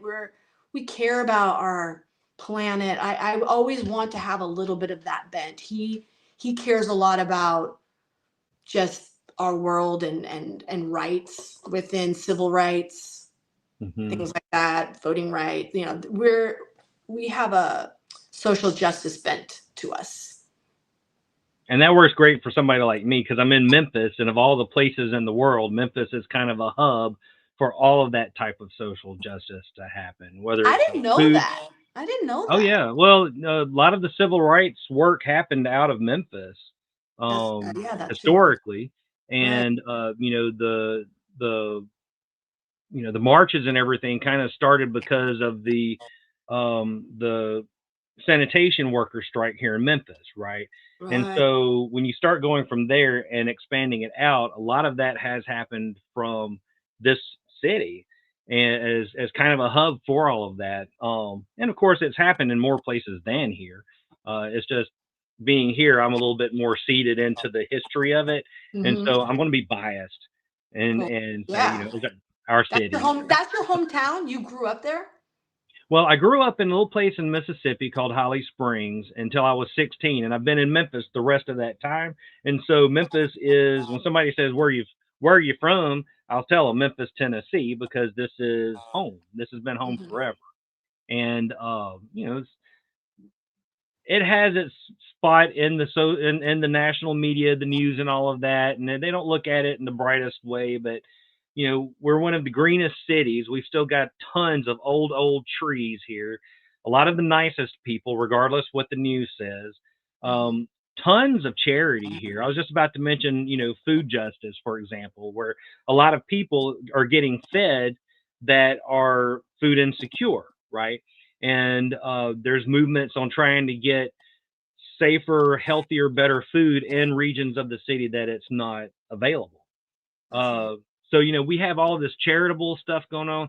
Really and truthfully, the best diversity, the best culture, the best food, everything I feel is just, it all culminates from the rest of the world right here, because we have a restaurant for every region of the world here. And yeah. I oh had no yeah, idea. you got to come to Memphis. I'm going to come to Memphis. I mean, you're really selling it. Like, I had no idea. I don't think I realized, because again, yeah, you're just getting these, like, the media portraying areas a certain way. And then you find out, no, it's like a really, really cultural place. I didn't know that. I want to try. I want to visit. It is. And outside of that also, a lot of people here, they'll say, well, there's nothing to do, but we have constantly got free entertainment in this city. And even at our biggest park, Overton Park, we've got the Levitt Shell, or the Overton Park Shell, and they have free concerts out there all the time. Even last night they had a free concert. Lisa Marie Presley at one point performed over there, so I'm just pitching that name because homegrown, right? Yeah, no, totally. But well, yeah, it's in a big music scene too, right? There's like huge music. You're right near like Nashville and then all the, I mean, home of the blues, right? I mean, so I know that rock and roll, blues, rockabilly, Yeah. soul, rhythm and blues, jazz, like all of that. The heartbeat of life was given to all of that right here in this city. And That's so cool. it's a great place to come down to visit. And when you start looking at the Stacks movement and all of that, well, it's the studio's been turned into a music academy now. And so these are some of the most talented kids coming out of that academy that you can watch one of their performances and you are so charged to go out and do whatever creative thing you can find to do. You just want to do something creative. It doesn't matter what. That's amazing. Wow. It You're is. selling your city. I want to Dude, go. You're I love selling Memphis. That's so cool. That is, Well, yeah. and speaking of that, so Locksmith was shot. It read is that it happens in the deep South, and I know down in the South it can be hot. In most places, people are nice and friendly. What kind of preparation did everybody go through to prepare for working in the South? Yeah, Dalton, Georgia, especially Dalton. Woo! So it was more. So again, because that was when my kids were little, I was separated from it on set more than he was. He was the lead and the writer, and the and our good friend Ryan Minningham, and Jamie Minningham, two of our very best friends, were producer and director. Ryan's the director who did Blue, and they live in Georgia and they're from Georgia. So that's why we were doing it there. So we had their family support. We had some locations that we were able to get. So that's kind of why we were there, but also because of the nature of the content of it was basically like horror, and that he wanted to go deep woods, Dalton. So the funny part of it, so my husband, who's African American and quite dark skinned, I'm not gonna lie, I was a little worried. I was like, do we need to go there? Like, really? I don't know. And my husband's the kind of person where he's just like, I'll go anywhere. He's not like that. He's not scared. He doesn't have fear. But he did say, and I didn't go on that trip, but apparently when they were in Dalton, they went into some local pub type of local joint. And it was definitely what we call hush the crowd.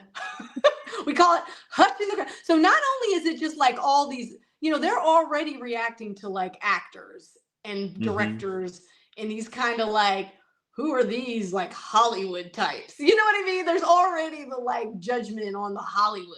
And then here it comes in my husband, the only black guy from miles and miles around, walking into this place. And it was literally, he told me there's everybody just like, like record screech, like, I kind of looked at him and he was like, all right, well, but then after you got past that, right? And they were like, oh, they're doing a movie. Oh, okay. Oh, who are you? And I just think it was like, and this is the beauty of art, right? This is really the one thing that brings people together. All kinds of people from all different places, because once they got past that, then all of a sudden they got excited and they're like, oh, they're doing a movie out here. Oh, who are you? Oh, you're an actor. And then people become people. And that's, to me, that's the key, because it's really easy to demonize people behind a keyboard, right? But when you meet them and you go to their town and you shake their hand and you meet them face to face, well, now we're human to human. And then all of a sudden this stuff changes. And now we're meeting, we're having a beer and we're hanging out, or we're just having some tea and talking and chopping it up, and they're supporting you and they're having fun. They're glad you came, and it changes. And if it sometimes just that one experience might change the way someone thinks about someone like my husband, or thinks about Hollywood, or those Hollywood elites, blah, blah, blah, all the stereotypes, right? It takes just that one meeting. Yep. And so for me, I was hesitant to go out there, but then I was kind of like happy that we did, because I do think that's what shifts paradigms. That's what makes people come together. And we need to do more of it. We need to figure out, in the world that we are also polarized, we have to figure out these ways. And I think it's done through art, sports, film, but especially art, especially that's how we do it. So if we can find ways to go into different areas, and plus, and I hate to say it is cheaper to film those. That's where we sometimes, like, it's expensive to film in LA. So yeah, that's where we. No, absolutely. No, it just relating to that. My best friend is a African-American guy, and our first trip to a convention was on a Greyhound bus going through Alabama. And when I pointed it out, he sunk down in his seat. Exactly. Yeah. And then a trip, not real. even 10 years ago, we go through Arkansas, and we stopped at a truck stop to get a snack. The whole bunch of us did. And we walked in. It was that whole thing where everybody stops dead still, turns and looks. And we went, hey, and then left. And then left. We ate at a gas station otherwise. Just got us snacks and kept going. Yeah. So you get to, you're like Ryan is to Dom. Ryan, his boy Ryan, who he grew up with. That's Ryan, who lives in Georgia, but is one of his best friends. He has a Southern accent, just like you. He talks with a Southern accent. Like me? Yes, like you. He sounds just like you. Ryan Minningham, look him up. He's a great guy. You have to look him up. He is a true homegrown. I think his wife grew up in Tennessee, I want to say, or Alabama. One of those Southern, real deep South. They're from deep South. So, and just the coolest people ever. And then that tells me that they make good cornbread. Yeah. And I'm all about that. Yep. Oh yeah, that cooking. Yeah, I can't cook like them. Their cooking is on another level. You guys in South, your cooking, I can't. Yeah, that's on another level. But I remember talking to a friend from Oregon one time, and he was down here working on a puppet project, and I said, let's go out and get dinner one night. And he said, okay. And we're sitting and we're packing it away because that's what you do. And he said, since I've been here in 3 days, I've gained, and I forgot how many pounds. And I said, yeah, that'll happen because the food's good and you just can't quit eating it, as I'm still shoveling food in my mouth. And I said, what do you eat up there? He goes, nuts and berries. I said, dirt and grass? He goes, pretty much. I said, oh, okay. Yeah, same. In LA, it's like that. You eat nuts and berries. Everything's vegan. Oat milk. I do almond milk now. I'm on almond milk, and I get vegetarian meats. Yep. More than fish and chicken. I'll still do that, but vegetarian meat otherwise for things. Oh yeah, same. You just reach a certain age, and then things happen, and you say, oh well, got to start doing this new diet thing. You do. I know. We have to. I mean, it is healthier. We do have to be healthy. It is. Every but once you in a while, feel better. You do feel better, right? You do. I mean, you have more. when I changed my diet because of the cancer, I had to radically change my diet. Radically. I mean, I really had to change it. And I have to say it, at first it was hard, but now I'm kind of used to it. And it did make a big difference. I mean, it really did change everything. So, it's good. I do think you're allowed to have moments, like you should allow yourself, and in moderation, you got it. But I am a proponent of eating healthy. Yeah. Definitely. Well, and cheat days. They're there for a reason. Yeah. You should allow yourself a chocolate cake once in a while. Yes, exactly. I think Not so. a slice, a I chocolate cake. For me, it's my thing is, so I am a huge chocolate person, but now because I stopped eating it that much, I stopped losing my taste. I lost my taste for like the sweet chocolate. So now I have to have that like crazy 80% dark chocolate. Know what's crazy about that though? If you start eating that stuff, that with like it has like endorphins or something. When you start eating, because at first you hate it because it's too bitter, but it's one of those, it's an acquired taste like coffee. Mm-hmm. Or it's an acquired taste like anything else. And once you acquire it, I can't even eat regular chocolate. Like that kind of chocolate, it'll put you in a good so mood. good. Have you had the dark chocolate that has a little bit of cayenne pepper with it? And sea salt. I like the cayenne pepper and some sea salt. Yes. Oh yeah. So good. Okay. We're family now. Yes, I'm down. I feel you on this. I feel you. When you come to Memphis, that's one of the things we're looking for. It's a dark chocolate with the cayenne pepper and the sea salt. Okay, we got fine. I'm down. I'm for that. One of my friends has read the books about Bosch that is, of course, by Michael Connolly. You got on, and this is going to be for him at this point, right? I'm asking these for him because he loves it. Jen Kowski is the name of the character that you had. Was that character created for you on this show? Well, I guess really for the people who don't know this show, what's the synopsis of it, and then your character? So Bosch is based off of Michael Connolly's books. Bosch, right? He did a whole series of them, and it's about a kind of a rogue cop who solves crimes in questionable ways. I guess that's the way you would sum it up. But he's really he pushes the envelope, but he's kind of Robin Hood character. He's doing it for good reason, but he kind of pushes the law, right? In the book, again, this is what I just realizing now as I tell you, it's kind of a similar thing where just like Onomatopoeia was a man or was a male supervillain and turned into a female, Jen Kowski in the books is male.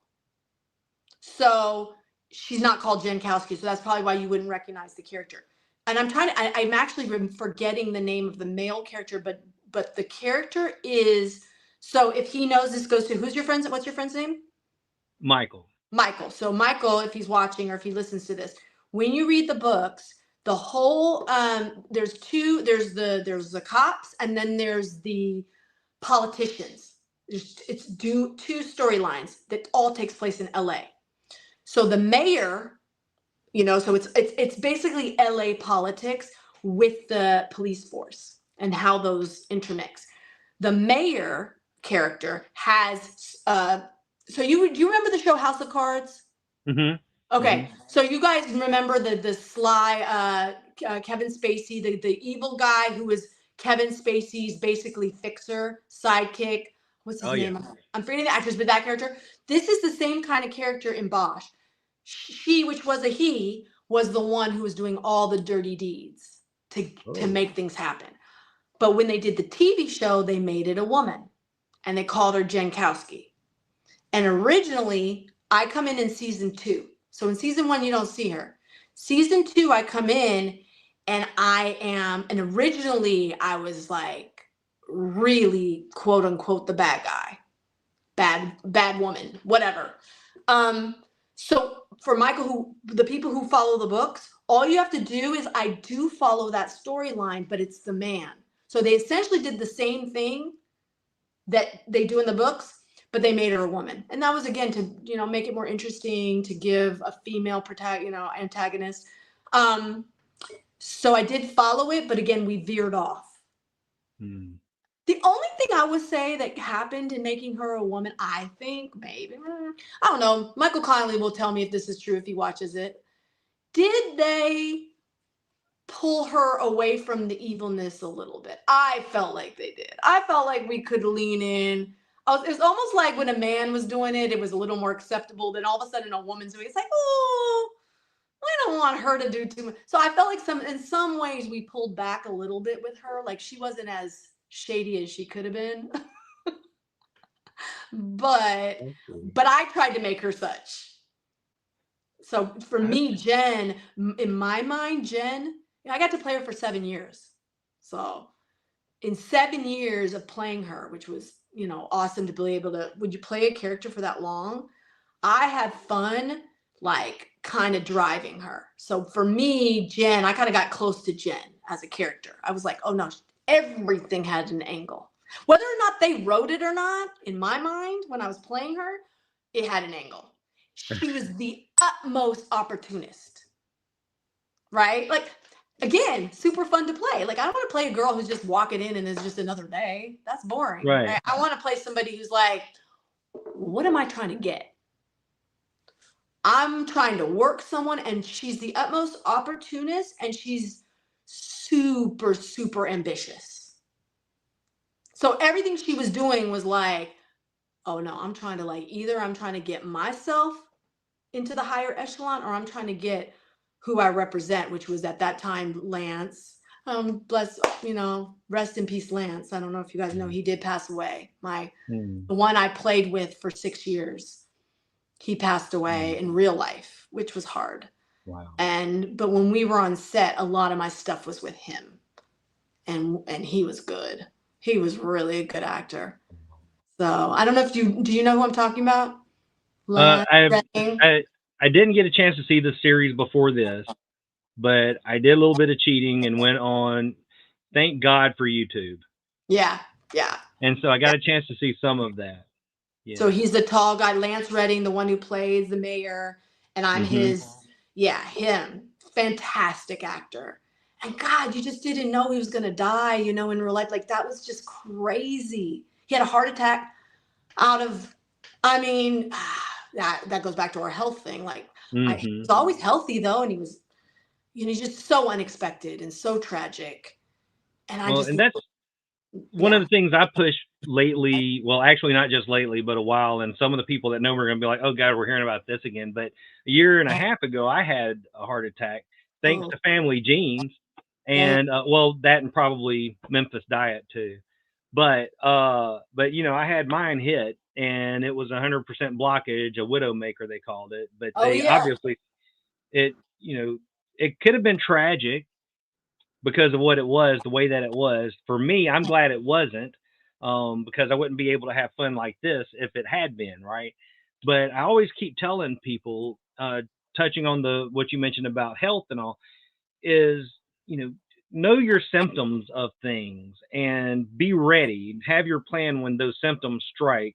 Men heart attacks are different than women heart attacks. Know what those differences are so you're prepared. But even more than that, get checkups. Go to the doctor, get things checked out, because we go in for different things for checkups every year, and check up on these things too. Talk to a cardiologist, get somebody does somebody in the family have such a thing? Yeah, my dad's side of the family, they had strokes and heart attacks, like, hey, free pancakes, give it here.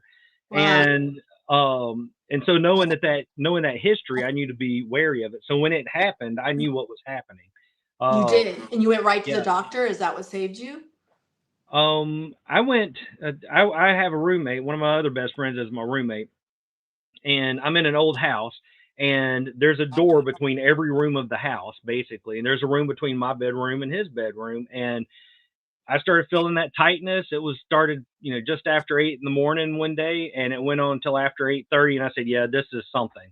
So as I'm getting dressed, I was one shoe away, and nausea flushed. It felt like a sledgehammer down my arm, through my jaw, and I threw the door open. I was like, emergency room now.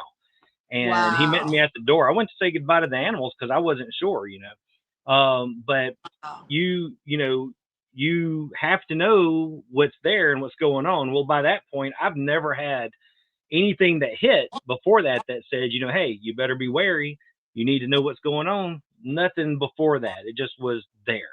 And so had I been getting those things checked out, knowing the history, I probably would have been aware that, hey, I'm headed in this direction. So now, I mean, obviously I'm okay. What a testament. Whew. That's thank Well, God. I'm glad you're okay, because that one, a thank lot you. of people don't make it. No, they don't. They don't. So at this point, I'm just going to say again, everybody go get tested for anything that your family is known to have, because Yes. better to be safe than sorry Yes. every time. 100%. Now, with Jen, do you have traits that you share with Jen? That's funny because she's so she's a tricky one. I'm so different than her, actually. That's why I think I like playing her, because I'm so different. I'm so not. See, everything with her is strategic. She's super calculated, super strategic, super cunning. And the only thing I would say I share that I would connect with that character was the walking in the room and taking the room type of thing. Like that I'm better at. Like I like to be the life of the party. Like I'm very outgoing.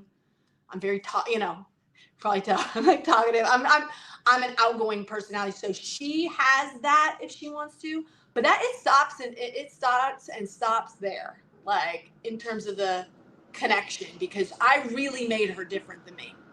Really different, because that's also, I had to get behind how people could do things like that. Like she's very manipulative. And I had to get behind, because I'm the opposite. I feel so bad. I'm very empathetic. I'm always like, I feel terrible. Even if I'm supposed to do something, I feel bad. I don't want to do it. I don't want to hurt someone's feelings. You know, I have all that. So I wanted to get behind, like, what makes somebody be fine hurting someone? And in fact, in some ways, enjoying it. Is she a sociopath? You know, so yeah, we don't share a lot, but that was what was fun about it. So the person who's always got the angle, which she has, it's almost like we know somebody like that out there probably. And that's the person who we keep arm's length away. Yeah. Like, yeah, I like you, but I'll see you later kind of thing. But here's the trick. Here's the trick with acting that's different than real life. When you play characters like this, you have to be careful, because you can make them very unlikable. And no matter how horrible, quote unquote, a person is, you as the person can't think you're horrible, right? You can't, when you play characters like this, because otherwise they're just going to be dark and unlikable and nobody's going to be interested in watching it. So the real tricky part is how to have someone like that, but at the same time play it with levity and play it with where the character doesn't think. They think they're just being smart or kind or great. And it is like, you know, when you meet people like that and they do questionable things, and how they just don't even like seem to have any problem with it.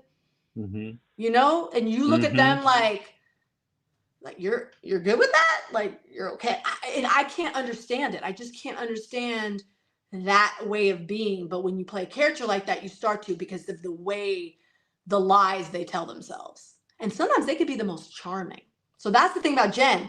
She's also has to be charming, because in order to get what she wants, she can't just wear that evilness on her sleeve. Right. It's that little bit of sly tweaking of things that I need this thing. I want to do this to get it. Okay, thanks. Bye. Exactly. And I studied, actually, I did. So, because I think as an actor, you can borrow and steal for sure. I believe in that. Any actors or performers out there, somebody does work you like, learn it, take it. Like, and I definitely did. I was obsessed with House of Cards, and his name is Michael. And I'm forgetting the actor's name again. I keep forgetting actors' names, but the one who plays that character, I studied him because I love how he played that character. I thought he was dirty, man. Oh, dirty, but you love watching it, right? You're just like, oh, he is just, see, and that's what I like. So I really studied him in creating Jen. And like I said, I didn't get to do as much as he does, because, you know, they didn't have me do as horrible things as I thought we were gonna go. You know, some of in the book, she does. There's more that goes on in the book, but in the show, you know, she is pulling some strings. And then when we come back I don't know, you should watch, if Michael, your friend, should watch Legacy. I'd be curious because I come back in Legacy, Bosch Well, I was Legacy. going to ask, what's it like to put those shoes on again? I mean, Yeah. was it 4 or 5 years between? Yeah. It was a little less, but yeah, that came out of nowhere. I didn't expect, that was a call out of nowhere. Hey, you want to come back? We're reprising Jen. I was like, cool, Jen comes back. I thought Jen was gone. You know, yeah. So that was fun because I thought Jen was done. I buried her. She was done, gone, like onomatopoeia, like your characters. You say bye to them, bye. And they called me and said, yeah, we're bringing her back. I was like, cool. And then I got to have fun with like, but this is a whole different show. You know, and then I got to be with Mimi Rogers. So you know Mimi Rogers? She's the one that plays. So if you watch the show, people watch the show, she's the one that plays the district attorney in the new Bosch. Okay. And she's Bosch's, and that woman is a force. Oh. She actually is the actress. She married Tom Cruise back in the day and she won an Oscar. I don't know if you remember. If you look her up, you'll know who she is. Okay. She is an badass actress, and she is a badass lady. Like, she is another one that you want to work with and you go, all right, let me take notes. You know, I learned a lot from her. And you got to go. And when you're acting with people like that, you really have to hold your own because they're tough, they're strong. Otherwise you're going to get like, especially a character like this, you have to be able to hold your own with those kind of people who have strong presence and strong points of view and just have a lot of life force, you know? Right. Well, because they can overpower the entire scene and put you in the ensemble somewhere for that portion. Yep. If you're not careful. Yeah, completely. Wow. So talking about powerful forces in entertainment and all, if you got a call once we get off of here eventually and you get that call and they say so-and-so wants to do something with you, who would be the person that would make you go, oh my God? Oh God, there's so many again. There's so many dream. Top 3. Let's say top 3. Maybe that'll make it easier. Yeah, top 3. So I really, really want to be trying to think if it's so there is it's hard to narrow it. It's more the projects and who I want to be. So you know the whole world, like I said, the Succession world, that world with that team, that is the team I want to work with. Like I want to get in with them, and there's a bunch of, it's not just one person, but there's the writing directing team there because it's HBO, and HBO has this, to me, this storytelling that I have to get in with because they tell the stories I want to, or we get our projects there. That's like kind of a dream place because I feel like, and I think a lot of the streamers do it. Netflix does it, Amazon does it, and I love what Amazon does too. I would say Amazon also, but HBO has this storytelling that I gotta be part of, man. I'm like, they're just raw and gritty, you know, and it's truthful. I like to be part of the stuff that's truthful, that's just real edgy. So it's not so much one filmmaker, it's kind of like what they're doing in these spaces. That's what I want to do. And I kind of, as I get older, I'm kind of feeling like I need to help create it. You know, because I think there's a little bit too much. I have a tendency to be waiting for it to happen too much.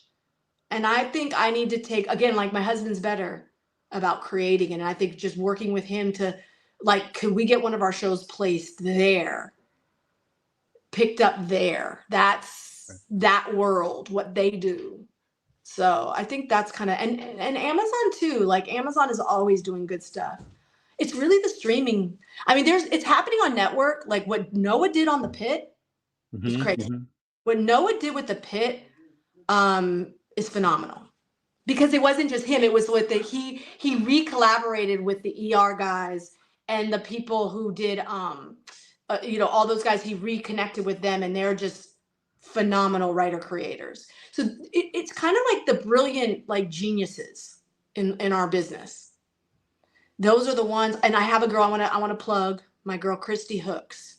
You guys go look her up and look up Tiffany Paulson. Christy Hooks and Tiffany Paulson. Go look those names up because those are two women who are coming up in the industry right now who are just powerhouses. Wow. Christy is a producer who I'm trying to collaborate with, who's doing amazing things. And Tiffany is a writer director who did holiday. She does like rom-com stuff, but she does it with this like twist. Phenomenal. So I'm trying to work with these ladies. Right. So it's the HBO people over here and then these ladies. That's why I was trying to narrow it down. Those would be the two things. I want to like do those, like just cool cutting edge stuff. Did that help? Did that answer? Yeah, no, I think that's a beautiful answer. It's perfect. It's perfect for that. And it's interesting, you know, I like the idea that it's, you know, story driven and not so much the person. Yeah, it's story driven. People behind it, but yeah. Stories. What have you got if you don't have a good story? Story is king. Story is, even if somebody came to me and it wasn't a lot of money or it wasn't like a big, but the story is there, I'm responding because it's the story. Even this story of what you guys are trying to do, of what you're trying to accomplish. That is what was interesting to me. That's what got me, you know, I'm like, yeah, sign me up. I like what you're doing. I like the story. I like what's behind it, what you're trying to tell.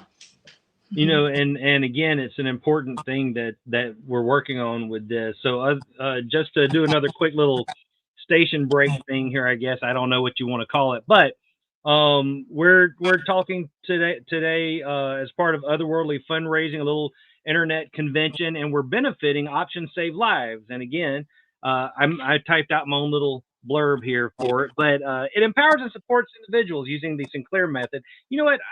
I've mentioned that twice now. I've got to go online and look at that and see what Sinclair method is. But it's to achieve full recovery from alcohol use disorder. And we know that a lot of families tend to be affected by alcohol use, and a lot of people want out of it. A lot of people just can't. But that support that people can find with a group like this, I think, is both beneficial and important, and will help people live their better life and find themselves in a place where they may not have been able to find it to start with. Steve, welcome back. I'm here. Welcome. So what I'm going to do, I did find the video so that I was looking for at the beginning. So I'm going to play that. You guys can stay here. So I have the little video that we have for this. All right, here we go. Otherworldly Fundraising is a group of friends who decided to use our nerdy talents to help others. Our charity this year is Options Save Lives, which helps individuals fully recover from alcohol use disorder. Thank you for joining us this weekend and for donating to this worthy charity.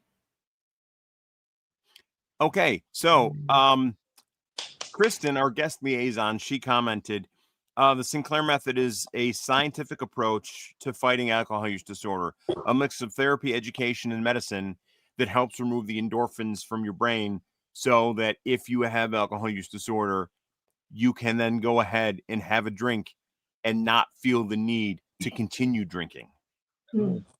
And if you go to their website, and I don't remember exactly what what their website address is. I'll have to write it down. But if you go to Otherworldly Fundraising at GoDaddySites.com, our website, you can find links that'll take you there.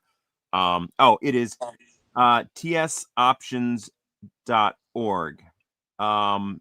tsmoptions.org, the Sinclair method. So tsmoptions.org, and that will tell you everything you need to know. And there's a video where they explain it all. And I want to thank you for being here, for doing this interview. It was originally only supposed to be an hour, but our guest for the previous hour, for whatever reason, was unable to show up. So you guys killed it. You kept talking, and it was perfect, and it was great. And as someone who has been a lifelong Superman fan, grew up with Superman, saw Christopher Reeve in the theaters in 1978, and has loved every iteration of Superman, I'm probably going to say, and I even have seen the new David Cornsweet movie in the theaters 5 times. My favorite Superman Clark Kent is probably going to be Tyler. Whoa! Because really? I think Wow. he did a fantastic job. Yeah. And it was a different take Yep. than what we've Mm. seen in the past. Yep. Lois and Clark start out married Yep. with twin boys, I know. and they go places with Lois that no one's ever gone before. And bravo for them. And bravo for her and you sitting in the chair together, just talking and doing your thing when you were both getting chemo. And it was just very well done. Thank you. Thank you. Yeah. So what I will say is our next guest, and you guys can stay here for the moment. I'm going to bring in our next guest, Morgan Siebert. She is curator of the Super Museum in Metropolis, Illinois. Oh wow. Hello. Where How are you guys? we were telling Dea about wanting to have her come to Metropolis some year for the Superman celebration. She'd never heard about it, but Okay. she's now a Superman alum. Yeah. So, you know, she's part of the super family now, and she seemed very receptive to learning about Metropolis. Oh, Yes. cool. Yeah. So, a little bit about Metropolis. Metropolis, Illinois is the official home of Superman through DC Comics. We've been the official home of Superman since 1972. My family moved here in 1993 and opened the Super Museum. My dad's the founder. We have over 70,000 Superman items on display in the museum, and that includes costume pieces and props from different variations of Superman through film and television, original artwork, animation cells, lots of toys and collectibles, and everything you can think of Superman from 1938 till now. Amazing. Wow. That's And there amazing. is a Super Grover on a shelf there, by the way. That's incredible. Wow. That's awesome, you guys. Well, Chrissy, you reach out to me and we'll make that connection. So thank you. I love what you do. That's amazing. I'm very curious. All right. Well, thank you too for your time, and it was great. And yeah, Thanks for playing along, Dea. I Kevin, appreciate thank you, and yeah, yes, you're it's been great. a lot of fun. You're great. You're All really right. And I'm great. here I to will- come to Memphis. Holler. I know, I will. I'm going to. Yeah, Chris, I now have all the emails, so we will stay in touch. So thank you guys All so right. much. This was fun. Thank you. Yes. Goodbye. Thank you. Okay. Thanks, Steve. See you, You're Morgan. welcome. Guys, bye. Hi. Well, hi there. Hi, how you doing? I'm doing well. How are you? I'm good. So, for those people that are just joining us, my name is Steve Fisher, and this is Morgan Siebert, and I volunteer with Otherworldly Fundraising, and we are a group of nerds that have gotten together to try and use our talents to help us do good for other people through raising money for various charities. And we have a virtual con every year in September. And this year we're raising money for Options Save Lives, which aims to help people recover from alcohol use disorder. And let's see. Today we have 2 interviews left. Morgan, and then Linda Pearl, who is an actress. A bunch of people may know her as Fonzie's girlfriend from way back, but she's done a lot of other things. But those are the last 2. These are the last 2 of today, and day 3 tomorrow. Here we have a whole lot of other people that are coming in, and it's going to be great. And we're raising money. Last I knew, we were at $900. We're looking to get to 2,000, but we have the rest of today and an all day tomorrow, and we're going to keep the donation windows open for quite a while after to get any last minute donations. And if you look at the bottom of the screen, there's a ticker. Visit our website, otherworldlyfundraising.godaddysites.com. There is a link right there on that site that can get you to the donation page. Or in the top right-hand corner of the video screen that you see right now is a QR code, and you can click on that, and that'll take you directly to the donation page. And you can find us, Otherworldly Fundraising, YouTube, Facebook, Instagram, various other socials. If you just search Otherworldly Fundraising in Google, it'll take you to pretty much, where we are. So, yeah, we're going to talk to Morgan right now. She is currently in Metropolis, the hometown of Superman, Metropolis, Illinois. My first, the first time that I was able to visit Metropolis was 2008. I had heard about it many, many times before as a kid growing up. And I remember seeing that, if kids went to Metropolis, they could go to the Chamber of Commerce and get like a little bag of kryptonite rocks or something like that. And I always thought I wanted to go and always put it on my to-do list for the future. 2008, President George W. Bush gave stimulus to every single American.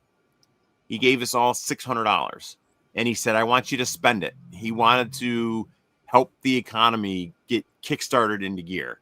And so don't put it in the bank. I want you to spend this $600.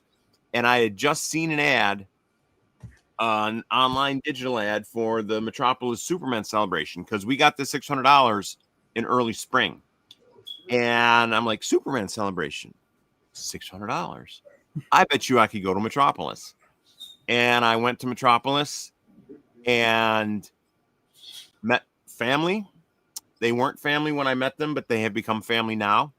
And they are some of the best people, some of my best friends in my life right now that I have are because of Metropolis. And Otherworldly Fundraising wouldn't exist if it weren't for Metropolis. And if it weren't for Superman. And being a lifelong Superman fan, having all these friends that are my people, that I can go, I see a lot of people in my general vicinity here locally that consider me the Superman guy. So if they got a question about Superman, we got to go to Steve because he knows everything about Superman. And yet all the super friends that we call ourselves when we meet in Metropolis, they're all the Superman guys and girls where they're from. But when you come to Metropolis, I realize I am not the Superman guy. I know this much compared to some of the people, compared to Morgan. Well, that's what I like about the Superman celebration is hanging out with people because you learn so much off of each other. And then you have just that common bond for this character and what it represents. And that is my family. The Super Friends are my family. Yeah. So how did your family get, because you mentioned that the Superman and DC Comics got together, Metropolis and DC Comics got together in 1972 and decided to name Metropolis the home of Superman. And I believe, if I'm remembering correctly, Metropolis was in place and DC was like, hey, there's a Metropolis. Maybe we should approach them and see if they'd be willing to partner with us because it would be good marketing for us and to have a town that we could say, this is where Superman's from.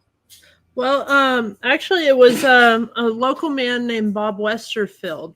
He was an ex Minnesota Viking. He was a business owner here in town. He said, we're Metropolis. That's the fictional city they use in the comic books. And he looked it up, and there wasn't any other active Metropolises in the country. And so with him, he got a group of people together, and they started writing DC Comics letters, saying, hey, we're home of Superman, or we want to be home of Superman. You're using our town's name in the comic books. And we happen to be the only Metropolis. And through that, they got it passed through the House of Representatives that it would be officiated the home of Superman.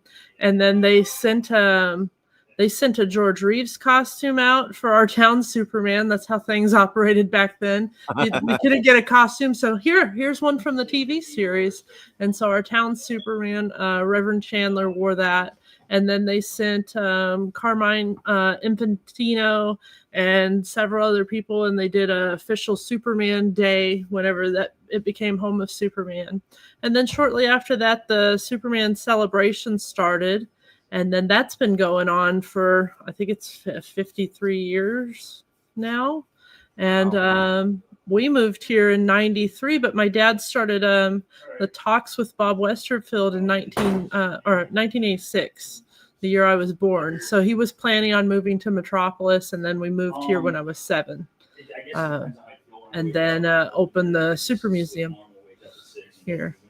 But before that, my dad was he had his collection. He started when he was 5 years old. It started with a lunchbox, and that snowballed up to having the world's largest collection by the time he was in his late teens, early 20s. And then he was doing a lot. We're from Hollywood area. He was doing a lot with the Hollywood Chamber of Commerce. He was part of the original group of guys that started the San Diego Comic-Con. So that all started in a smaller convention center, and then it started growing, and they started having to book hotel rooms and use them as vendor spaces, and then it outgrew that space, so they created the convention center there. And we moved here in 93 to open the museum, and we've been going and growing ever since. Yeah. So is that lunchbox still around? It's one of the first items you see when you come in our museum. Yeah. Okay. Yeah. Very cool. It's in a big, like a globe, when you first walk in the door. I'm assuming it still has the thermos. Oh, it's in mint condition. Yeah. My dad, he treated all of his collectibles really well growing up. Very nice. So he decided to move to Metropolis to open the museum in 93. Yeah. So was Metropolis very receptive to him wanting to come in and help, bolster the Superman footprint? Yeah, he got like official letters from the Chamber of Commerce and the current mayor at the time, and inviting him out here. So he did trips back and forth. And then we were going to do a big building out on the interstate, but the investors both passed away within a month of each other. So we ended up down here 2 months before the unveiling of the Superman statue. So we ended up with a prime location across the street from the Superman statue. And then, we're running the museum privately, which gave us, more options to do whatever we wanted to do with it. So I think we actually won when it came to that. I think that, it wasn't what we expected at the time, but it worked out well.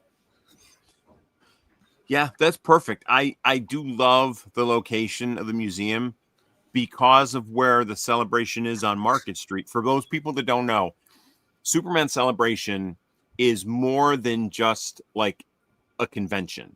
It's more like a local fair that has a lot of convention aspects to it, because the Massac courthouse, the Massac County courthouse, is right at the end of Market Street, and standing in front of it is the Superman statue.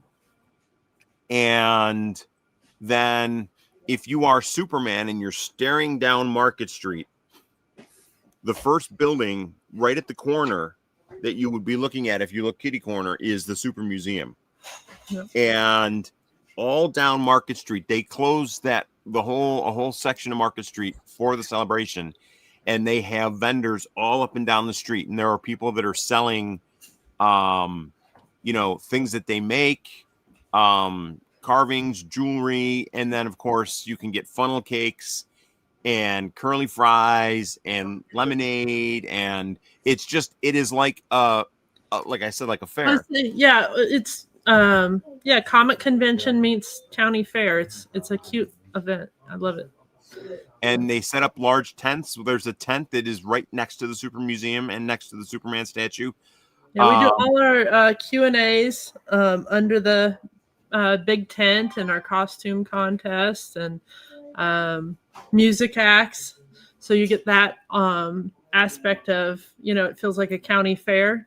But then whenever you go meet the celebrities, we have them all in an artist alley in a building down the street. So you go up and down the street and get your funnel cakes and all that sort of stuff. And then in and out of the shops, you can meet some celebrity guests down at our other shop, Hidden Gems, and then down at the Sickle building down the street, meet celebrity guests and the artists in Artist Alley. So the Superman celebration started, I think, 1978. Yeah, I think so. Okay, so that was the year that Christopher Reeve made people believe that a man can fly. Yeah. And do you know, did they start out with celebrity guests, or was it just here, let's celebrate Superman for a day or two? And so basically it started out as what you would consider like a corporate like picnic day, at the park. So it was out at Fort Massac. And it wasn't until my dad moved here that he started initiating that, hey, went to the city and said, hey, we need to do this as a fundraiser for the Chamber of Commerce. Could we get some funding and bring in celebrity guests? And then because of that, we were able to bring in Kirk Allen and Jack Larson and Noel Neal. Wow. And then I think after that, what is it? Gerard Christopher. And so my dad had a lot of ties to celebrities to bring them in. And he was Kirk Allen's manager for many years. So that was why Kirk Allen came out first. And then, so then they moved it to Market Street too. And they boosted the funding and made it a fundraiser event for the Chamber of Commerce. So the money raised for the celebration goes to operating the Chamber of Commerce and helping the local businesses grow and develop their businesses. Which is great. And for those that are wondering, if you've been to a comic book convention, generally there's an admission fee that you have to pay to get into the convention. Superman celebration, just visiting the celebration and seeing everything is free. Yeah. There are fees for celebrity guests to get autographs and photos and stuff, but that's not really anything that Metropolis has any control over, because the celebrity guests, they already come in with their own set fees of charging stuff. But if you want to just, if you are to sponsor the Superman celebration, you do a sponsorship that lets you meet celebrity guests. You get a special T-shirt and a gift bag. That money goes to bringing in the celebrity guests and to things that it helps cover the expenses of the celebration.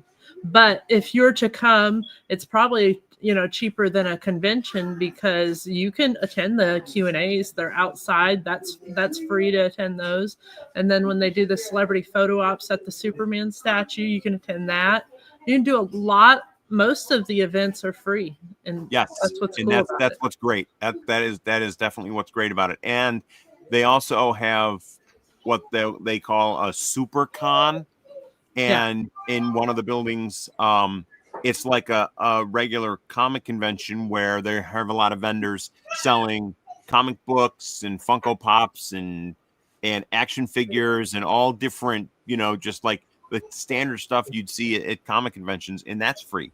Yeah. So there is just so much to see, so much to do, and Metropolis is a fun place to visit, and right down from the state park. So if you want to just go out and see some nature, you can go to the state park and have a great time. Go to Fat Ed's. They got Superman themed drinks. And, Kryptonite. Some of the local restaurants do Superman themed menus. And then around town, there's lots of photo ops to take pictures with. The Superman statue, the Lois Lane Noel Neal statue. I've been a part of adding a couple murals now, and that's something I'm passionate about, is adding art to the community. So we've done 3 of those at this point, and that's the Greetings from Metropolis. Greetings from Metropolis. It This took me is a great. month. And then we have That Love was from my Metropolis. art teacher in high school painted that one, Craig Rhodes. And then this is probably my favorite one. Let's get to it. I got approval through DC Comics and Warner Brothers to paint that mural. I had to do a paint sample, so I did the Screaming Guy, and they're normally pretty slow to respond back, but I got an approval in 11 minutes when I did the paint sample. So I'm really proud that is DC approved, that I got to paint that piece. And it took 2 months. One of the things that I like is that anyone that follows the Super Museum on Facebook, and I think it may have been on Instagram too, but got to see the full the progress of it. The progress, yes, thank you. I couldn't think of the word. The progress of this, and it was just amazing to see. And I've stood in front of this painting in real life and looked at it, and it is so cool, because I look at it and it is the cover, and it's right there, and it's beautiful. Thank you. You're welcome. Yeah. So when your dad decided to move to open the museum, sorry, I'm at work right now. Sorry. Oh, that's okay. And this here is the logo for the Super Museum. This is basically what they use for when they showcase their museum. What was the building before it was a museum? Do you know? Yeah, it was a hardware store. Okay. And when we first got here, one side was an antique store, and it had been a car dealership at one point and a furniture store. So we've been working on it. We repurposed it into a museum. So over the past 15 years, we've really been trying to make improvements. And we painted the whole outside, me and Adam, my husband. I did the design color scheme layout of our building, and then he went up and painted all the high stuff, and I painted a lot of the low stuff. Yeah, and it's the color on the outside of the building is very much Superman themed. It's great, and one of my favorite parts are the windows, because they are very much right out of a comic book. Yeah. So that was because we have an old building that needs a lot of work. We boarded over the windows, but I didn't want just to do plywood or make it, one color. So I painted all these strokes to make it look the way windows look in comic books, and I think it really added to it, and it hid it hid some of the problems. But we're working on replacing windows now, and then we're probably going to do like films of different characters, over the windows, so you can still see out of them. But very nice. I would love to do like Lois Lane looking out the window and different things. Different cool. Scenes. So where did your dad have all this stuff before he moved to Metropolis? A lot of it was in our house, and then he also he had his own company, so he had warehouses, and he housed some of it in warehouses. He sent some pieces off to the Smithsonian. His George Reeves costumes have been seen at the Smithsonian in different places. And then he did a traveling museum exhibit, and he did that for 15 years. And he traveled with Kirk Allen and different actors around the country and went to college campuses and showcased the museum. That's great. And then I'm sure because, you know, he wanted to move to Metropolis. He wanted the museum because he wanted a place that he could put everything together so he could show people. Yeah. Well, he wanted to create a place where the fans could come together and assemble. He wanted it to be a place where Superman fans, you know, became a bucket list place for them to visit, and he got to talk about his favorite superhero all day and interact with people and bond. So it's become that, and I'm really proud of what he accomplished in his lifetime, because I mean, I have friends from everywhere around the world. And then I was talking to a guy yesterday, came in the museum because we're filming part of a reality show called Fireball Run. And I was talking to an astronaut yesterday, and I'm like, it's so crazy how many people I know from NASA over the years. I saw a picture of They're you big talking. Yeah. superhero fans. And it's funny because Adam's been rewatching Big Bang Theory, and I'm just like, yeah, I mean, you meet people from every walk of life. I know people that work in fast food, all the way to people that work at NASA, and doctors and brain surgeons, and our common bond is Superman. which is definitely a great common bond to have. Yeah. You know, I have met so many people related to Superman through coming to the Superman celebration that, you know, I never thought I would meet. And like I said earlier, when you are the Superman guy, you find yourself, you know, wishing that there were other people. You don't want to be just the Superman guy. I want to find someone who knows more than me. Yeah. So we can carry on like a really good conversation, and I can say something about a particular episode or an issue with Bizarro doing something, and someone doesn't look at me funny. Yeah. And they're like, oh, yeah, well, that's because, and it's like, yes. And I mean, there's no way I would be able to know it all. And my dad knew a lot of it, and he was very enthusiastic about everything.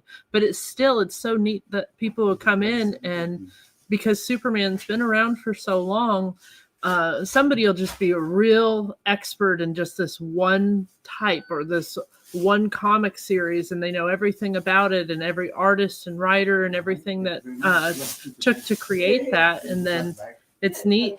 I got to go to San Diego Comic-Con this year and listen to like Dan Jurgens speak for a while, and Jim Lee. I got to sit in several of his panels, and it's just so neat because you could really focus on the character and just deep dive into different aspects. And that's me with Michael Barnes and Tasman. She's from London area. And, wow. She's a big Superman enthusiast, and he's been cosplaying for, I think, 20 years now.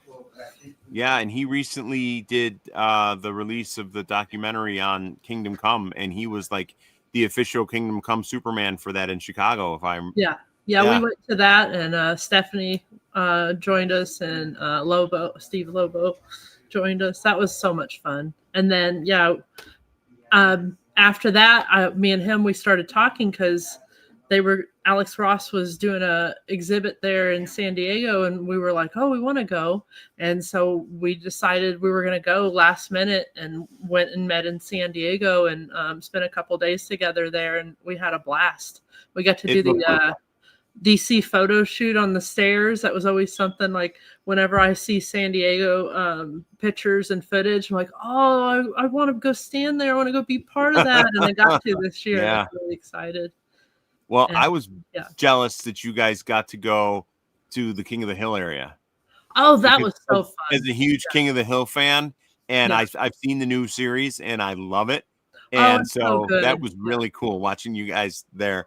But we have a question from Kristen. She wants to know, was the move from LA to Metropolis a tough transition for you?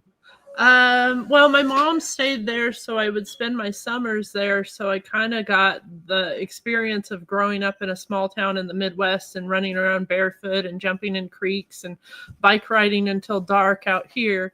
And then I go out there and do all the city things, riding buses and I shouldn't have been hitchhiking and going to big concerts and doing all the LA stuff. So it was fun. It's I would say that you get like the My Girl and My Girl 2. I would say, childhood. Yeah. All right. Well, we're going to take a brief station identification break. And I'm going to just remind people that Otherworldly Fundraising this weekend, we're having a virtual con for Options Save Lives. And I'm going to play a quick video that explains a little bit about Options Save Lives. Otherworldly Fundraising is a group of friends who decided to use our nerdy talents to help others. Our charity this year is Options Save Lives, which helps individuals fully recover from alcohol use disorder. Thank you for joining us this weekend and for donating to this worthy charity. Okay. And for those of you that donate, anyone that donates $10 or more will be entered into a sweepstakes to win one of 3 mystery prize boxes. And anyone who donates over $50 or more will be entered in to win an original painting of Amy Ecker by Trevor Hawkins, one of our members of the Otherworldly Fundraising team and a phenomenal artist.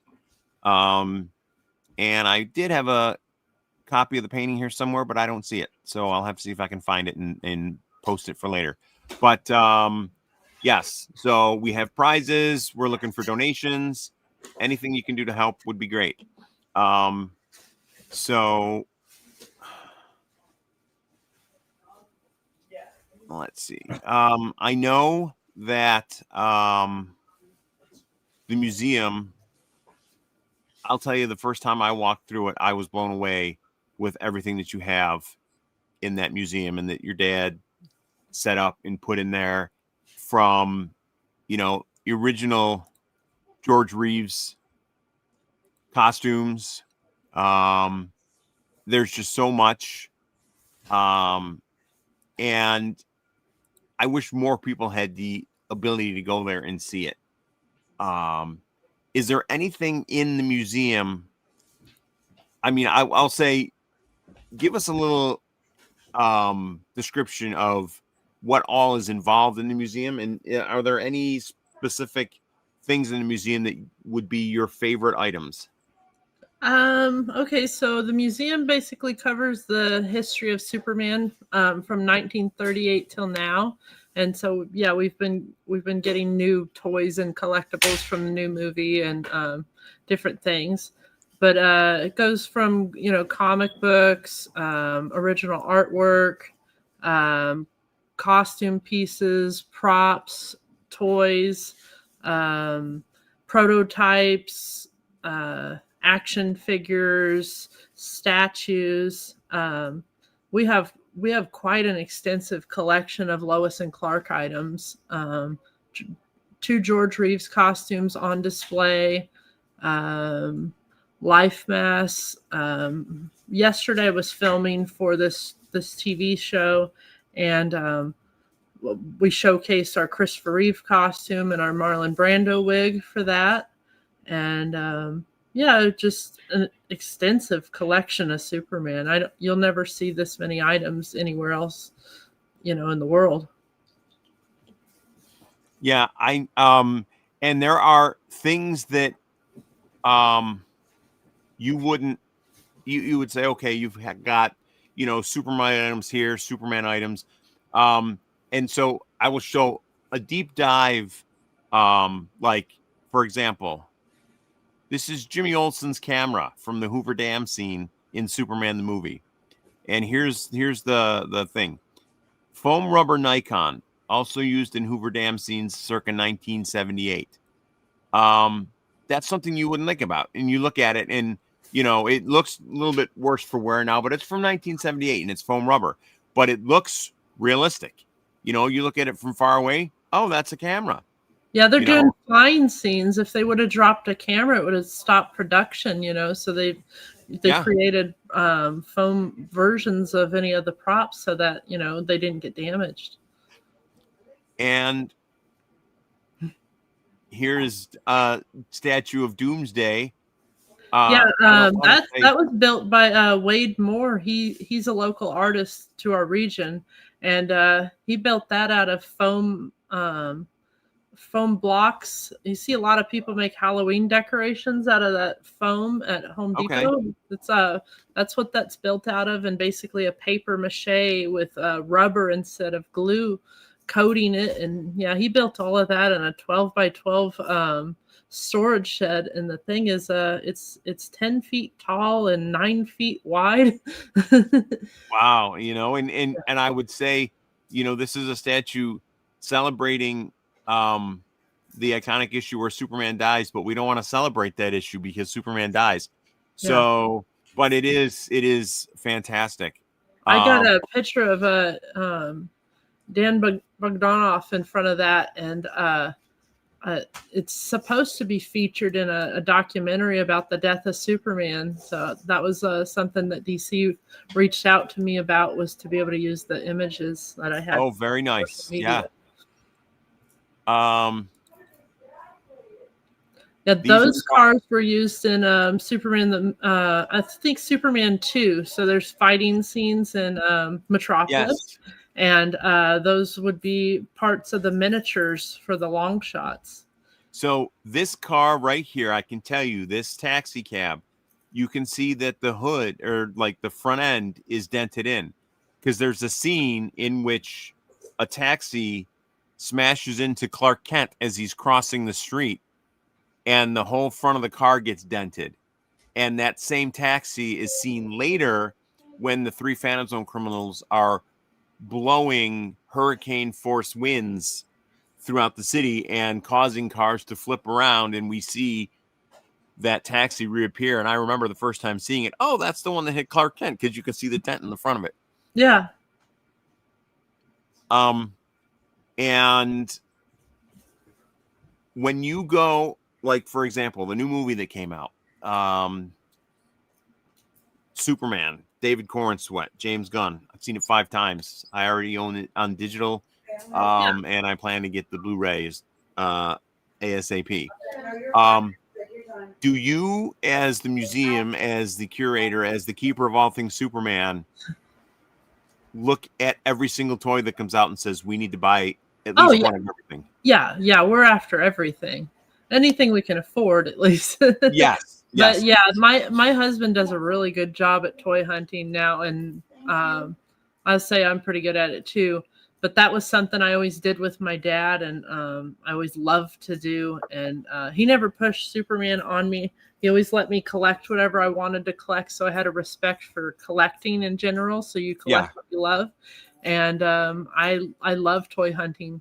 And every time there's a new project that comes out and I see new toy lines, that's my favorite thing, is to get in the car and go drive and toy hunt and look for the things, because sometimes things are only at Target or only at Walmart, or, you know, and it's a convention exclusive. And that also drives the whole thing of the connection is, oh, I got a friend, he's going to this convention. They got a convention exclusive for New York Comic-Con. Hey, can you pick this up for me? And then I'll trade you for this, or, you know, you make so many connections that way.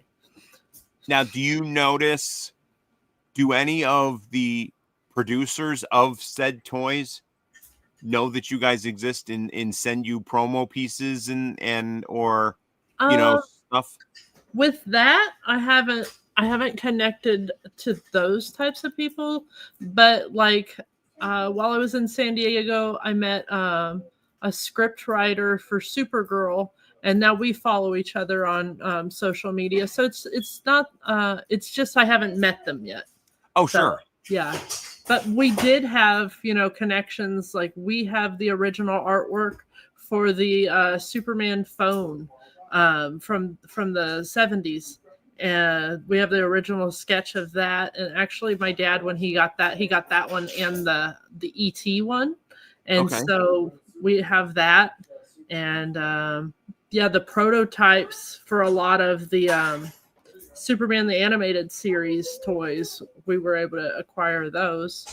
And yeah, I mean, it's just about writing letters and trying to connect with people when you learn about a new product, and or companies will reach out and say, hey, we're going to have this new licensed product. Would you like to do an unboxing? And so we're starting to do some of that. Oh, that's very cool.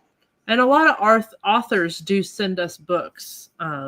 So, you know, I noticed you didn't have this on display. I'm an author, and I wanted to send you a copy of our book and see what you thought. Very cool. And I know in addition to, you know, you run the museum, and in addition to having guests that show up at the celebration, sometimes you have celebrity guests that just show up out of the blue. Yeah. Like, wasn't John Schneider, didn't he visit just a while ago? Yeah, he visited the week before the Superman celebration this year. He was just outside walking down the street, and I was like, oh, I thought that looks like John Schneider. But I thought maybe I was just tired that day because I was working outside in the sun all day. And then he walked down the street and I was, hey, girl, how are you doing? And I was like, it is you. Okay. Because, you know, not every day you see a curly haired guy that looks like the guy from Smallville and Dukes of Hazzard walking down the street. But yeah, we talked for a while, and then we went in the museum, and he said he's going to send us some pictures. And then he bought a couple T-shirts, and then he wore them to different events. People. Oh, I saw some of those pictures of him wearing them. I was like, woohoo! Yeah, it's really cool. And yesterday we had a WWE wrestler Titus O'Neil in here. Okay. Kevin Smith's been in here. Just different people pop in sometimes at different points. My dad had Clint Eastwood in our museum many years ago. Oh, wow. And, just different people pop in throughout the year, and you just never know, you know, when you're going to look up and it's going to be somebody. One day my husband was working, and Billy Corgan from Smashing Pumpkins came through the museum. And so you just have to have an eye to recognize people. So that's when you're into pop culture, it's hard to recognize some people because they put on a hat, they don't look like themselves anymore for some reason. You know, or you don't expect them to be so short or so tall, you know, because TV changes everything. Yeah. So in addition to running the museum, you also run Hidden Gems, Novelties, and Collectibles. That's your store. That's my baby. Yeah. And what got you into doing that? Because this is some of what it looks like when you're in the store. And there's just so many different. I mean, I could spend forever in this store. Just look, it's the old Blockbuster video rack. It's just what I love in toy hunting and buying and selling toys. It's like, we were having to turn down a lot of stuff, and then people would ask if there was any other stores around here. And my dad had the Hollywood Museum here in town, and that closed down 15 years ago, and we kind of wanted to do something and try something with some of that on Market Street. And it's been like, my dad always loved to watch Universal Monsters with me. I visited a lot of wax museums and toy stores, and I just thought it would be fun to do something different. And, you know, Metropolis is a movie in sci-fi as well. The creator of that movie coined the phrase sci-fi. And so I just thought, you know, you got the Maria statue. Right, she needs a home in Metropolis too. I have seen that movie in theaters with live musical accompaniment in the past, and it is fantastic. I like the version with when you play Queen with it. It's cool. I don't know if I've ever seen that. I'll have to look that up. They kind of colorized it. I don't know what the term is, but it's like lightly colorized it. And it's like it goes perfectly with an album. I haven't watched it since I was about 16, but Yeah. that was my introduction to that film. And if it wasn't for that movie, we wouldn't have Star Wars. Oh, because yeah. the robots are based off of Maria there. So Mhm. that was the first robot in film. That's great. And let's see. What I was speaking with Stephanie, telling her that I was going to be interviewing you. And so one of the questions she wanted to know was who you would hope to meet the most visiting the museum, because you've had surprise guests show up, and is there someone you'd really like to meet that you haven't? Oh, well, yeah, I haven't got to meet Henry Cavill. I got really close to David Cornsweet.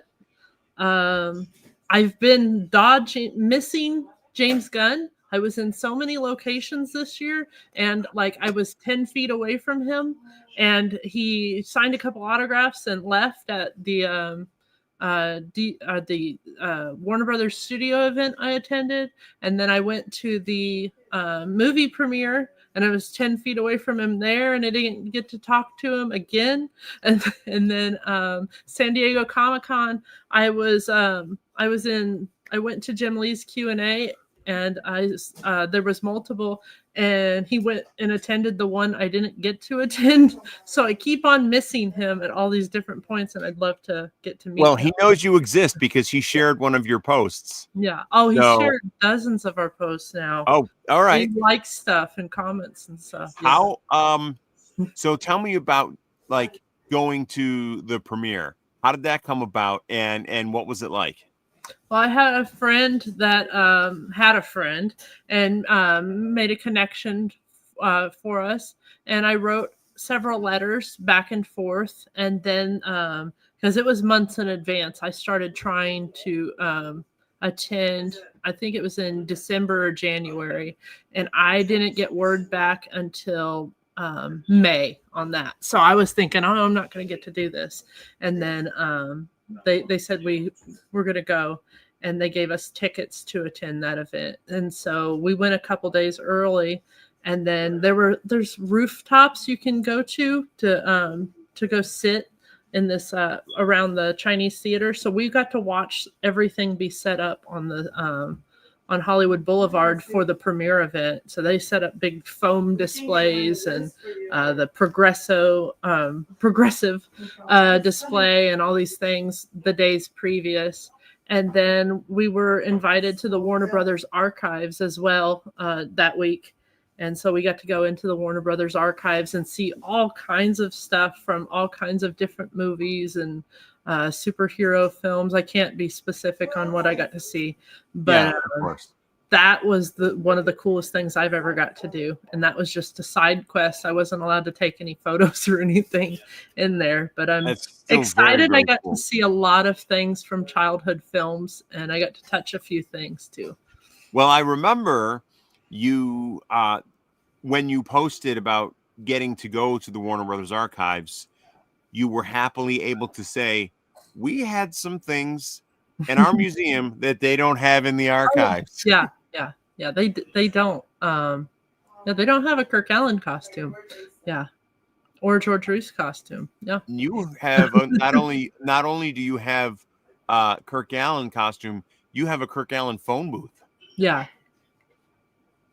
Yeah. Very cool. They had a lot of neat stuff though, and it was wild to see stuff, and you're like, I wouldn't even think that would still exist because it's so big. You think they would have to be destroyed or broken down or taken to become something else, you know? Yeah. Well, that's why I remember when you were taking pictures of the premiere and of them setting the stuff up, and they had the big giant S. Yeah. I was like, what's going to happen when that's over? Because that would look really good in the museum. I know. Yeah. And also the other thing was whenever they were doing the world tour, they had all these Superman statues. They were suspending different places around the world. And I'm like, what happens to those when they're done? Where do those go? So I'm hoping, one day some of those things will pop up and we might have an opportunity to get them. Because I did have somebody from Australia reach out to me, and he had a bunch of set pieces from Batman versus Superman and Man of Steel. They shot different pieces in Europe, and their production company built them, but it wasn't going to be feasible to get them here. And then where would I put them, because they were so big? Yeah. Huh. Okay, so another question from Stephanie is a huge part of your mission and passion is to fulfill your dad's dreams. What are you and Adam, as curators of the museum, currently doing / changing to make these dreams and plans come true? And what is the final goal in these steps to, for your dad's dream? See, right now we're going through and organizing a lot, getting things more manageable for us, improving the exhibits, replacing display cases, lighting. Our goal is to have the whole second floor of the building be museum as well. Oh, there's great. a lot to organize to get to that point, and we had to do electrical infrastructure so that we could get heating and air into the building, because it didn't have it. And then another thing is we want to be able to do more events in town and be able to invite people back more times throughout the year. My end goal is to see this community really embrace it, and you see it everywhere, and that more fans move here, and that it's more of a community thing.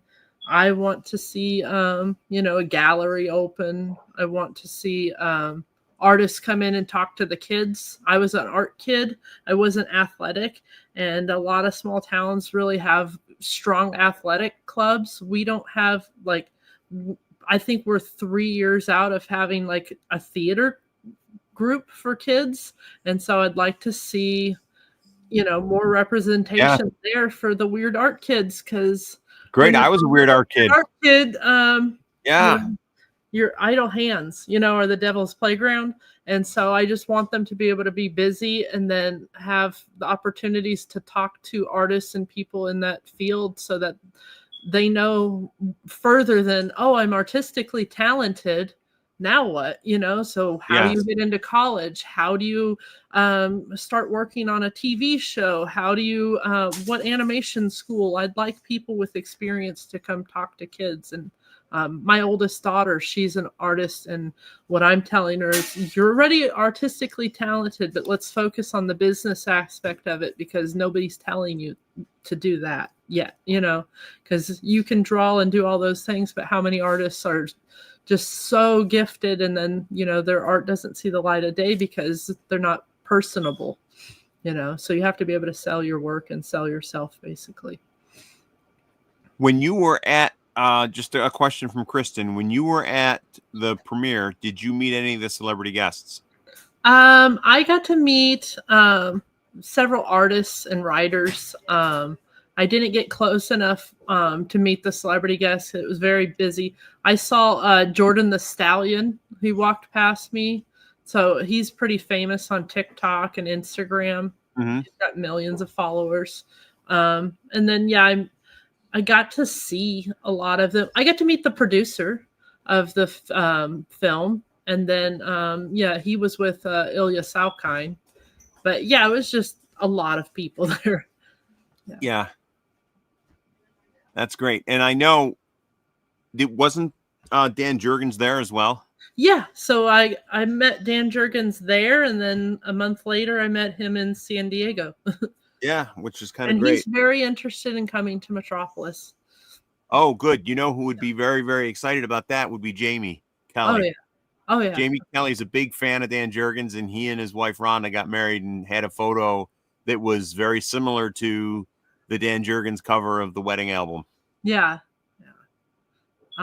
He's very interested in coming to Metropolis, and he's very, very sweet and soft-spoken. And I really enjoyed his Q&As, and I would love to be able to bring that here for other fans to enjoy as well.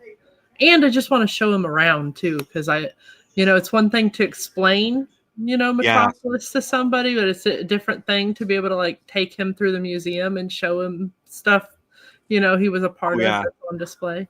Yeah.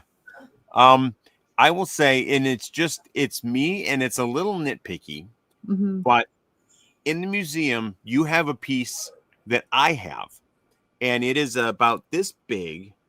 It is a hologram of Superman flying, and where it is in the museum, there's not adequate light for people to see it, and they never look at it. But Well, I will.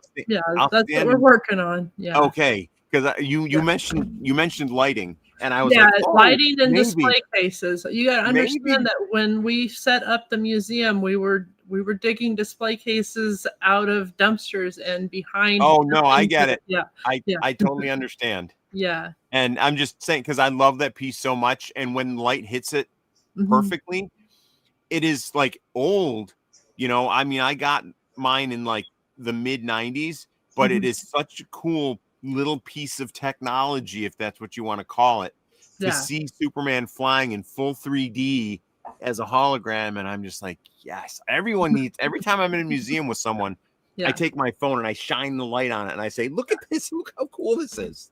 Yeah, I agree. I know what you're talking about too. Okay. Well, it looks like our next folks are here for the next interview. So what I'm going to do is, first of all, say thank you, Morgan, for coming in and having this conversation. I could talk Superman forever. And it's great to know people and be friends with people that are like me that could talk Superman forever. And thank you for what you're doing and for keeping your father's legacy alive and embracing Superman, because I know a lot of people can see something that their parents are passionate about and say, oh, Dad, really? Superman again? And that's your thing. It's not my thing, but totally, no, I loved my dad, and I saw what he was doing, and I saw him fighting very hard for his dream, and I just can't imagine taking that apart and it not being here, because it touches people every day. And I really love that we have a place here that fans can go to and get to dive into it and be a kid again. And I not everyone gets that opportunity to give that to people. So as long as I'm alive, it's going to be here. And it's very, very appreciative. So I am going to say goodbye. Thank you very much. And if I don't see you before, I will definitely see you next June. Okay, sounds good. Thanks, Steve. All right. Thank you. Okay. I am going to bring in our next guests. We have our interviewer and our guest. Hello. Hi. Hello. Boy, that previous conversation, I missed all of it. Just the last few minutes sounded really interesting. So it was a great interview, Steve. Well, thank you. That was Morgan Siebert. She lives in Metropolis, Illinois, which is the hometown of Superman.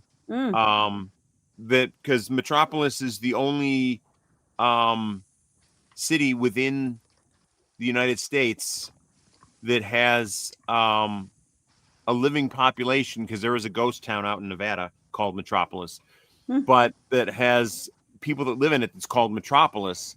And in 1972, they paired with DC Comics to make it the official home of Superman, because that's where Superman lives.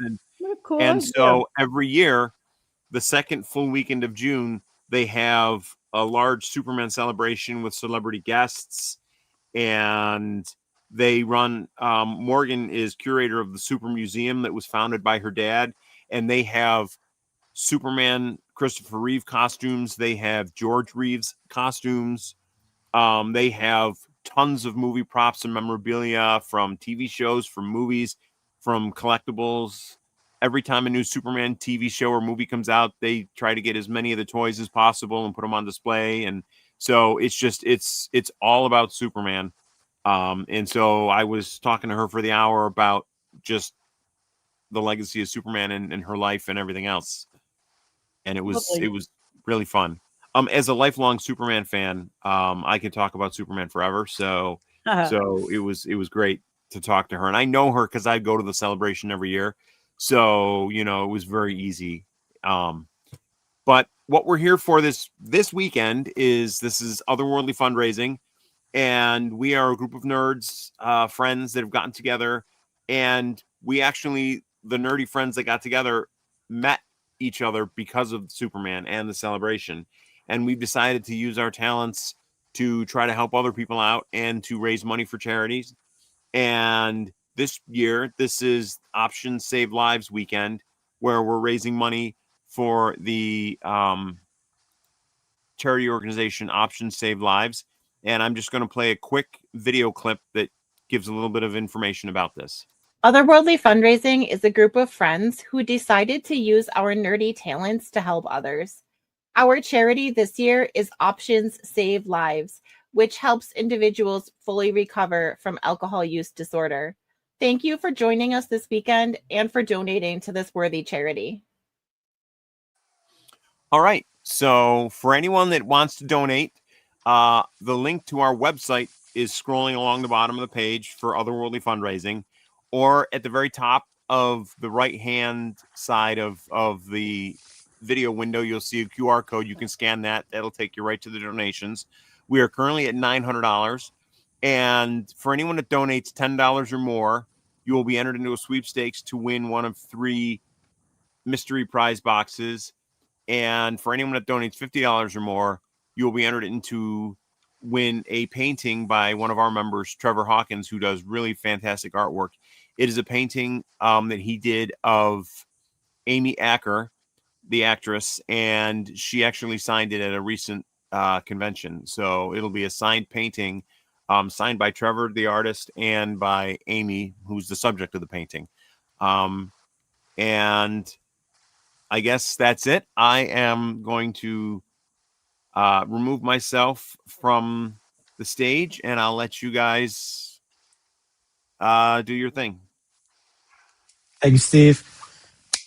Wow, it's wonderful to meet you. Thank you so much for joining us and taking part on this with us. It's fantastic. I'm very happy to be here. It's a worthy cause. I have to ask you, what qualifies a nerd? What makes a person, like, can I be a nerd? What makes you a nerd?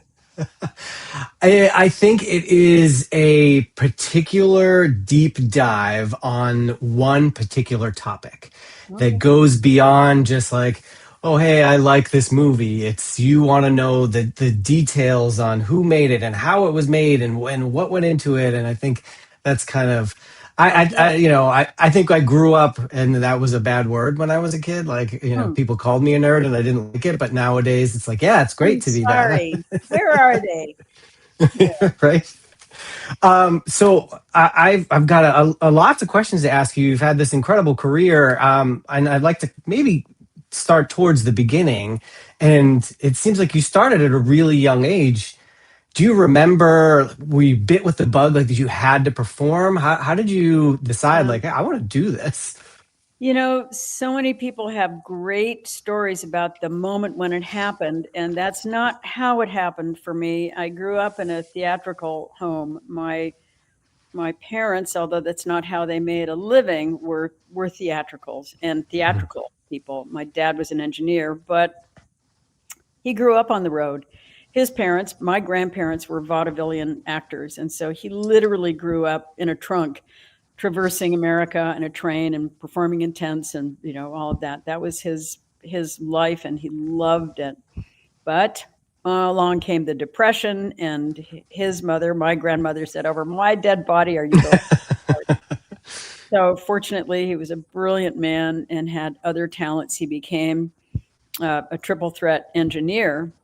But after the war, after World War II, he had the GI Bill.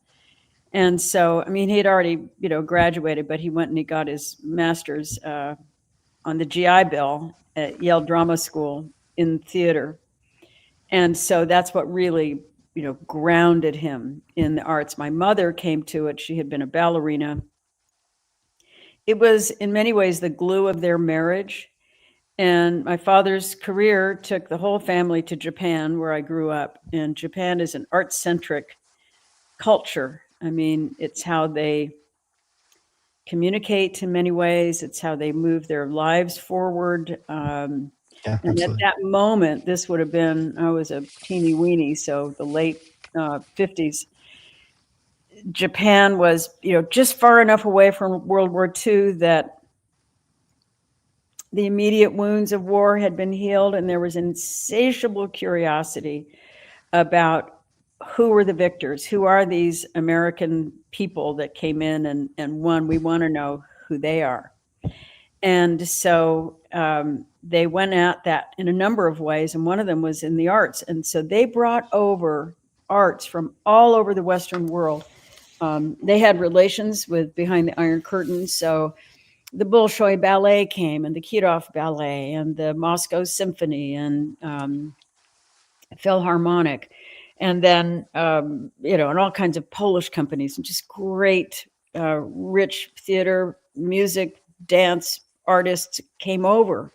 We had a big house. My parents being artists, we had guest rooms, so everybody was welcome. There weren't at that time a lot of great hotels in Tokyo like there are now. So our guest rooms were mostly full. Folks would be over to perform for a couple of months or there for a Fulbright scholarship. You just never knew who was going to show up at breakfast or what language they were going to be speaking. And then also a lot of shows came over from Broadway, and theater luminaries would come over to teach there.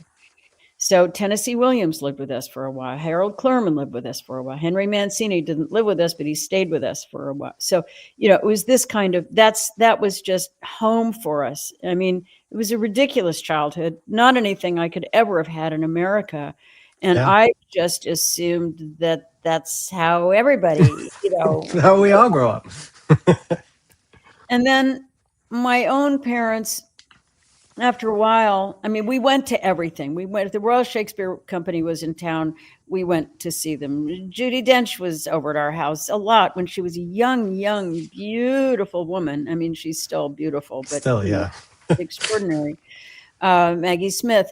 Anyway, but after a while, my parents sort of got itchy and they wanted to get back on the stage themselves. And there was that's not true. There was a small amateur Western English language speaking theater that actually Joan Fontaine's parents had, not Joan, is that who I mean? The actress. God, I'm having a senior moment. Anyway, Olivia de Havilland and her sister's parents, they were half sisters or stepsisters. Anyway, their parents had started this English language speaking theater. Well, my parents picked it up and they changed the name. We changed it to Tokyo International Players.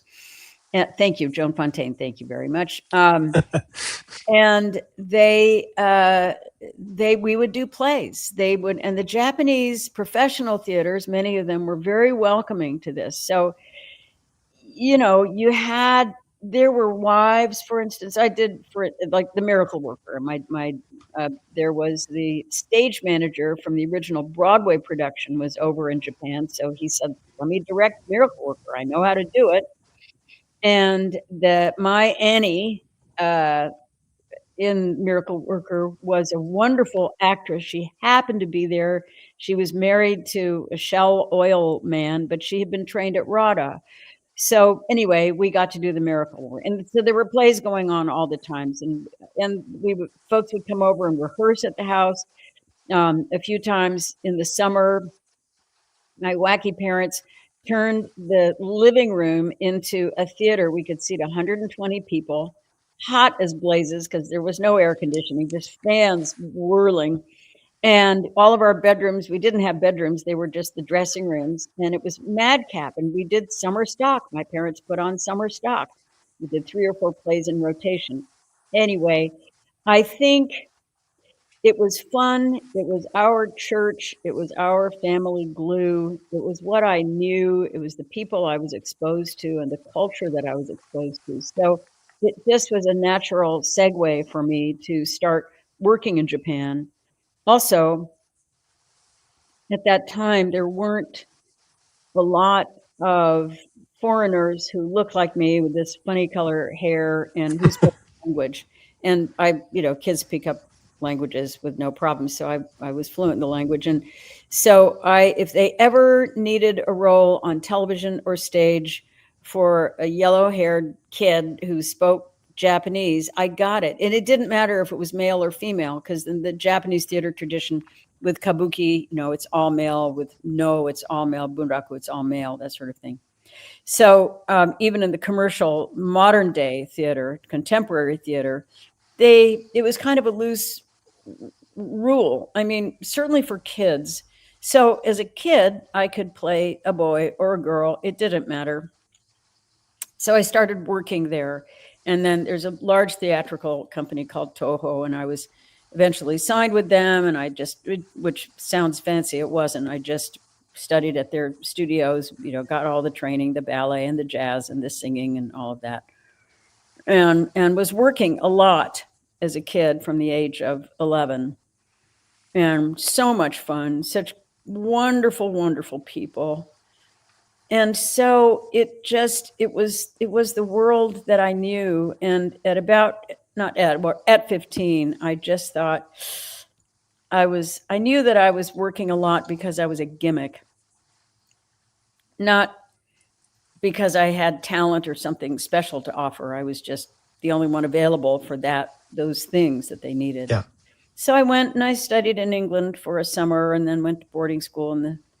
And anyway, within about a year and a half, I was living in New York and working for the first time with my own peers. And my training in Japan had been very, very formal, very old fashioned as compared to the kind of work that was going on in America, certainly in New York, where it was the wave of the group theater had happened. So now it was Lee Strasberg Institute. Okay, another senior moment. I'm forgetting the other great, Sandy Meisner. So I studied at both of those schools. I started under Sandy Meisner, absolutely terrified because it was all show your emotions and get angry. And, I had gone to a conservative Catholic girls' school, and Japanese culture is so refined and so tidy and so orderly. And America, by comparison, was just utter chaos and freedom and jazz and, nothing like what I had been exposed to or trained in. So that was a big cultural punch. Yeah, culture shock. Anyway, I just sort of kept going because it was what I knew and it was what I loved. Yeah. And you haven't stopped, right? To your question. No, it's great. You've been putting in the work, right? You've acted in every capacity. You've done large movies and TV movies and network shows and soaps and theater and one-person shows. Do you find really big differences between these kinds of performances, or do you find there's like a through line where what you're doing is the same in different areas? Yes and no. There are great similarities and great differences. I'm rehearsing now for a comedy we're doing down in Winter Haven, and rehearsals are pretty grueling. They're fun, but they're grueling. And I think because comedy needs to be so precise. I mean, to get the laughs and to get it, and also to be truthful. I mean, you can't just go for the laugh. It has to be based on something. But the detail work of doing a comedy, I think particularly on stage, because there's no editor to save you, is remarkable. And it's a dance and it's a team sport. So yeah, that's very different from shooting, say, a movie of the week. But what is the same is, of course, memorizing your lines, but getting to know the script, the story, what the theme is, what the playwright or screenwriter is trying to say, and then how your character serves that. And then your own relationship with the character. What truth can you bring to it? What truth does it bring out in you? So that the intimacy of getting to know the character and the storyline, that process, I would say, is exactly the same, whether it's Mhm. a film or a script. But of course, you know, with theater, you step out, and for better or worse, it's you and your playmates. And if it falls apart, you got to pick up the mess and keep going. Keep going. Yeah. Where with film, you shoot out of sequence. You can always cut and do another take. If you've missed the mark entirely, God willing, you'll have a wonderful editor who will save you in the editing room.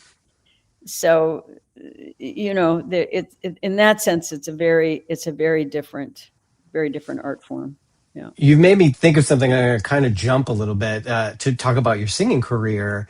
Mhm. And, you know, I'm also a musician, so I kind of understand the difference there's in the studio and then there's performing live. And do you Yeah. kind of look at it like that as, you know, when you're making a film or a television show, it's kind of in the studio, you can work on it, get it right, get the edit right. But then when you're playing it live, it's like, that's it. You got the one chance. Got to get it. Unbelievable. I never thought of that. That's a brilliant correlation. Totally different. And I've recorded 4 or 5 albums, but that is not a lot of time in the studio and recording studio, and Costs money. Costs money and years in between them. So I feel,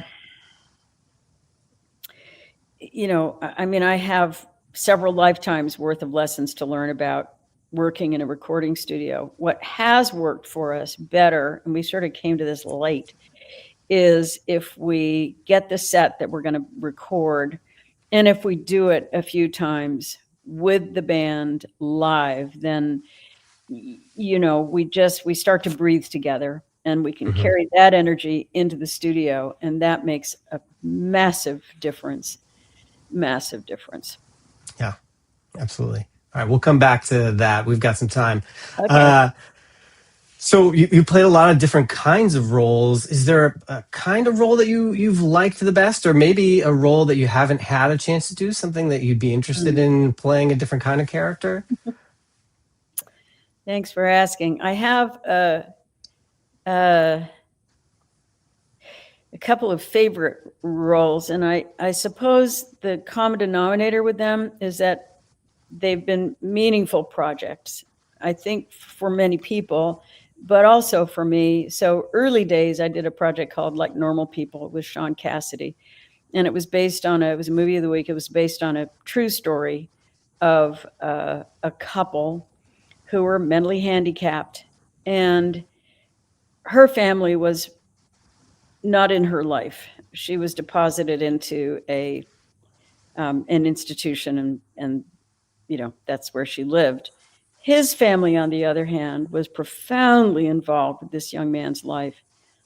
And once they discovered at age 2, I think it was, that their son was mentally handicapped, they made this decision as parents that their son would have as normal a life as possible.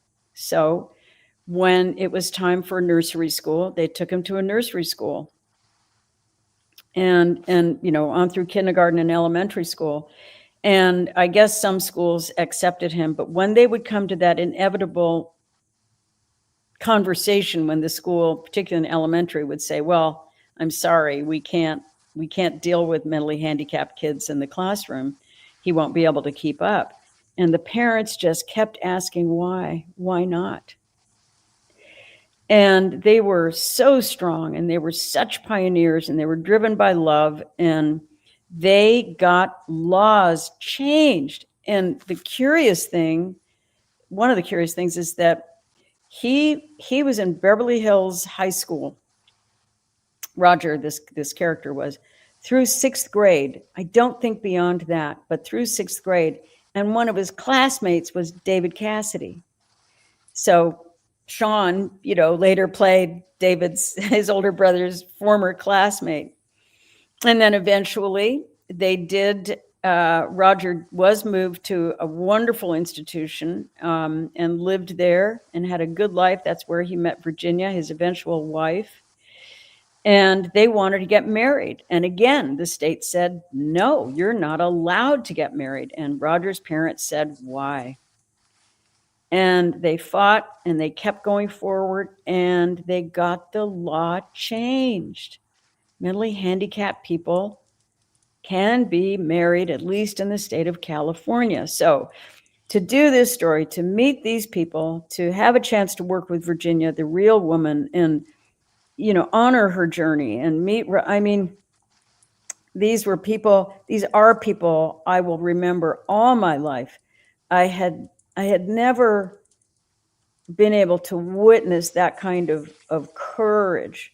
And I remember I was on the set standing with Roger's parents at some point, and they were so upbeat. They were so happy. They were so, you know, gung-ho and cheery and hugely energetic. And in a quiet moment, I said to them, how can you've been through so much, and why are you always so happy? And they turned to me and their energy shifted and they got very quiet. And for a moment, I felt like I got a glimpse into the utter exhaustion of these battlefield warriors. And the father said, oh, honey, you have no idea. You know, so it wasn't a cakewalk for them. Yeah. But what they did through love, through courage and resilience for themselves, for their own family, and for now tens of thousands of other people. So to be a part of that, getting that story out there was very meaningful for me. That's remarkable. Let's talk about, you have a one woman play recently, Crazy Mama. Yeah. I saw a review that described it as a tour de force for you. That sounds daunting. It's just you. I think I read that you had 64 pages of monologue that you needed to memorize. What was that process like? And you know, going into it, were you worried? Like, can I do this? Or were you very confident? Terrified. Absolutely terrified. So, what was it now? I guess, what year is this? Well, 15 years ago, Bonnie Franklin, who's a wonderful actress, called me and she said, I was supposed to do this one woman play. It was a beautiful piece by Joan Didion, who had written a book and then a one woman play called The Year of Magical Thinking. And it dealt with the sudden death of her husband and then daughter. And the play is a handbook, really, on how to survive grief. I view it as sort of a campfire chat of a download from an elder, from a person who has been through the journey, and she comes back to tell you that it's hell, but you can get through it. So anyway, Bonnie said, I'm supposed to do this play in a couple of months. I'm not feeling very well. I need you to take over the role. And I said, well, I will, of course, but here's the deal. I'm going to start learning it. And then, because with a one-woman show, you really have to more or less learn the lines before you go into rehearsal. So I said, I'll start learning it, but on the first day of your rehearsal, if you're feeling up to it, the role is yours. I'm your backup, but it's your role. So I said, yes, I would do it. And a few weeks, not that many, 4 weeks, maybe 3 go along. And my own mother was given a terminal diagnosis. And she had 6 months to live. So I thought I can't do it. And I have to call Bonnie. And so I was going to tell Bonnie and my director the next morning that thank you so much, but Bonnie's really going to have to, pull her bootstraps up and be a big girl and do the role, only to receive a phone call that Bonnie had died. Oh. So she had a sudden illness, and she was gone. She was gone in 3 or 4 weeks. So then I thought, oh God, what do I do? And my own mother said, do the role. She was a theatrical, and she said, we've got time. The whole project was going to take, 2.5 months. My mother had 6 months, and she absolutely insisted that anyway, I did. And being a one-woman show, I could commute from LA to Colorado to my mother's eventual deathbed. And my mother cued me on this role. She drilled me day after day, getting the lines, into me. And it was profound experience because the play being about death and mother was dying. Right. And so it really became a tool for us to be able to talk about death and laugh about how absurd death is and how funny it is and how painful it is, all of it. So this play was very much a part of both my mother's process of dying and my process of being her caregiver. Anyway, I did the play. That was fine. Came back home, and then I was able to have the time with mother, and off she went. And that was a play. So that was I don't know how many pages, but it ran an hour and 36-minute monologue. Nobody else. And so I ended up doing the play for, I don't know, a decade or so not long runs. I would do a run for a month or a couple of weeks or something in about 13 venues across the country. And then I got to do it in England. And at some point I was doing it in Kansas. And I thought, what am I doing here doing this play? And I was in the supermarket a couple of weeks into the run, and this woman came up to me. And she said, "Oh, I saw the play last night. My husband died 3 weeks ago, and I thought I was going crazy, and now I know I'm not."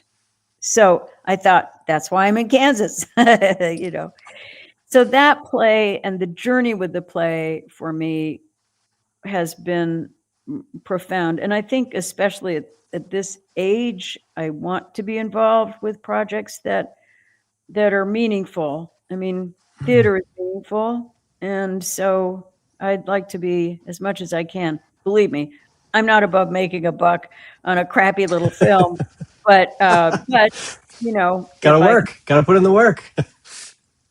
So Anson Williams, my colleague from Happy Days, called, and his wonderful wife was raised in Virginia, which is right where my own maternal kin were from, same county and all of that.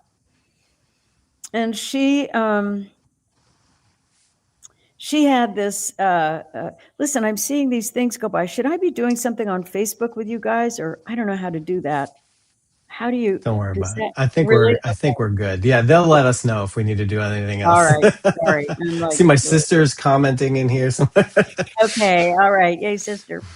What was I prattling on about? Oh, so Sharon Scott Williams, Anson's wife, she'd made her way as an ad executive in New York. So she wasn't a writer per se, but she wrote copy all her life. That's how she, paid her bills. So she was a wordsmith. And a few years ago, she went to a women's writing retreat. And the teacher, the leader, said, "Well, what are you going to write about?" And Sharon said, "Well, I guess I'll write about my childhood." Well, when she was 8 years old, living in a little town of Virginia, she skipped home one day to her perfect life, opened the screen door, and her mother had a massive psychotic break, pulled a knife on her. So her childhood was, bomb went off that afternoon. Yeah. So she in the journal that she wrote in this retreat was trying to make sense of the considerable collateral damage. What happened to me? What happened to my father? What happened to their marriage? What happened to my brother? Who was that doctor? Who was that horrible doctor? Who was that wicked nurse? Who was that wonderful neighbor? Who was that evil neighbor? All those things that she'd never given herself the time. She was just busy being her and having her career and raising her kids. And anyway, this was the moment, with considerable hindsight, to write the journal, which is beautiful and long. And then Anson said, "That's nice, honey. Now turn it into a one-woman play." And she was like, "What the hell? I've never written a play." And he said, "I know, you'll figure it out." So she did. And in it, there's contemporary Sharon, there's little girl Sharon, there's the father, the brother. There's 16 characters in it altogether. And as you mentioned, it's a 64-page monologue, and she goes through vignettes of things that happened when her mother had electric shock therapy, when she was sent off and incarcerated, for what happened when she came back from that. And it's very funny, and it's very poignant.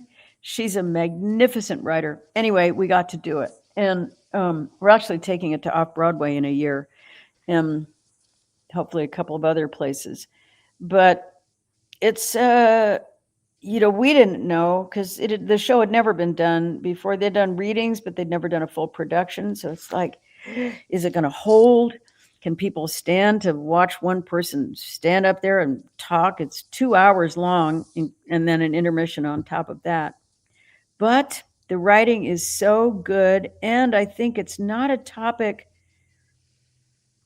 that we talk about a lot, or that we know to talk about.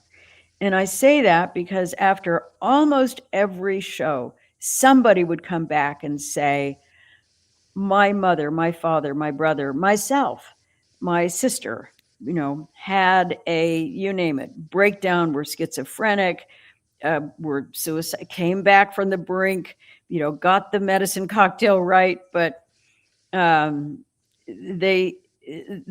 it's a conversation, much like death, that we're not good at talking about. It's scary and it's painful, but the play really provides an opportunity to look at mental illness from many different points of view, with no shame, just with the emotions and what is the collateral damage when a family or a village sustains that kind of tragedy that is totally out of their control.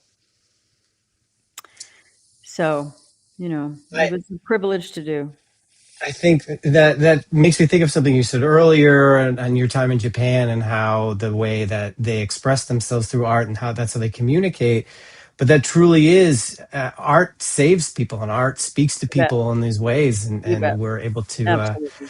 And it's amazing that you have people that approach you and talk to you about the impact that your art has had on their lives. It's wonderful. It's very, very humbling.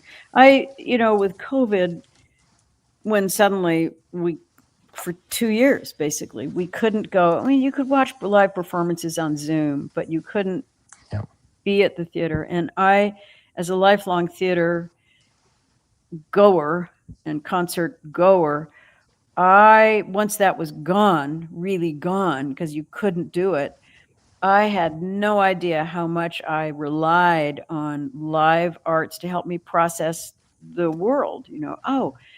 That's interesting. It's interesting to sit in the dark and have a joke that doesn't land on you, but it lands on 100 other people in the dark room. And it's like, wow, okay, I wouldn't have seen that as funny, but that's interesting that they can.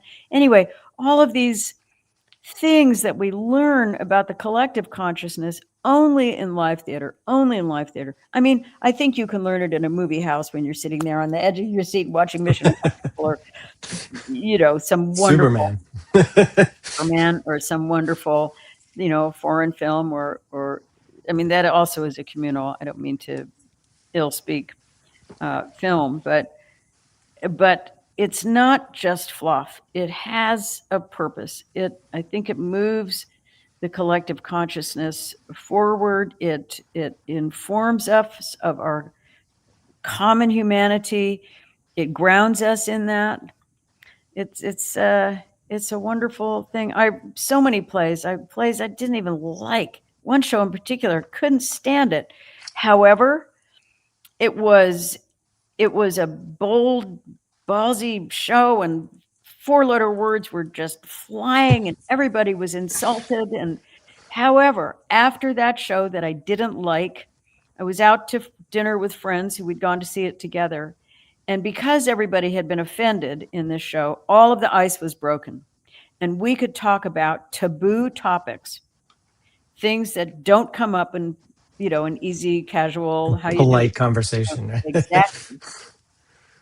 How do you feel about abortion? How do you feel about your gay cousin or your transgender father? Or we could how do you feel about XYZ politician? Or how do you feel about a family of color moving in next door to you? I mean, who in their right mind would just bring that up in a conversation? But I think the play did two things. It's like, oh my gosh, there are these topics and we don't talk to each other about them because we don't know how. I don't know how to, but after that play, we were actually and it was a fun, funny, sometimes painful, sometimes surprising conversation. It only happened because we had gone to the theater that night. It's a fantastic story. So let's continue talking about live performance and your singing career. You're doing. You have some appearances coming up. I saw on your website. You going to do some touring? Do you have big plans for that? You have an album that was out not too long ago of some great jazz standards. Oh yeah, thanks. My pocket is Great American Songbook in a jazz feel. We're doing Green Room in New York, November 10th. I'm always scared nobody's going to show up. So if anybody happens to be listening, I know that feeling. Right? And knows anybody in New York or can get to New York, please buy tickets. November 10, Green Room. The music is interesting, but what do you play, by the way? What is your thing with music? I'm a guitar player. Excellent. Classical, jazz, pop? I play guitar in a heavy metal band, actually. Oh, nice. Cool. So cool. You'll have to send me the information because I'd love to check you out.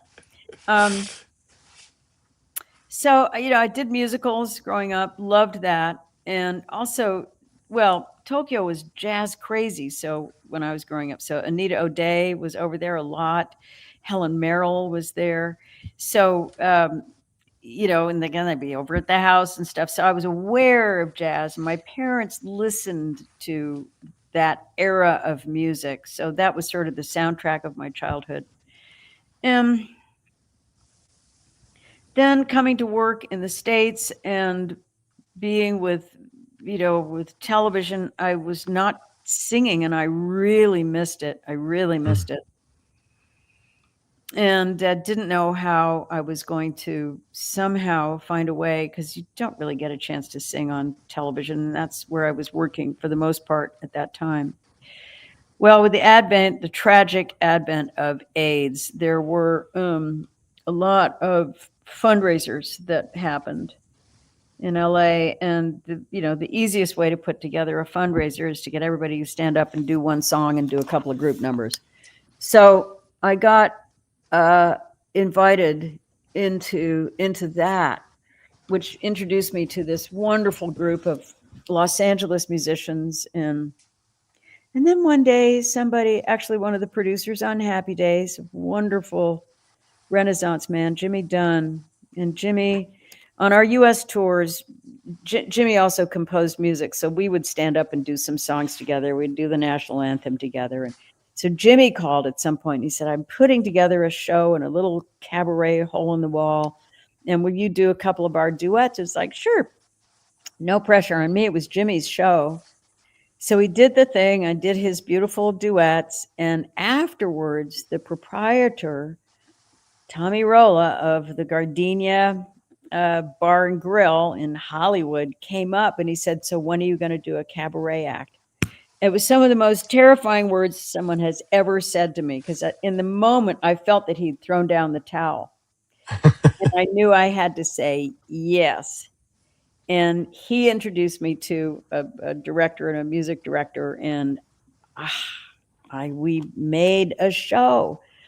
And we did it at the Gardenia. And honestly, I was petrified, because cabaret work, it's so different from theater.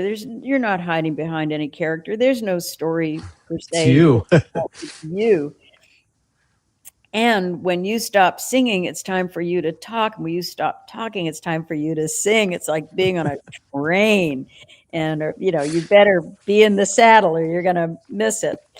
So, but I lived through it. I didn't pass out and said most of the lyrics right and sang more or less on key. And it was fun. But what I discovered with that is autonomy. I didn't have to sit around and wait for the phone to ring, hoping somebody would offer me a job. I could call my music director, my musician friends, call my director. We could make a set list. We could write a show. I could call a club and ask if I could book a date. They wouldn't always say yes, but somebody would. Yeah. So music came back in my life, and it wasn't a career thing. It was really just for the joy of having music back in my life. And as I say, I could do it independently. I didn't have to, it could be self-generated. So, I mean, kind of egocentric. It's like, I've got to do a song and I've got to but anyway, it's how it happened. And that then over many years took on a momentum of its own. It took me back to Broadway to do a musical. It took me to regionals, and I would do musicals every once in a while. And then about 16 years ago, well, I had a wonderful, wonderful music director, Ron Abel, who was a great mentor and chosen family, wonderful friend, like a brother to me. And however, my feeling was I always wanted to go towards jazz, a little more bluesy, a little more jazzy. And Ron's forte was show tune. So I was given an opportunity to do a show in New York, and they said, like a variety tribute to Gershwin. And they said, but you have to use our music director. And I was terrified because, for 22 years, I had only sung with Ron and conductors and things for musicals, but for cabaret, it was always solo concerts. It was always, but I was greeted to do the job. It was in New York at a nice venue. So I thought, okay, I'll just suck it up and work with whoever they have. And I came into the room and there was this young guy, weedy looking guy with kind of a cold fish handshake. And I just thought, oh God, help me. Oh boy. This is terrible. And then he turned around and he put his hands on the piano and my life changed. It was just this gusto, this soulful powerhouse, Ted Firth. So that was it. Ted and I have been together now for 16 years musically. And if he's not available, I will, of course, happily work with other people, but he's my guy. We get each other musically. I say that's very misleading because he is the leader in this. He is off the charts brilliant. But I think there's some sensibility, there's some sense of humor in it. He is a wildly, wildly talented individual. And he works with a lot of great singers and musicians. And he knows how to support. I asked him at some point, how do you support a singer? What is your thought process as you're playing?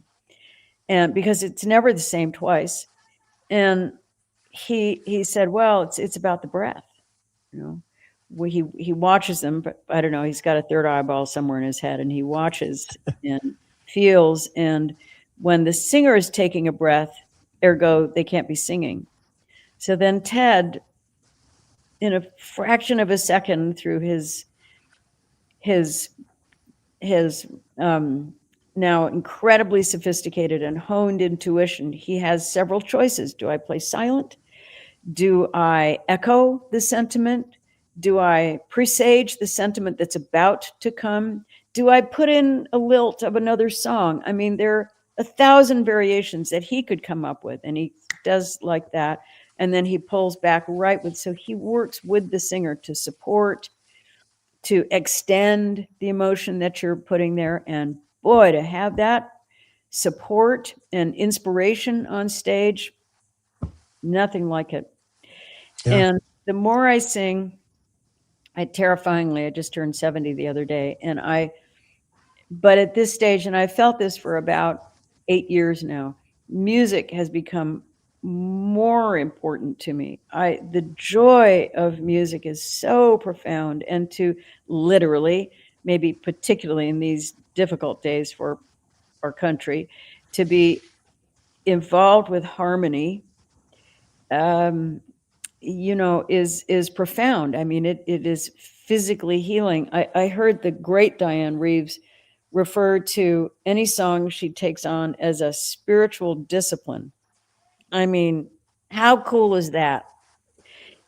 Because you have to give over to it.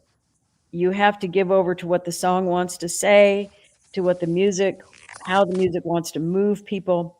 Anyway, the journey is mysterious and profound and is spiritual, because music says what words can't, right? Yep. Yeah. That's wonderfully put.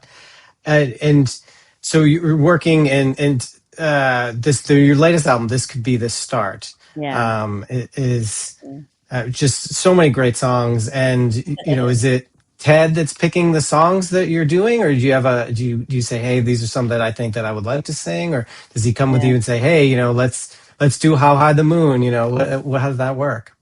It's a really fun process. So I met however long ago, 20 years or so. It's a great girl named Deborah Grace Weiner, who's one of those nerds, because she holds the Great American Songbook in her brain. She knows all the stories of who was sleeping with who when they wrote that song at 2 a.m, on the flight to Paris, or, that kind of thing. She's got all the stories, and she knows minutia, and she knows forgotten songs, and she's a curator. She's a writer, but she curates. She runs a series now at Dizzy's, Jazz at Lincoln Center. So that's kind of her caliber. And after I worked with her, I took her to lunch and I said, I'm never going to do a concert without you again, that you don't help me build. And she's a dear friend of Ted's. So the three of us, well, what'll happen is I'll come up with some theme. Okay. And for Taking a Chance, I think that was really coming out of COVID. It's like, okay, here's this moment of reinvent. Not that the theme translates to anybody, but it was our sort of, when we would start to get lost of like, what song do we do? We would have sort of our trajectory of true north, is that's kind of what we want to explore. And is it you step out into the world and take a chance and fall apart, or what do you dream of? Some dreams come true, other dreams crash and burn. So it was songs sort of in that arena. So I have a list of songs, baby list of songs, and I will listen to a lot of music. So I will find feels that I like.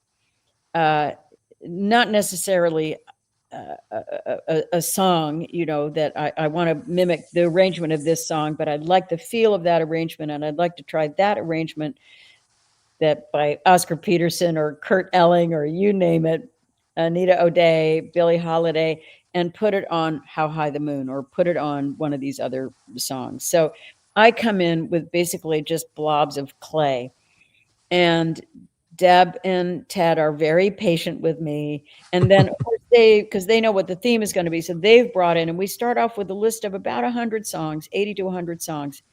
And we spend long hours, and we gossip, and we play a song, and we throw things out, and we fall in love with songs, and we eventually hone it down to a list. And then the list gets shorter of songs we want to do. And then they just, like a jigsaw puzzle, they just kind of fall into the order. And then we finally have our set. But it takes a long time. And it takes us coming together and then being apart for a couple of weeks, sometimes longer because everybody's busy. So it's a long, stewy process, because we've worked together so much now. We've got a shorthand, of things. And but we try to push each other. We try to push each other out of our comfort zones. And Ted, bless his heart, I mean, my musical vocabulary is pathetic. So I have to come at it from a storytelling point of view, or from the atmosphere that I'd like to create. So, like on How High the Moon, I said to Ted, it's like you're feeling because that tension that we build. I wouldn't know how to tell him you go from A flat to E flat to B flat. Wouldn't. But I can say it's the tension between where you are and where you want to be. And he goes, got it. What about this? And then he comes up with it. So thank God he puts up with me. But it is so much fun to do that. I mean, sometimes it's frustrating. We'll go for a couple of sessions and it's like, shit, nothing that we tried worked. But even that is part of the learning curve. But it is profoundly joyful. We've just done that in preparation for the show in November, and then we're going to record that as an album, those songs as an album in March. So sometime next Fantastic. year we'll have another Something album. to look forward to. Yeah. So it's getting towards the end of our time. So Duffy's Dough. This is a very different project for you. How did you get involved, and what's that been like? It's so creative in a very different way. Yeah, Patrick Duffy is my partner, my life partner, and about 80 years ago, his mother had been gifted a sourdough starter that's been kept alive in his family all these years. And one evening, he said, because he would bake the breads, we'd take it to friends' house, and they'd say, "Oh, this is really good bread." And Patrick said, rightly said, "I should start a business." It's like, of course you should. So we started making in our garage. We started to, but also we wanted to be like Paul Newman wannabes. It's like we want to do what Newman owned. So we'll make it in the garage, and then we'll sell it, and then we'll give all the profits away.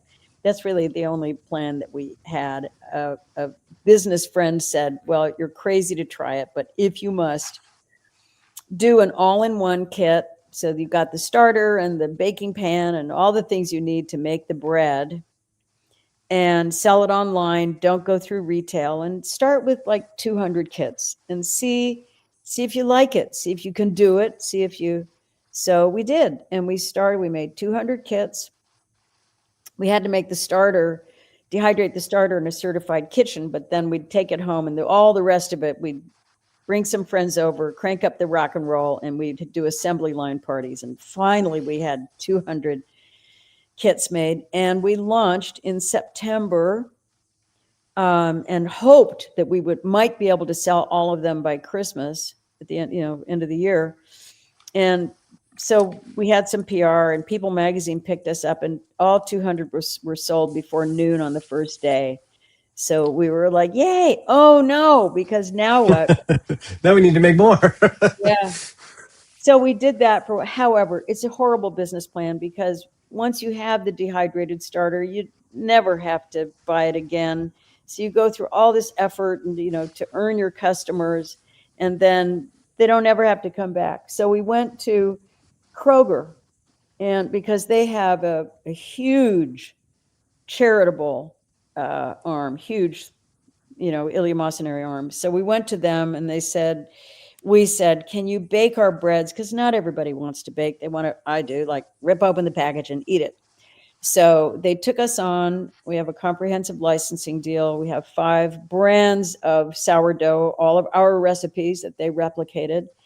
And right now we're just for sale in Ohio. And then over the next year, we'll roll out into almost all of their stores nationwide. And all of our profits go to food scarcity. That's wonderful. It's fun. That's a great opportunity to talk about our fundraising that we're doing tonight. This is the Otherworldly Fundraising Virtual Con Weekend, supporting the Options Save Lives, who support people with alcohol use disorder. So we've got on the top corner, there is our QR code, and at the very bottom scrolling is the website where folks can download. Thank you so much for spending this time chatting with me today. I'm impressed with what you're doing. It's just wonderful, and you're a great interviewer. You're so Thank cool you. and smart and That's kind of you say. really fun. And God bless you for doing this. I mean, people need help. We all need each other, and this is an incredibly worthy cause. So I hope you're wildly successful with this. Thank you. We're all in this together. We got to support each other. That's right. That's right. Awesome.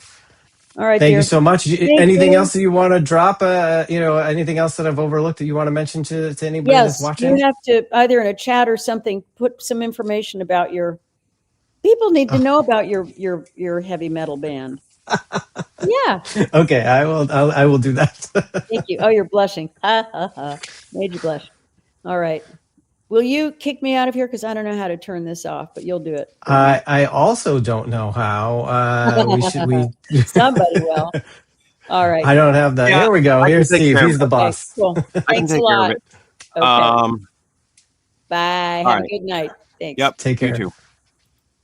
Oh, okay. So, let's see. I sent you a Facebook message a while back. Do you have the ability to check it? Probably, yes. I could pull that up. Okay. I'm at my computer, right? Facebook is on the internet.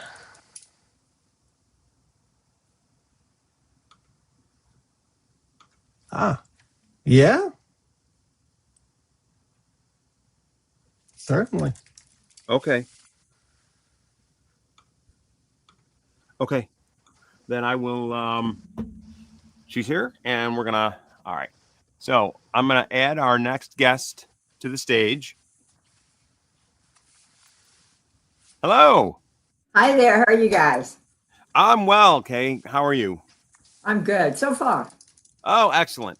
Well, just in case people are just joining us, I am Steve Fisher and I work with Otherworldly Fundraising. We are a bunch of nerdy friends who have gotten together and want to make this world a better place. So we run this organization to raise funds for various charities. And we have a virtual con every September. And this year, we are raising funds for Options Save Lives. And I'm going to play a little video that explains a little bit about it. And then we'll be right back. Otherworldly Fundraising is a group of friends who decided to use our nerdy talents to help others.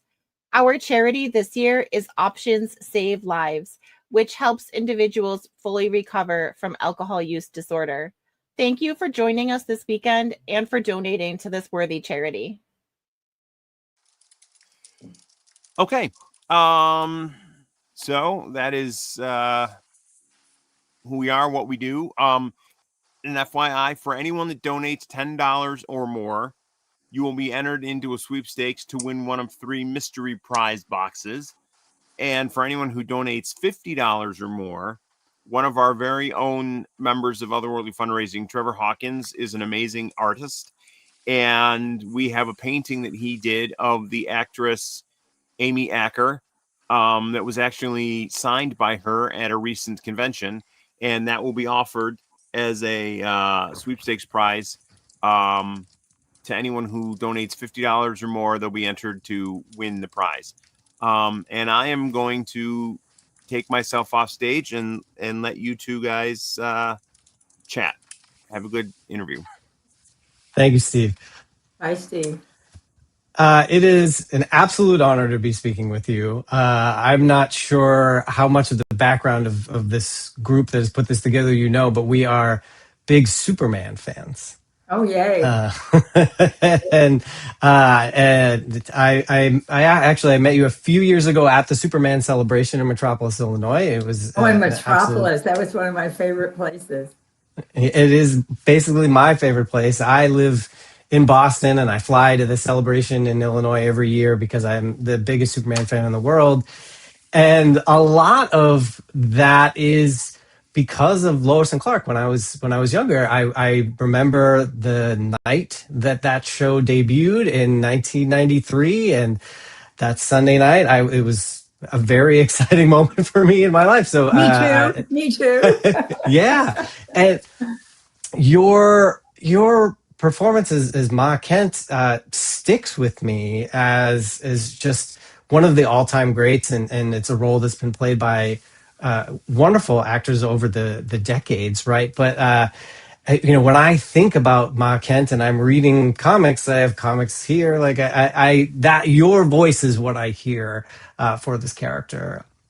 Well, So thank you so much. we're both so lucky that Deborah Joy Levine wrote it that way. Yeah. Nobody's ever written Ma Kent in such a terrific way and given her more than here's the phone to do. And so it was just the best fun ever to do that and to portray Ma Kent. And originally, I believe this is true. It's a long time ago, but I think, could this be true? I have to think.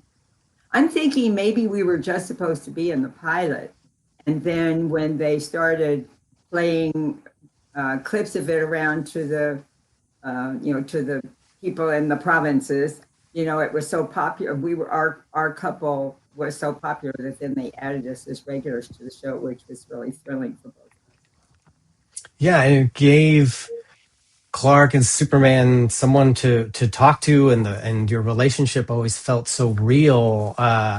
And your performance just I like latched on and really I still watch the show regularly, right? I have the Blu-ray just came out recently. I've got the Blu-ray on the shelf, so definitely a big fan. So thank you. Doing that show, it was for 4 years. You were on sometime, on and off. Like, how did you get, like, at the beginning of every season, you're like, hey, you're going to be doing these many episodes, or they call you up and be like, hey, we need you this week? No, I think we had a deal that we did 10 or 13. Okay. When they came back and said, we want you to be regular parts of the show. But what happened ultimately was that we were wonderful for the first 2 seasons. And then in the 3rd season, Deborah Joy left, and she was the beating heart of the show and cared for all the characters. As I understand it, she and the network were always at cross purposes because she wanted to write all these rich characters and they wanted stunt casting and action.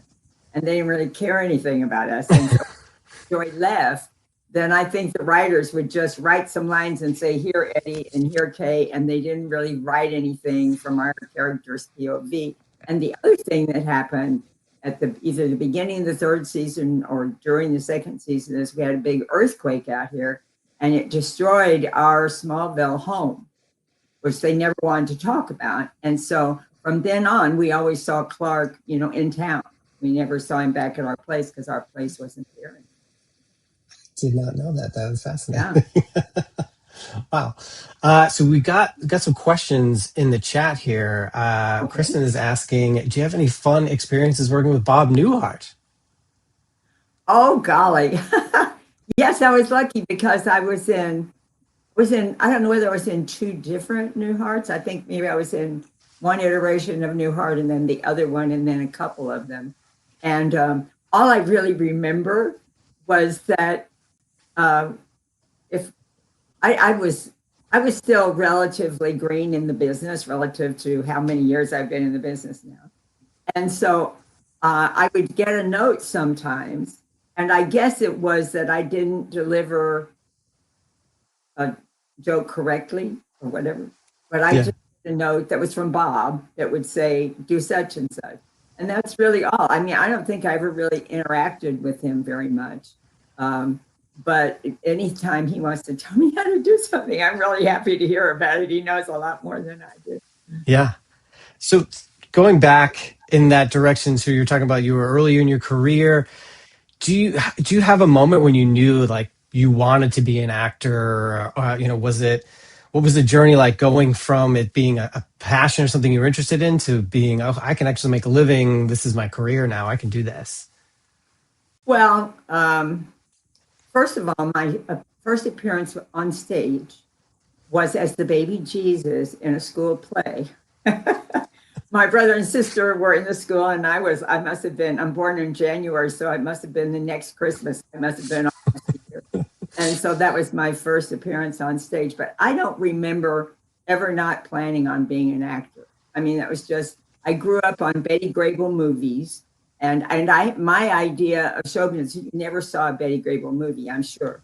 But in a lot of Betty Grable movies, she was an actor or a singer or whatever. And you would see her going on auditions and so forth. So I had in my mind an idea about how maybe you got a job, which has a lot to do with it. But I mean, my idea of show business from those movies was not exactly what it's like. It was a lot more fun in that, and there was never any not working for long periods of time. But I always planned on being an actor. I don't ever remember not planning on it, and it just never occurred to me that that wouldn't happen. I just kind of moved forward. I never talked to anybody about the fact that I planned on being an actor. And many years after I was an actor, I was talking to my brother about it, and he said, "Oh, we always knew that was what you were going to do." I mean, I was putting on plays in my backyard, when I was like 7 and 8 years old. So I was a plan.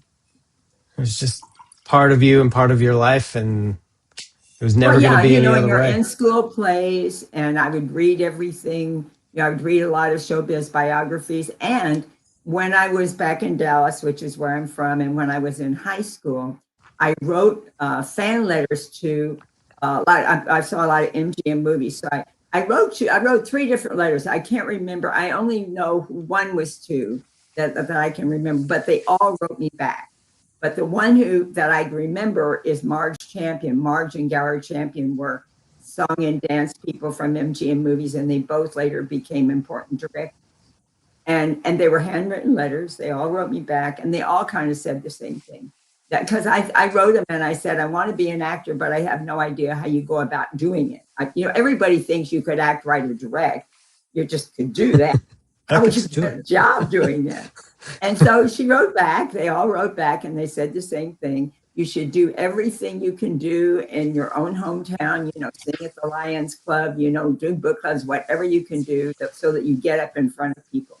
And I was always very entrepreneurial. And so you really got to be entrepreneurial if you're in the business, because you have to have a very thick skin.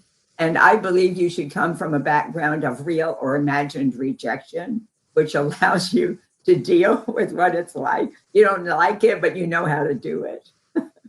And so anyway, I did all those things, and then I studied in college, and then just kept taking one step after another. And in Dallas, in those days, and still, they did a lot of commercials. It was not a union town, but I would call advertising agencies and ask to cast for them, and I learned how to do all of that. And I worked at the Dallas County Fair, at the Dallas State Fair, Texas State Fair in October, standing beside the new cars, getting every kind of job, where you're up in front of people, working conventions and things like that. Amazing. And also you've been a writer. You've written several books. Did you find that very different than, as a creative endeavor, different than acting? It's a little bit more solitary.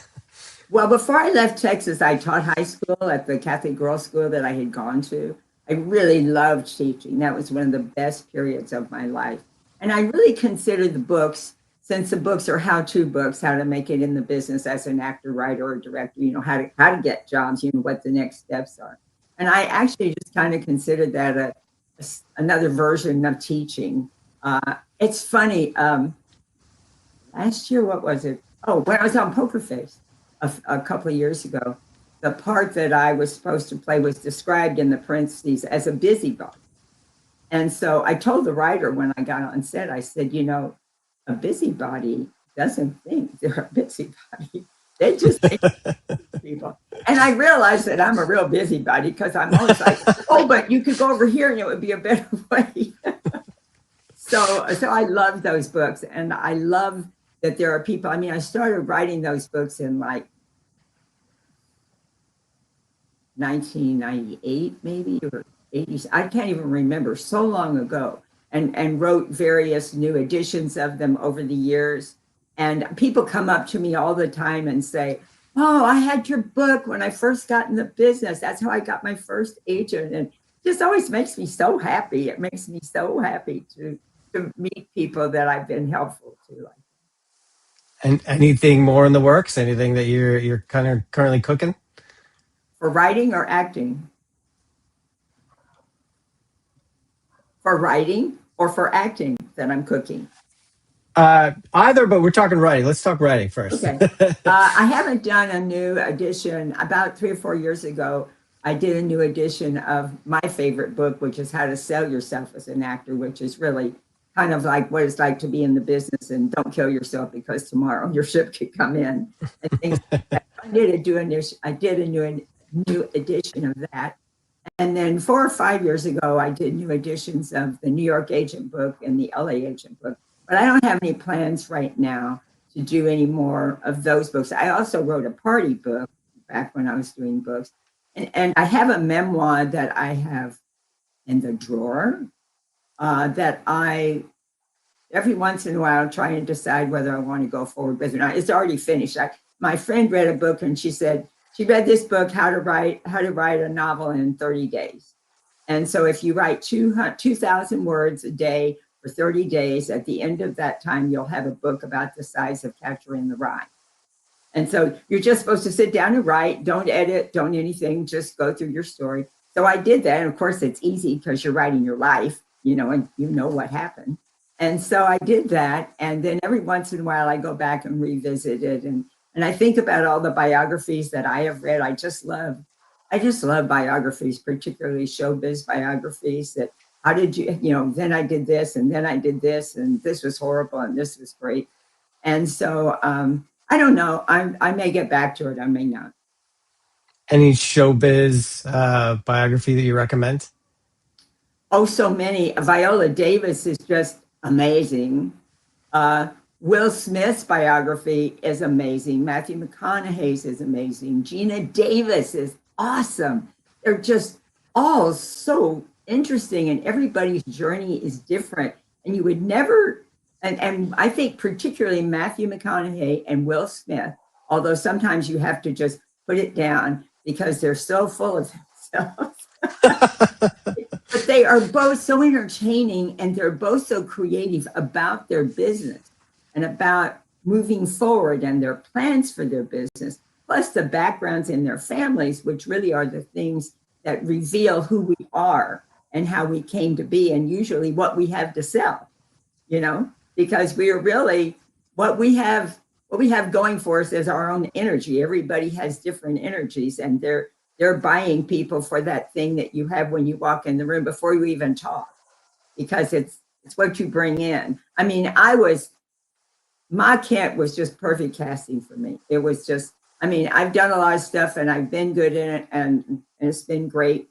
But Ma Kent, and I'm trying to think of the other thing, my favorite thing that I was so grateful for. Right now, I can't remember the others. Oh, I know the play Steel Magnolias. I played Malin in that play, and that's a part that was kind of written for me. It had my sensibilities and stuff to bring to it.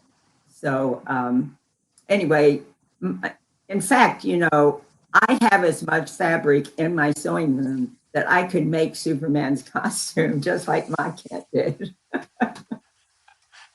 My mom I was like, Ma, you got to do this. Ma Kent on TV did this. I need you to make me a Superman costume too. Well, what's interesting is in the pilot, we didn't get to shoot it because we ran out of money and it started raining.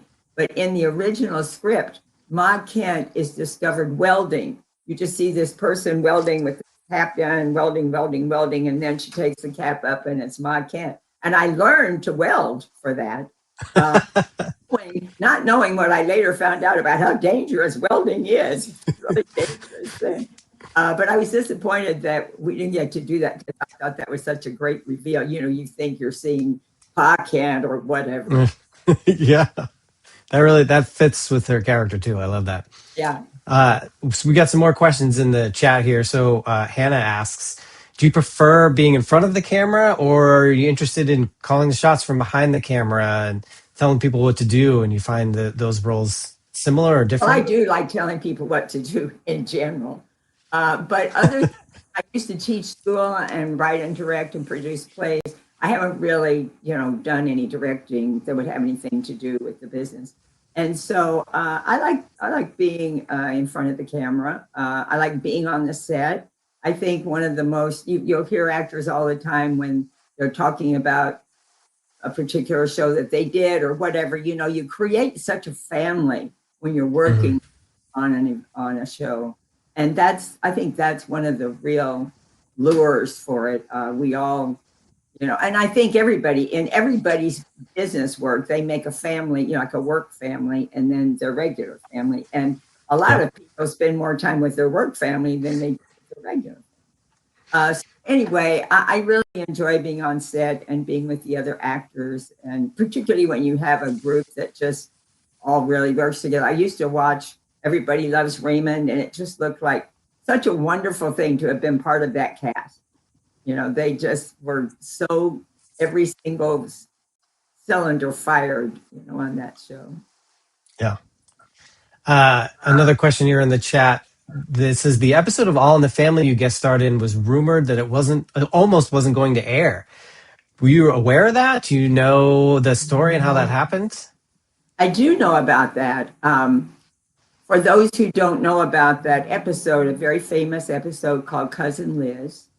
And this was at the time in history, must have been about 79 or 78, something like that, that Anita Bryant, who was a big orange juice spokesman, but she had a whole campaign against gay school teachers, that there should not be any gay school teachers. And so this episode was about about Edith's cousin Liz, who had died, and she was an old maid school teacher. And when they go to the whole first act is Edith and Archie talking about cousin Liz and how Archie always thought she was kind of cute and so on. And then Archie is talking about, did she have any money? Can we get anything? And Edith says, oh no, we just had this sterling silver teapot. And so then Archie is making plans, and he said he's going to get the tea service and he's going to sell it, and they're going to get a trip to California. So that whole first act sets up cousin Liz and how she's Edith's cousin and so forth, and they've always known her. And then the second act is at the wake, and you see people, having, coffee and talking and milling about. And I see Archie and Edith over by the tea service, and I can see Archie fingering it, and I know what he's thinking about. So I asked cousin Liz I asked Edith if I can speak to her. So we go into the bedroom, and she says, "Oh, this is so pretty. Was this Liz's bedroom?" And I say, "Well, it was our room." And she's like, "Oh." So anyway, I say, I heard you talking about the tea service, and I know it's been in your family for years, but I would get it back to you, at a certain period of time. But every day when we got in from school, we would have tea together and talk, and it just means so much. And so Edith says, "Oh, well, it's always been in our family." And I say, "Well, we were like family." And she's like, "Oh, that's nice." And it goes on for a while, and I say, I loved her. And then she says, "Yeah." And then she gets what it is. And so it goes forward. But so CBS didn't want to run it because it had a gay theme. And so Norman said, "Well, then you won't have any of my stuff. I'll just take everything off." And so CBS did run it. And they won an Emmy for that show, for the writing for that show. Wow. He did so many things like that. They did one on rape. They did shows on a lot of hot topics. Yeah. The show was ahead of its time, and I think that people don't even get that now. And I loved that show. That's a great show. Well, what was great is that no matter which side you were on, whether you were a conservative or a liberal, you thought it was your show, because Meathead liberal and Archie was conservative. And then they got to have all those debates and bring up all those different points of view. It was genius. Yeah. And one more in the chat here. Kristen is asking if you have any stories about working with a young Alec Baldwin. That's so interesting, Kristen, that you even know I worked with a young Alec. That show was so short-lived. I don't even know, did we do 13? I don't know. It was called Cutter to Houston, and it was Alec's first nighttime show. And the only thing I really remember about it is the audition for the last callback. All the people who were being considered were taken into this big office building, and we're all sitting in the hall in chairs, waiting for our turn to go in. And I just remember Alex going in and Alec coming out, and he threw himself to the floor and was like, "Oh my God, it was so horrible. That was just so horrible." And then, of course, he got it. But that's kind of what his personality is like. And then I worked with Stephen Baldwin, his brother, in a couple of things, in a couple of films. In a film and then a miniseries. Got the whole family. Another thing that you've done that jumps out to me is your role in Knives Out. I love those movies. I think Ryan Johnson is an incredible filmmaker. And how did that come up, and what was shooting that role like? It's almost 100% different than Martha Kent, but also really effective. Well, it was great. It was interesting. I don't know whether you know this, but actors say if you really want to know how to get a part in something, just buy a non-refundable airline ticket, and then you'll get a chance to do something. So my daughter and I were on vacation. We had just flown from LA to New York and from New York to Rome, and then we were going to go from Rome to Palermo. And when I got to Rome, there was this email saying, "Hi, I'm Ryan Johnson's producer, confidential, for your eyes only." And there was the script. And I wrote back and I said, "Well, I'm in Rome." That just means they'll go, "Oh, whoops, next." But anyway, it worked out, and they brought me back, and I got to go to Boston and work with all those fabulous people. And I had the best time, of course. And Ryan is a wonderful person to work with, and I'm very grateful for him choosing me for that. And Chris Evans, a Boston hometown hero for us here. Yes. Are you in Boston? Yeah, I'm in Boston. Yep. I was in the Boston area all this summer working on a new streamer for Apple. Oh, do we know about this? I don't think I've seen this. That's very exciting. Are you allowed to give? Okay, no more. I didn't hear that. I can say this. I worked on an Apple streamer, and it will be probably streaming in April. April. All right. I will keep my eyes open. I don't know. People in Boston love things set in Boston. We love it. We love seeing our city on the screen, and it happens pretty regularly. There's lots of movies set in Boston, lots of things set in Boston, but we go crazy, and so that's very exciting. I love being in that area. I was in that area for Knives Out. We stayed downtown in Boston. But when I was there this summer, I was in, how can I not remember where I was, because I was there so much. But anyway, I was in Concord and all those places out there. And I'd never really been there. And I got to explore it, and I went to Salem. And I wish I'd had, the thing was that the way the show was shooting, you were kind of never off when anybody else was off. And so places I'd like to have gone to explore, I did go a few places. I went to the Louisa May Alcott house, which was fabulous. That was such a must visit. But there were places I would have driven to that I didn't want to go by myself. But if there'd been somebody else and I had a lot of days off, I would have gone. But hopefully it'll get picked up and I'll be there next summer. Do another season. Come visit us in Boston. That would be great. Yeah. Be sure we'll exchange phone numbers. Amazing. So it says you've been quoted as saying acting is a great adventure. Do you have any adventurous tales from behind the scenes? Ooh, adventurous tales from behind the scenes. I'm sure I do. Okay. Can I come up with them in the moment? But I would say in general about a great adventure. First of all, to live in any freelance career where you never know will I ever work again? You know, because that's what it's like. That's an adventure, starting an adventure. And to this day, you know, I don't make commitments in the future unless it's for a job, because somebody could call you at any moment, which is just what happened when You could show up and you'd be in Rome and exactly, you know, so and that's what keeps us going.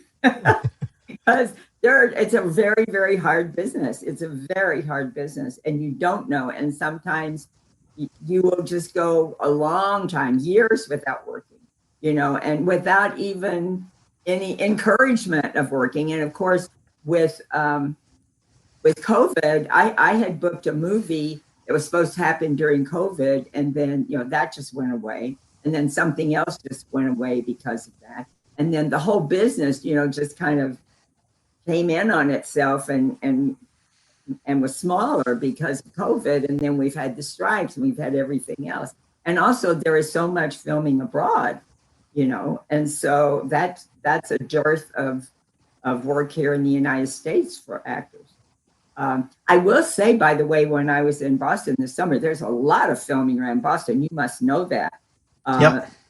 This wonderful studio, what's it called? New England Studio, where we shot. I can't remember, but I remember that our crew was going straight into a movie, you know, the day we were wrapping. And so I'm happy that there's so much work there. And there's now more work here in Los Angeles too. Things are beginning to pick up. So we're very happy about that. But we're back to the adventure, which was the story.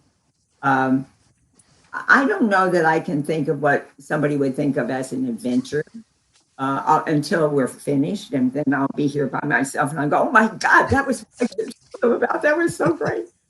So I can't think of anything else. But I just think that the life of an artist is very up and down, and it's a adventure, and you have to have really. I'm so lucky. I kind of was born with a positive attitude toward things. I had a sister who did not have that positive attitude, but I mean, I think she came without one. You know, I don't think it was necessarily that much that happened. My brother also had a good outlook on life. And so I always think that things are going to turn out right. They don't always, but I managed to make it all right in my brain. And that's what you have to be able to do to withstand the business. Yeah. So you've done a lot of guest starring work, and we have Kristen's also asking about what were your experience like guesting on Quantum Leap? Kristen Marie, you know everything I did. I mean, she does. She's a pro. You should see her at the Superman celebration. She knows everything. Well, she knows, and all the kind of science fiction-y things, which I never thought of Quantum Leap as being, but of course it was. Yeah. One of the things I will say about Quantum Leap, and then I'll try to remember when we shot it, is that one day, you know, 20 years past Quantum Leap, I was at the theater one night and someone came up and addressed me as my name in Quantum Leap, which was amazing. And shockingly, I actually knew what they were talking about. But shooting it, I remember we shot it over at Universal. Here's what I remember about it. It's not the best thing you can remember about something, but I went to work, and you know, you go to work and you take off your clothes and you go on the set, and then you come back and you put on your clothes and go home. And so I try never to take anything valuable with me when I go on set, because who knows? And as I was getting dressed, I realized I had on what turned out to be a very expensive watch. It wasn't a watch that I cared that much about, but I knew it was an expensive watch. And so I buried it deep in my clothes. You know, my clothes were hanging up and I put them in a pocket. I came back, it was gone. Oh, so no. that's my souvenir from Quantum Leap. Reverse souvenir. Right. And you've been on Star Trek too. You've done a lot of the yes, Star Trek I got to do show. while I was doing Lois and Clark. And you know, they did a whole prosthesis, so you have to go ahead of time and, you know, have your face packed in clay and do that. And then, you know, you would come, if your call was normally going to be at 6, you'd get there like at 4 because they had to put on all that. And then they'd build another hour at the end of the day to take it off. And so the first 2 or 3 days, I just thought that was so much fun. It was so exciting. And then I thought, oh my God, I would hate to be on this show every day. So, and Renee Auberjonois, every day he would start about 4 o'clock reaching under, trying to loosen his face, and I really, for the first time, really understood about people making a whole lot of money for doing those shows, because you don't have a life during the time you're doing that. You're there at 6 in the morning and you're there till way after sundown. There's no other life during that time. And so, especially when there were 22 the things episodes you a wish season for. too. Yeah. I have had, I've had just about the right kind of success. I've gotten to work. I've made a living in the business. I've had good parts. I've met interesting people. People recognize me just enough, so I'm not. Rue McClanahan was a friend of mine, and we went on. I went as her plus one on the Love Boat cruise once. We were just actors, but they did PR and stuff. And it's like she could never walk on the, around the ship because people were just always all over her. When everybody was at dinner, she'd be out walking around. And I thought I wouldn't like that at all. I like people recognizing me and I can interact with people, but then I have my life. But Rue is fine about it. She's perfectly good. It suited her. Yeah. And so I think we get what we're supposed to have. Yeah, that makes sense. You're able to go to the grocery store, but still. Yeah, I would hate not being able to go to the grocery store. I think about it sometimes about what it would be like, because I was just listening to Charlie Sheen's new book, which was very interesting about his journey and about how people recognize him. And, and it's like Rue, we were going someplace once on the road and we were buying gas and I went in to pay for it and she was pumping the gas so that, people wouldn't see her. And I came out and people had recognized her and they were all surrounding her. They were just all up in her face saying, you thought you were going to fool us, but we saw you. And I thought, I wouldn't like that at all. Yeah, it sounds crazy. Yeah. All right. So some more questions we got in the chat. Your dream cameo scenario, is there a show you'd love to do a cameo on, or a kind of character you'd like to play in a cameo on a television show? Oh, anyone, just name one. Yeah. Shows that would be fun. But there's no, like, for instance, the morning show, which I just love with Reese Witherspoon and Jennifer Aniston. Yep. I'd love to be on that. There's no place on any future show for me. I don't match, the kind of stories they tell and the people. There's just not a part for me. And there are some shows that you think, oh, I'd love to be on. But if you just look at how they cast, what kind of extra stories they bring in. First of all, their stories are kind of already with the people who are there, as the bear and things like that. So I don't know. I find that the universe does a better job for me than I can of providing me with what's coming up next. Like, I had no idea. Knives Out just came from nowhere, it seemed to me.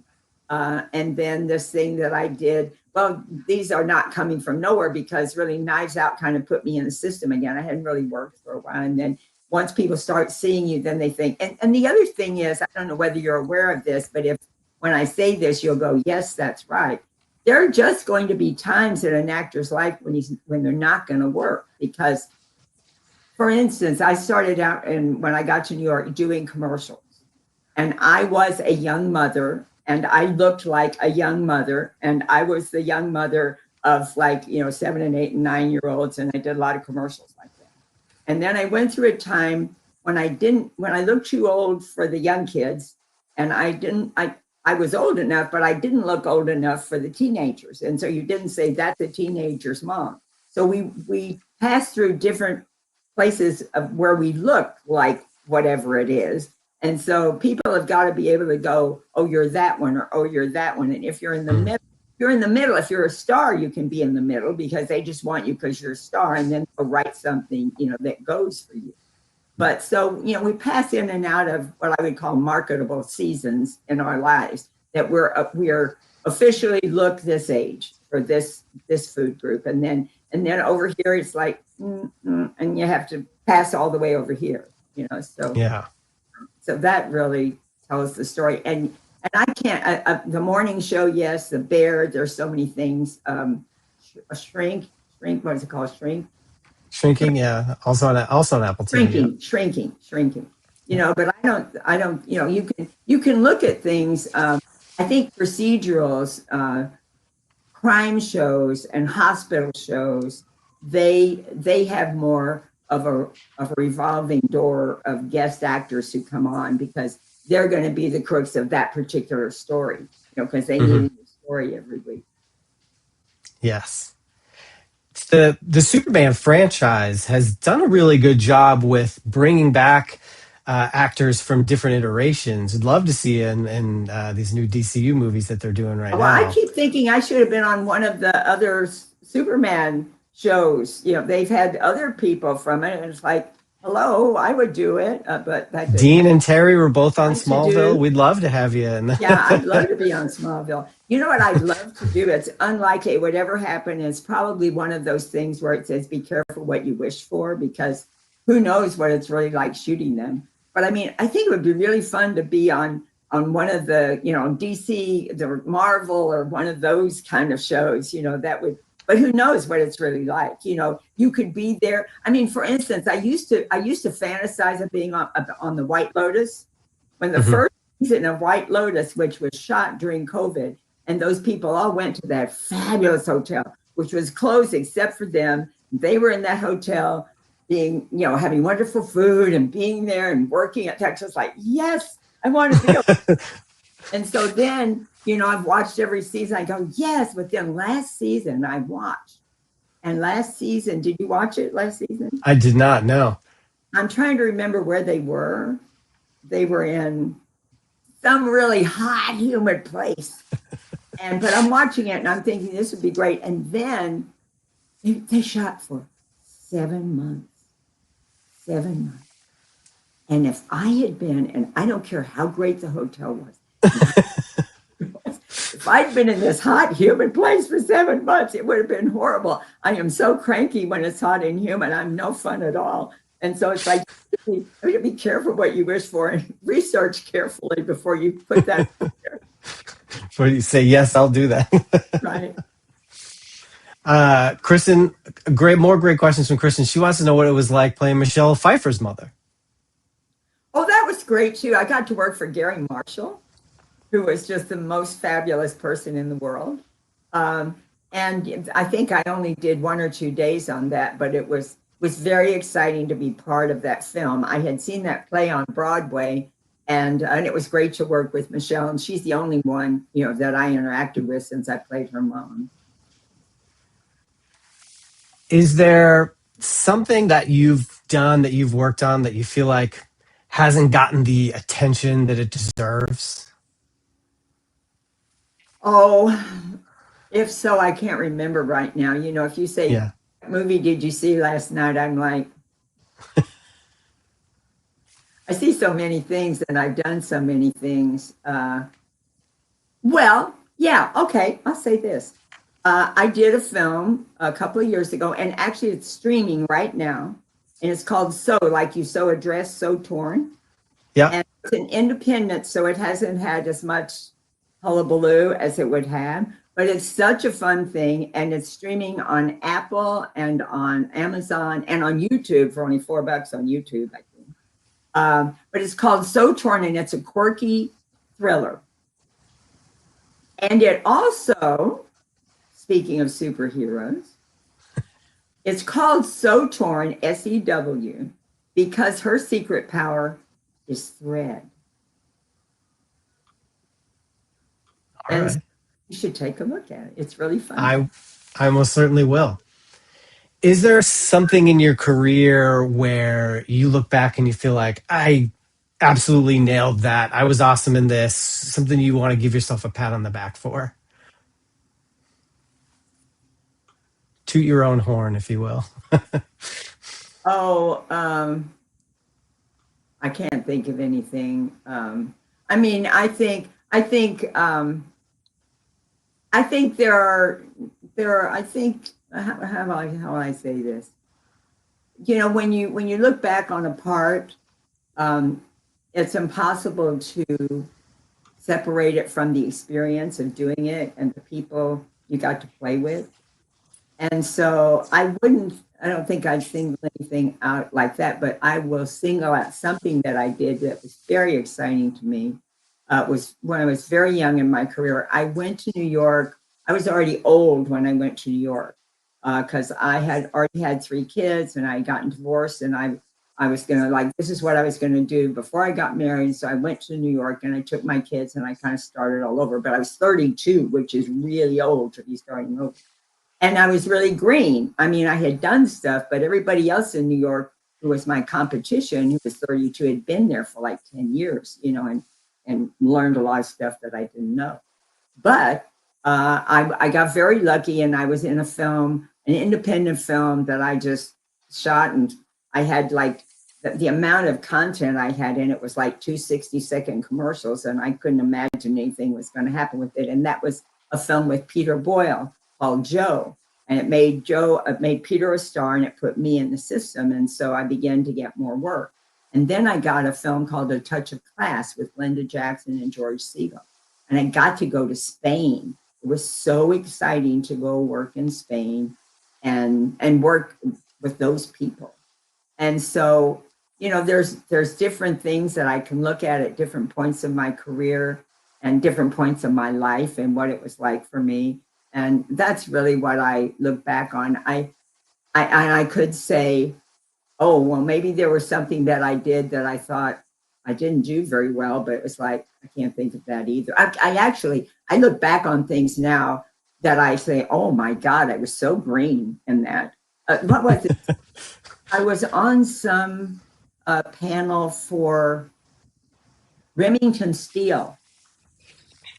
And so I said, I can't even remember what I did. Do you have a link for it? And they sent me the link, and I looked at it and I was like, oh my gosh, I was so green. That's an important part of growing up, is looking back and cringing at your old self. Yeah. Yeah, How you've like your high school progressed as yearbook an and your artist. hairdo, right? Believe me, you would be very surprised to see my high school. Kristen is asking some more. She wants to know if you and George Clooney were the only people to appear on both ER shows. I don't know. Oh, no, I'm sure there were others, but it's interesting she brings up ER because I went up for ER a million times. Well, anyway, 3 or 4 before I finally got it. It was the last episode of ER that I was in, and George Clooney was long gone. Yeah. So I think, although they do have a policy, most shows have a policy that if you've been on it once, you can't be on it again. But I think not NCIS, but CIS, one of those, there's one procedural that you can be on it again, and I was on it again. And on NCIS, I was on twice as 2 different people.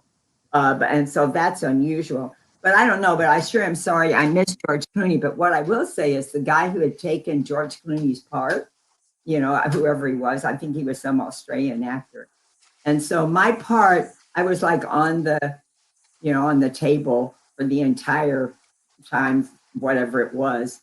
And whoever it was who was that doctor, was playing that doctor, he came over just to chat, you know, in between scenes. And I was like, oh my God, he had charisma. I was like, I'm sure George would have been the same way. George, probably. George and I did a lot of work at Norman Lear's Embassy Studios, and he did what was that thing that somebody who's listening is going to know? He played the whole thing with the girls with who was the New York actress who was the den mother for that. But anyway, he was over there working on that before he hit it big. And I was lucky enough to do a lot of shows, you know, over at Norman Lear's house, you know, when I first got here. Great. Wow. Well, thank you so much for your time. We, we're trying to raise charity here for the Otherworldly Fundraising is working And for the congratulations on virtual that. con. That's awesome that you're doing that. Thank you so much. We're here for this weekend for Option Saves Lives for alcohol use disorder. So folks can see the QR code in the top right-hand corner of the screen. They can go to the website at the bottom, otherworldlyfundraising.godaddysite.com, and also tsmoptions.org to learn more about Option Saves Lives and their work for alcohol use disorder. Kate, thank you so much for your time. It's been a true honor speaking with you today. I'm a huge fan. Thank you for everything that you've done.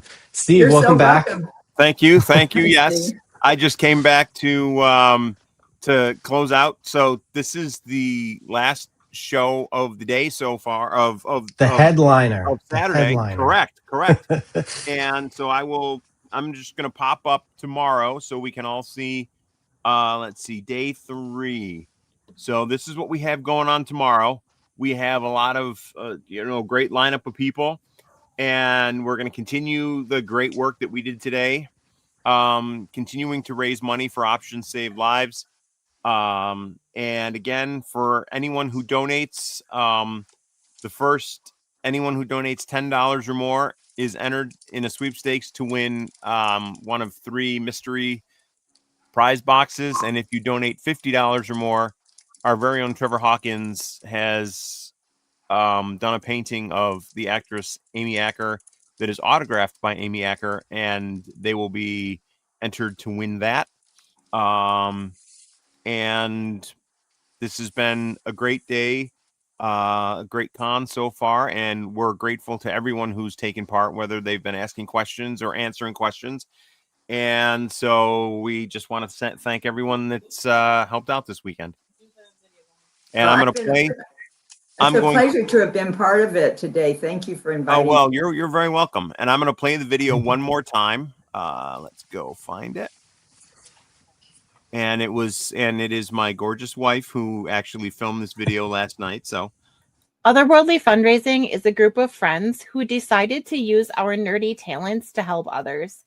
Our charity this year is Options Save Lives, which helps individuals fully recover from alcohol use disorder. Thank you for joining us this weekend and for donating to this worthy charity. Okay. Thank you all. Have a good night. Thank you. Thank you, guys. Take care. Yep. Good luck. Good luck. Okay. Thank you, Matthew. Thank you. Oh, end stream. My pleasure.